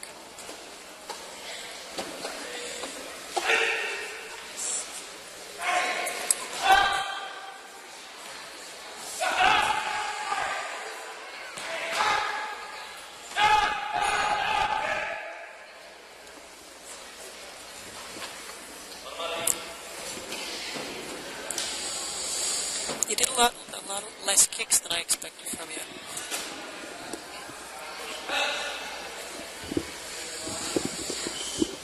Yeah, I was trying to be controlled as I was fighting. I was thinking for a minute you were going to make a liar out of me. I was trying to work a little bit more of the stuff that we were working yesterday at the judging clinic. I was trying to think a little bit more pressure on my feet, things like that. Okay, so we have Reese. Oh, With Brett. Brett's from Saskatchewan. Reese is from Lewisport, which runs with the Grand Falls Dojo. Then over here in Ring A, we are starting the purple belt Kumite. We have David Fudge up against Adrian Brown. so yeah, we're in Ring B now watching Reese and Brett. Pretty evenly matched height-wise.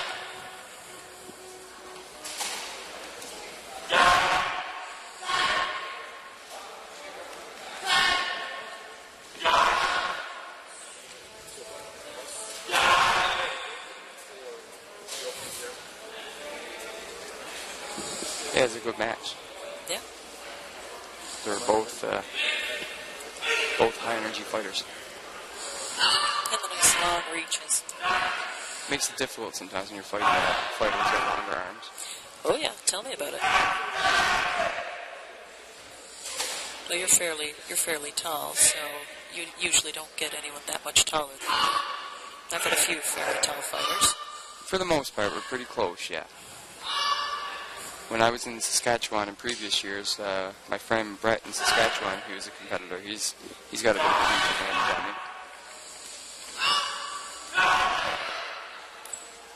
Yep. You have to be careful when you're fighting someone a lot taller because you just walk right into the punch if you're not careful. Because us shorter people have to have a faster footwork to get in a bit closer to get a point. Oh. So we have a doctor's stop.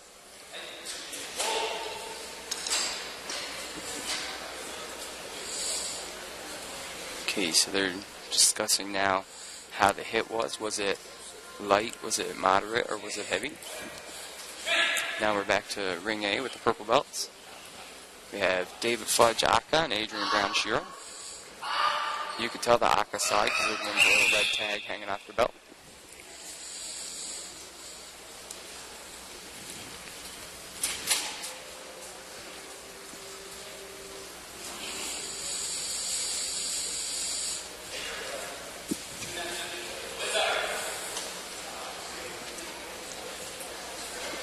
Shiro was awarded a point.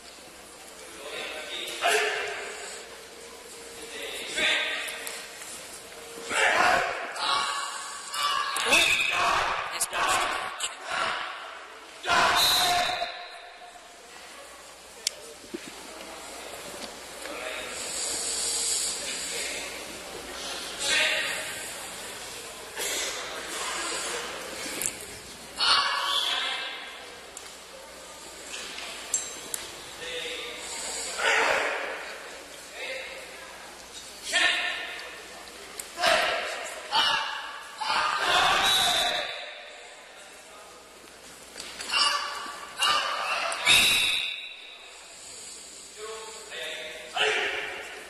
A lot of good energy here in the fight. Some of the attacks seem to be attacking while they're moving backwards a little bit. Yeah, a bit nige. Nige, so yeah. So when you're punching and you're traveling backwards, it takes away from your technique. So it's hard to score like that.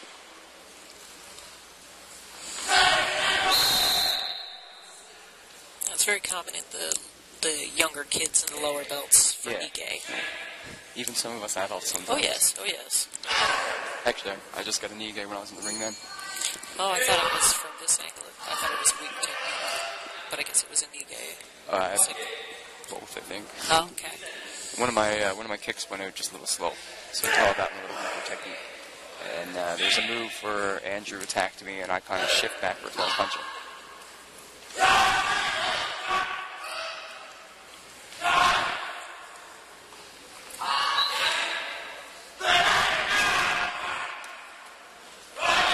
So good energy here in both rings. Ring B's got 2 brown belts going in, and Yeah. these guys are They're not holding anything firing back. it out. Yeah. That's what you like to see at these levels.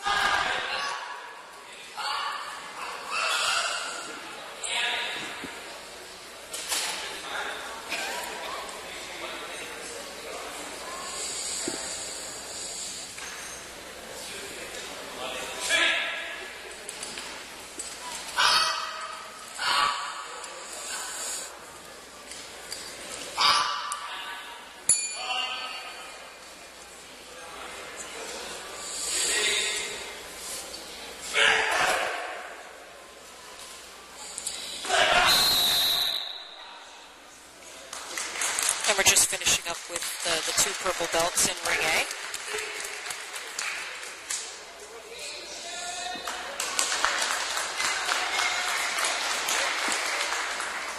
So now in ring A, we have a purple belt coming in and we have a brown belt coming in. The purple belt is from Grand Falls Windsor Dojo. His name's Aiden. And then the brown belt is from the Saskatchewan Dojo, and his name is Theodore. So this should be a good match. Nope, Then in ring B we have Daniel Snow. Daniel Snow is from our dojo here in Grand Falls, and he is competing Was it against... Savan? It looks like Savan. Oh, nice. And he seems to be competing against Ipam. Very nice. And in ring B, Ring B, Ipam.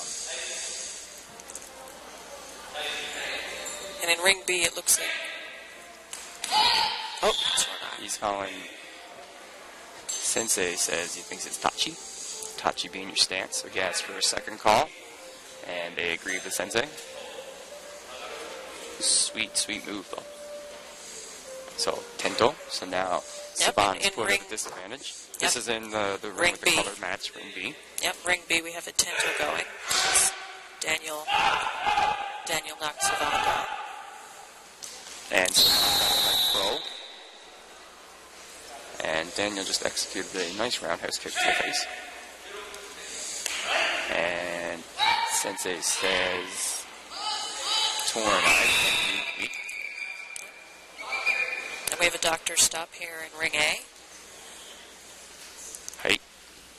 So when we have a doctor stop, and ring A is what we see right now, and the one who did the hitting, they turn around and kneel down, and the one who got hit, the doctor goes and checks them out. So the reason the one who hit the person turns around is they kind of give them just a sign of respect to get checked out by the doctor, and the doctor will come in and do their thing, and then when the doctor determines how severe the hit was, she'll go speak to the judges of that match, and then based on their decision, we'll get a decision from the judges. So it could be a point, or it could be a penalty, or they could just call it off and call it no point. Yeah, we got some great action down in ring B.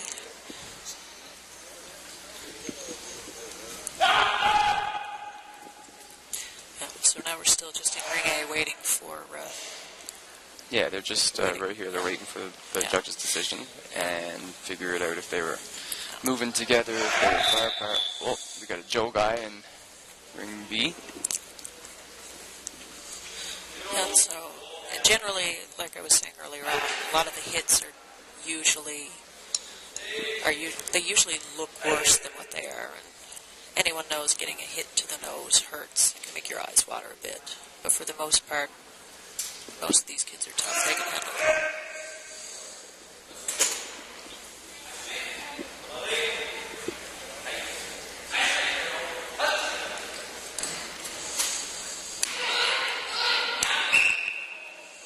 It's good fast feet. Yeah, these guys are pretty sharp.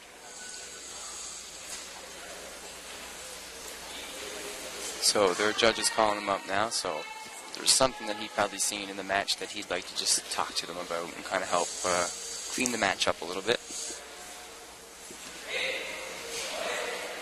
Yeah, they had the judge in the previous match was calling a few, or the athletes up a few times, and I was describing how it's generally for safety. If they see something, usually. Right. Mawashigiri to the stomach. Yeah, it's true down.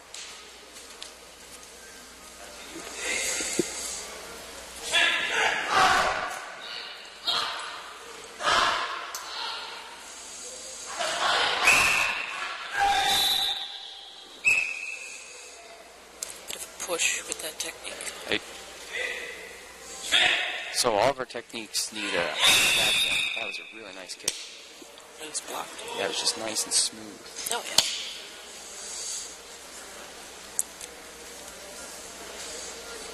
Into Sashman.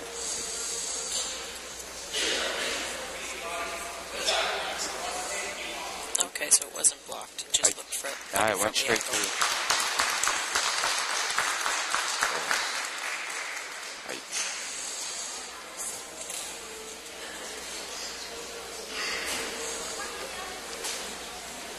And as a judge, that's what they're looking for too, is that one technique that just kind of pulls that flag out of you.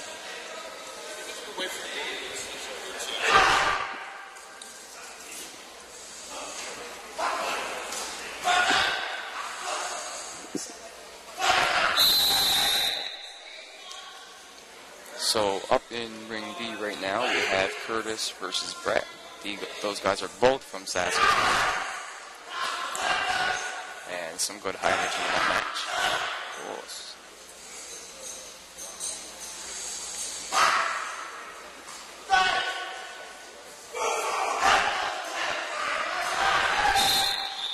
You might as well describe what us means, Alan. Because Yeah, I you keep saying it over and over. Actually, I've said it earlier today, so I'll say it again for people probably just tuning in. Karate's a Japanese martial arts, so we use a lot of Japanese terminology, and we use the word us as a sign of respect saying like, yes, I understand, or I In the agree. affirmative. Yeah, just kind of confirming. So, And now we got Curtis and Brett on the screen now. these guys are on the puzzle match. So, like I said, these guys are both from Saskatchewan. There's a nice fast kick he had in there. Yeah, these guys are high energy, good fighters. Curtis, who is Shiro, which is the guy on the right now. Aka is the guy with the little red tag hanging off his belt. But Curtis, he snaps out those pretty quick kicks.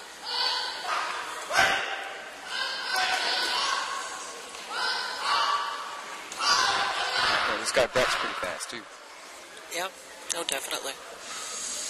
And they're not holding anything back. No, they're great athletes. Like a few more years now, and these guys are in the black belt scene. These guys are going to be on fire. Well, they have a great group of people they train with in the dojo.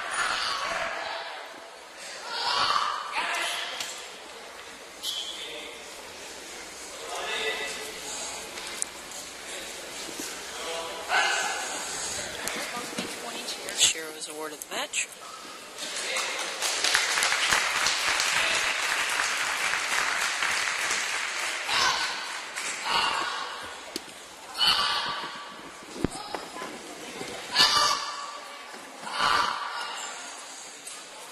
Back in ring A now with the purple belt fighters.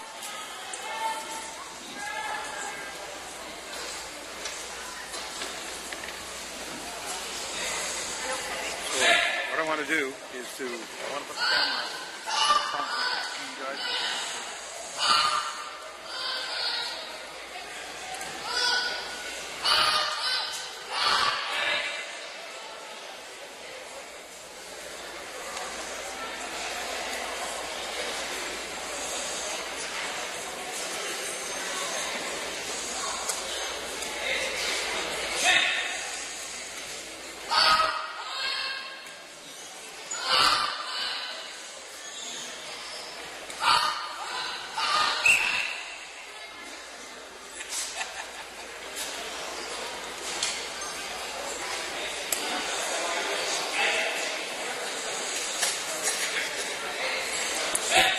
Tachi, like we were discussing earlier on.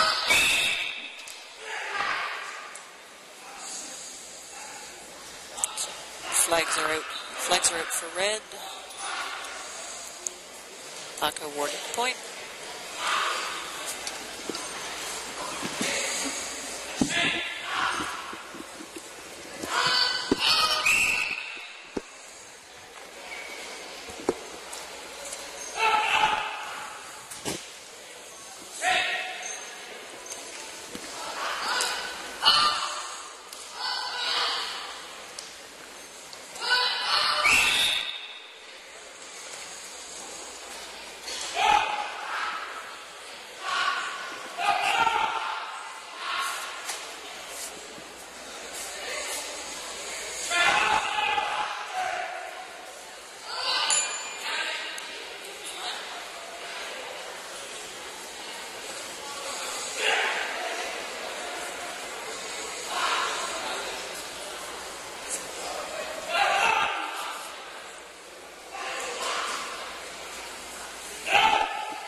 So these will be the last two matches now of the junior division.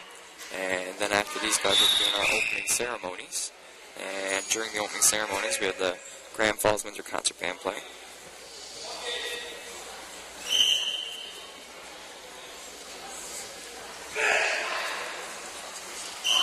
Oh. Okay, so now we're having a replay on Ring B. Yeah. So this is a replay of Daniel and Sivan's match. Both these athletes are from Newfoundland. They're from the Grand Falls Windsor Dojo. Daniel is a junior black belt, and Sivan is a brown belt. Daniel was in Poland Right. back in October as well. Very strong fighter. Yeah, he can hold his own against the adults. I was his But coach. then again, watching these matches here, these brown belts, most of these brown belts can hold their own here. Oh, definitely. I was coach for Daniel in Poland and was ringside for several of his fights. And definitely strong technique, good, strong fighter. Well, I've had the unfortunate of getting kicked by Daniel, So and have I. my ribs still hurt. But as you can tell, they're not holding anything back there. No, these guys are doing excellent. But they also have the control. They're protecting their face. And that comes with your experience as you get up through the belts and the ranks.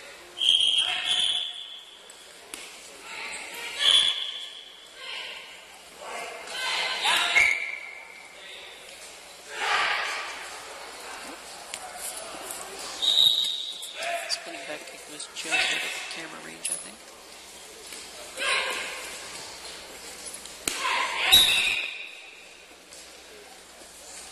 They have amazing speed. Yeah. I'm really impressed with Sivan. Sivan, yeah, he's moving really good today.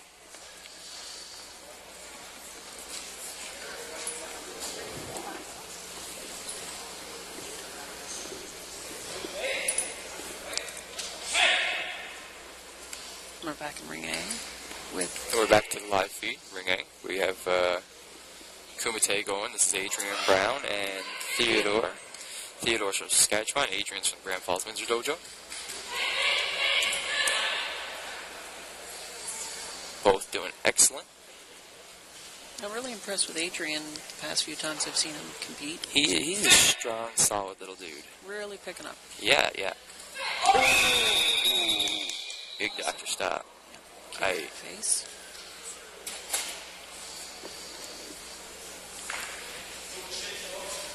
And it really hurts. I don't know if everyone knows it, but it really hurts getting hit in the face or the cheekbone. And it's Definitely. kind of an acquired ability to shake it off. Of course, fight plays a factor too, Yeah. because it's always that initial, you get that little scare. Yep. And for some of these kids, as they get higher up, it's sometimes you're seeing some of their first real hits. Yeah, these guys are getting into bigger and bigger divisions every year. More advanced, right?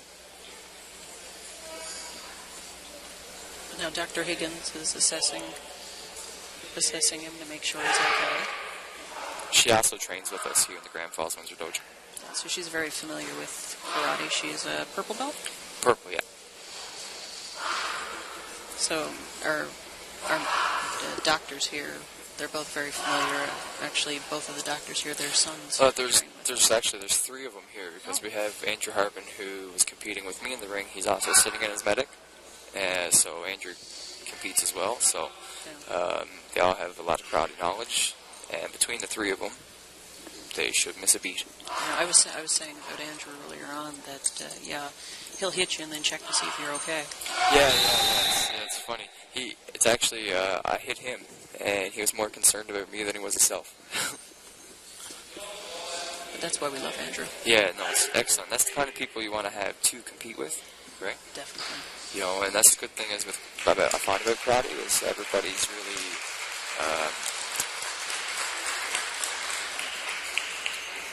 everybody's really open to having these fights and stuff, and when things happen, it's okay. They roll with the punches, so to speak, and just keep going. Everybody just kind of, you take it, you laugh it off, Never gets easier, but they get a little less and less.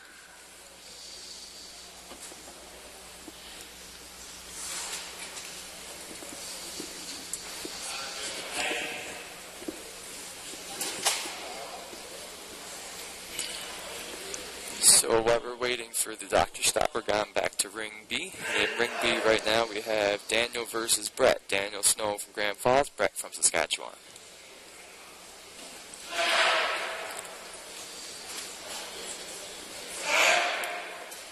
And a nice back kick by Daniel, but the distance was a little off.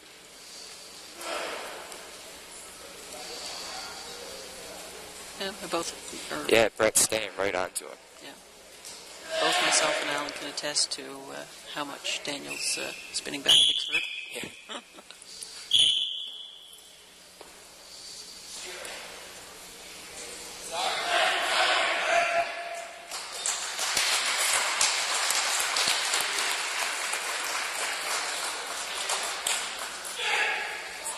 Oh, it's good. So the judging from the doctor stop in ring A just came back, and they awarded a point to the brown belt, and the brown belt won the match. So now they're lining up at the ring, and they're going to announce the winners.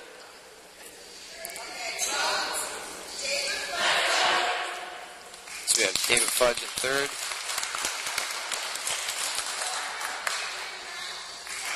Adrian in second.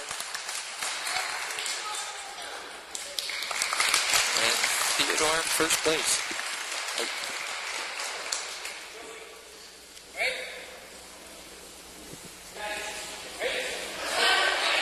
Oh, nice punch by Dan.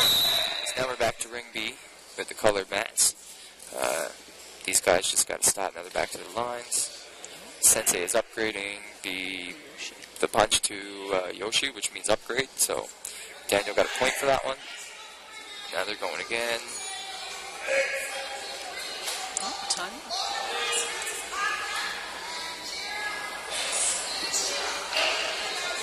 And Daniel won the match. And of course, again, that's what I like to see. They go in, they got that little friendly handshake. That's how he sells. It's a great thing when you see that with competition. You know, it's not just competition. We go in, we do our match, but when it's over, it's over. You know what I mean? There's a guy, I can't remember his name now. My sensei would always tell me a story about this guy who, every time he'd go into the ring, he'd fight like a wild animal. And then he'd come out the ring and sensei would say, "You need to calm down more." And he'd say, "I can't help it, sensei. It just happens when I get into the ring." And he did this for years, and it didn't matter. As soon as he got out of the match, it was all over. And he was right back to his normal self. But as soon as he got in the ring, he was wild. So getting ready now here in ring A, we have just another smaller division. We have Logan Hoskins versus Jared Hicks Copley. Jared's from Lewisport, but trains in the Grand Falls Dojo, and Logan's from the Grand Falls Dojo, and so these guys train together, actually. So sometimes when you see people that train together, the matches could be interesting because they kind of know how to read each other a little bit. Yeah, and that's the joy and the danger of fighting the same people all the time. You kind of know what they're going to do, and you kind of know what they're going to do. Yeah, like it doesn't make it any easier because it's like, oh, I know this is coming, but then he knows I'm going to do this. Right? So it's just, you're back to where you started, basically. You're still guessing. Well, when we fight each other, I'm usually just waiting for your spinning back kick. That's usually the one that's coming. Yeah. Or that thrust kick. Or the thrust kick. Yeah. Or the front kick. Or the hook kick. Just be ready for a kick. The hook kick to the back of my head seems to be your favorite, too. I like that one a lot. Not legal in competition, though. You will see it now when I do my demonstration. Oh. Hopefully it executes as well as I'd like it to. Oh. If not, Daniel's going to get kicked in the head. Excellent.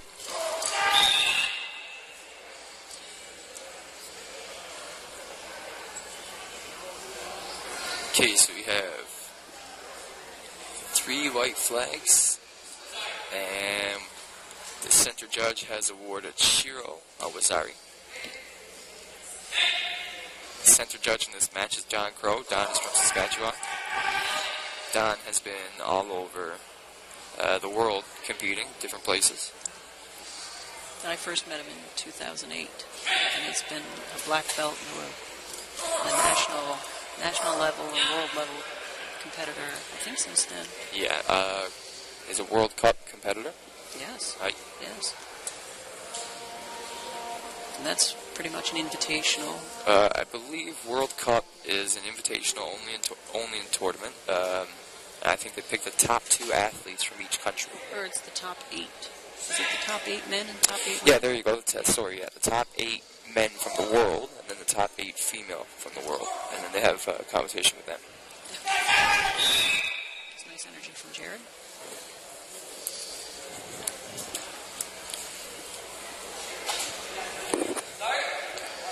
Jared is a tough competitor as well. He's very strong, right? Very strong. He's gotten a lot taller in the past few years. With Yeah. Height.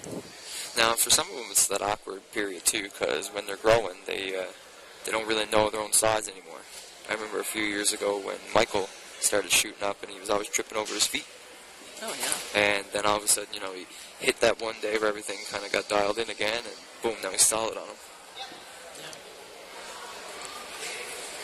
Well, most of the black belt boys, just a few years ago, they were looking up at me, and now they're towering over me. Now you're looking up to them. So we have a second match now between Jared and Logan. Mm-hmm. It'll be the best 2 out of 3, same as it was for me and Andrew.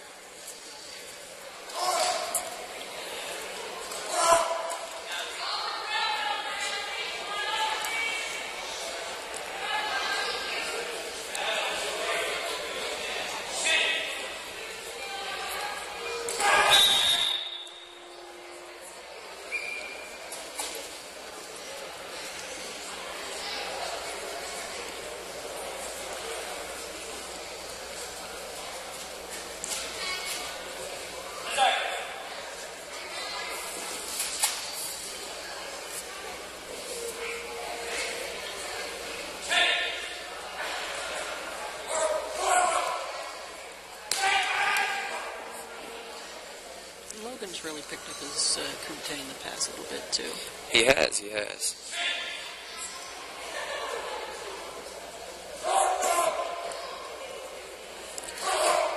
Kumite is one of those tricky things, like one day it'll just click and you'll feel it, and then, as long as you're thinking in Kumite, it's going to be much harder to react. Yeah. I was discussing it earlier on, the saying that Sensei says, paralysis by analysis. Yeah. And we're all guilty of it. You don't want to try to wait to see what technique is coming. You want to just try to be ready for the one that's coming at you. You want to feel it. Nige. Punching while going backwards. It's like we say about having the feeling how many times we've rescued glasses falling out of the cupboard. Yeah, that's one of my favorite feelings. When you get that rescuer of cups. Yeah, you get that glass that falls out of the cupboard, and then you shoot your hand out right quick and you catch that glass. And 99.9% of the time, no one's there to watch you, so no one sees how fast you are.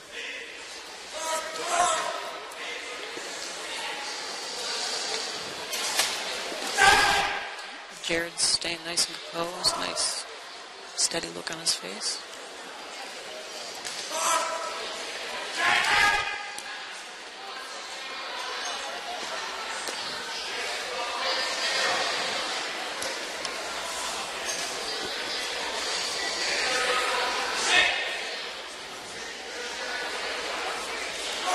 So I think the plan for the black belt adults is, while the males are competing, I guess we'll be using all the females for the judges, and then vice versa, when the females are competing, the males for judges.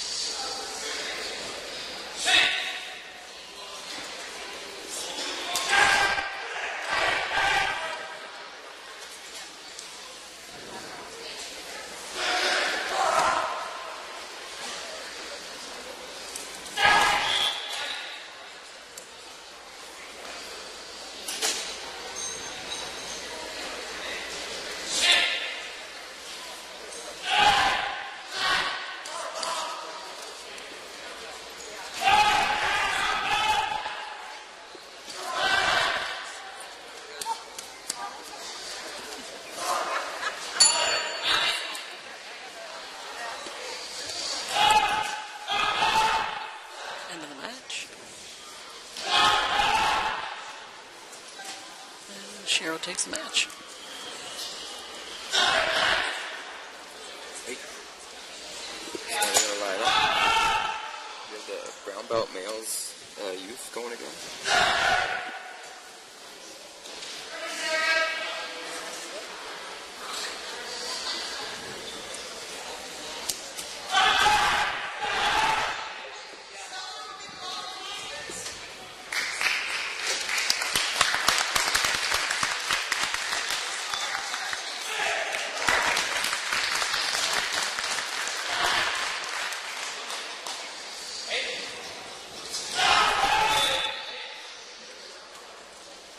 Okay, so now we're over into the color mats again. These guys got the brown belt Kumite going. There's a Sensei Mineric into the center of the ring here.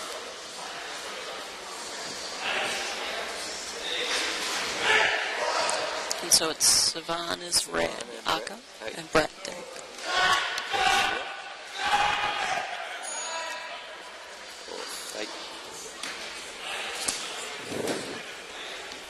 Okay, so this will be the last, once this division's done, this is the last division now before the opening ceremonies. So I think they're doing their last few matches now.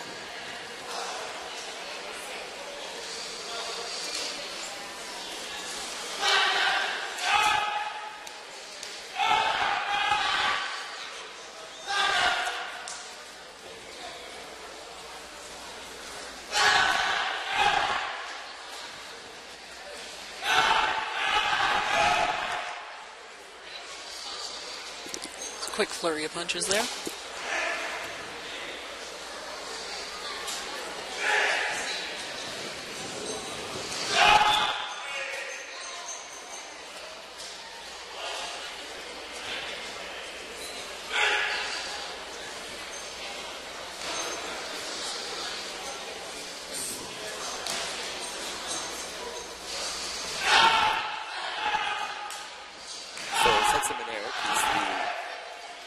Referee now who's in the match that you guys see. He's one of our head senseis. He travels all the way down from Saskatchewan a couple times a year to go gradings and stuff with us, and to make sure that we're on the same page with across Canada. Sensei Mineric himself is a world athlete, World Cup competitor. He's been involved in karate, I think, since 1978. 1978, yeah. So the doctor's just checking Brett to see. I can see I took a hit to the face, so he's just checking to see if he's okay. See what kind of shock happened. And usually it looks worse than what it is, but it's just hard not to react from a hit to the nose. Yeah, it's very hard to try to fight back the teary eyes. Yeah. And usually, once you get hit so many times, it's your body kind of gets a bit of a shock, and it's kind of hard to take a few hits after a while. And over the years, I mean, you kind of build up a tolerance to taking little smacks, but at the same time, every time you get one, it's still the same as the last. Yeah. And sometimes it happens, it's the same spot a couple times in a row, and that really hurts too.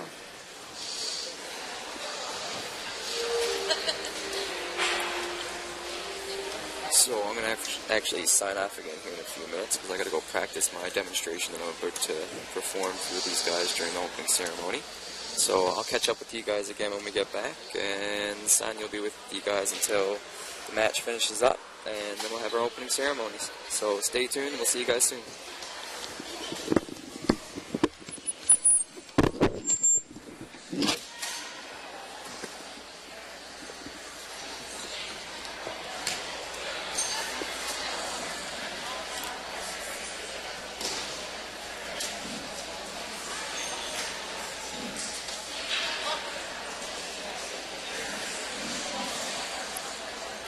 Now the doctor is just talking to the judges to see what his thoughts are on the hit, whether it's mild, moderate, or heavy.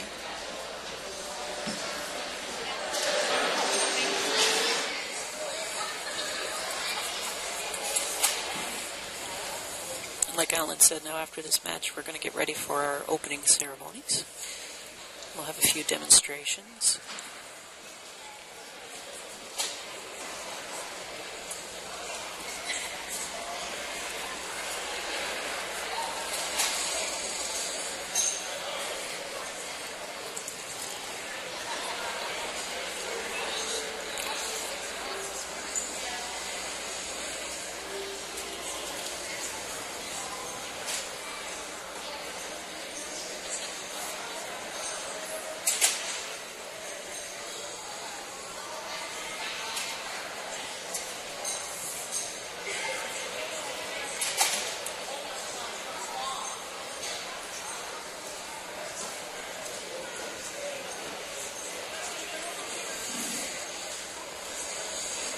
Okay, now we're Having a little replay here of an earlier match of Daniel and Savan. Again, like we were saying earlier on. Oh, now we've got earlier match of Logan and Jared.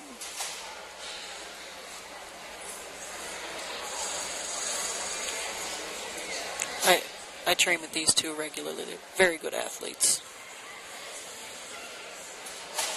Nice determination. Quick feet.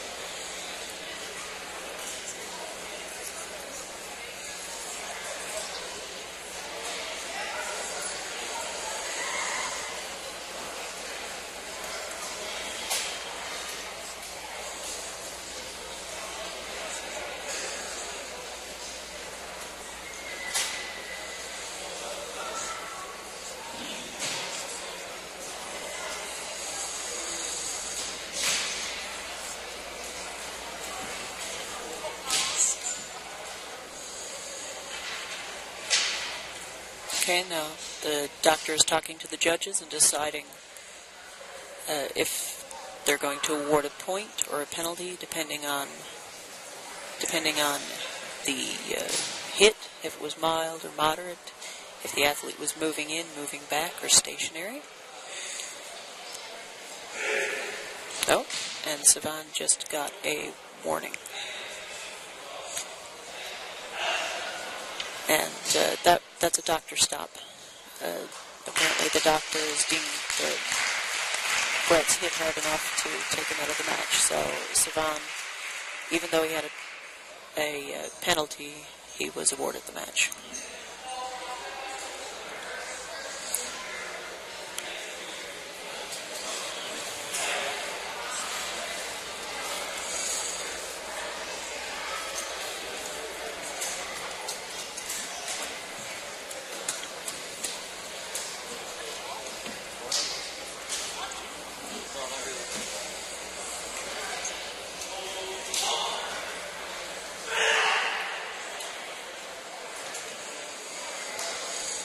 Here now in Ring B, we have Daniel and Curtis fighting.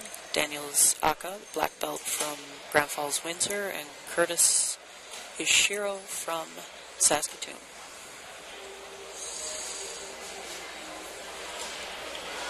Again, seeing a fairly high level of skill here. Kicks to the head. There's the spinning back kick that myself and Alan were talking about how Daniel does so well. Oh, a nice spinning back kick from Curtis.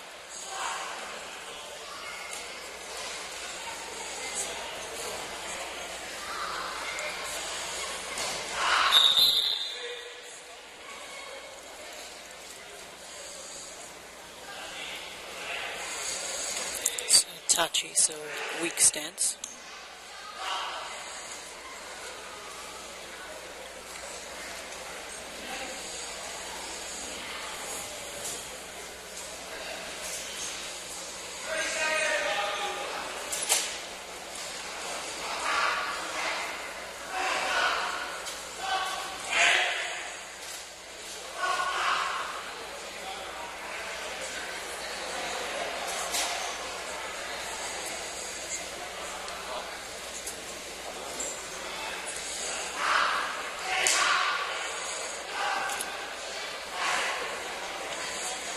A few nice fast punches, but off target.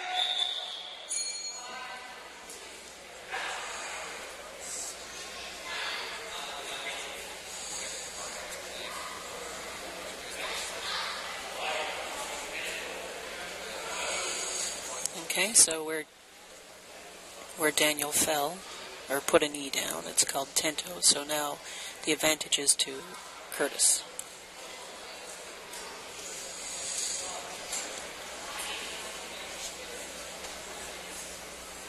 Now, Curtis has they're arm's length away, Curtis will have 5 seconds to attack Daniel. Daniel cannot move until Curtis moves and has to try to evade him.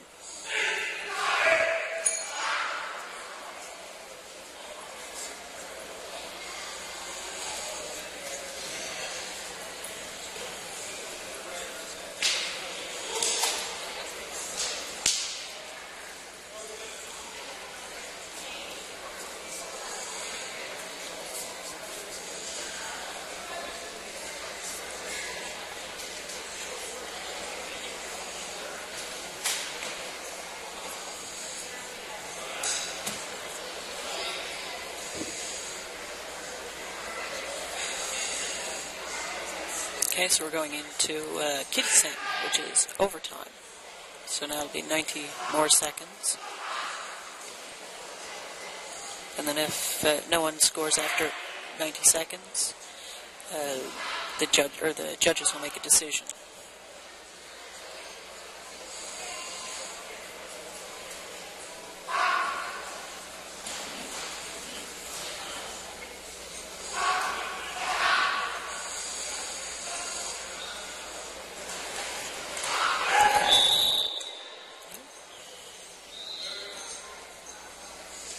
So doctor stop and come in and check Daniel out to make sure he's okay.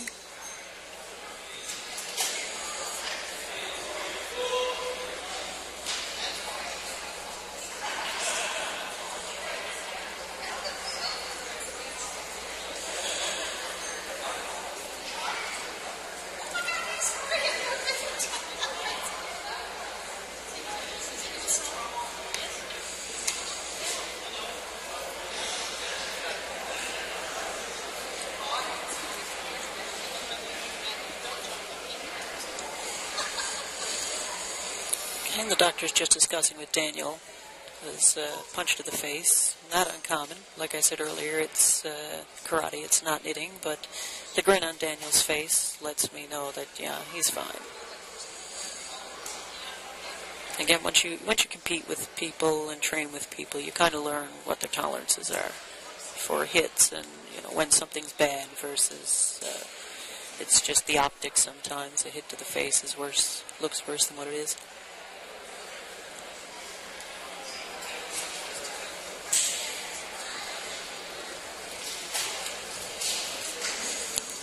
So now the judges are going to determine, based on what the doctor says, if Daniel was moving in, stationary, if it was minor, moderate, or heavy. And again, they'll award a point or a penalty as needed. So weak technique.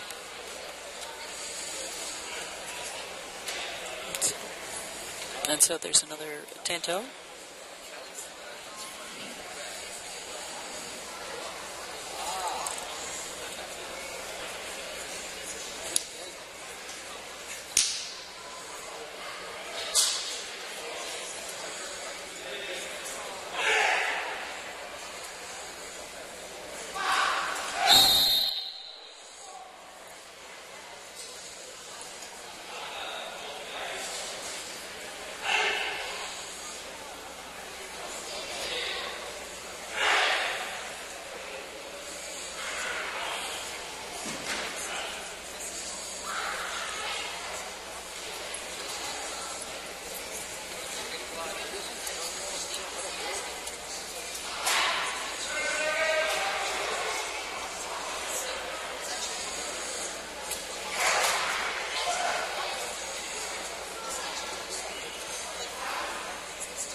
And Curtis Shiro is awarded the match.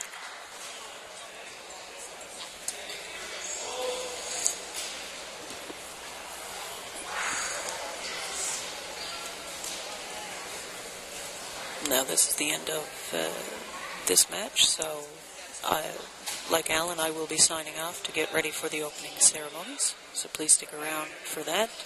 And then after that, we're going to have some awesome black belt competition, so you stick around to watch that.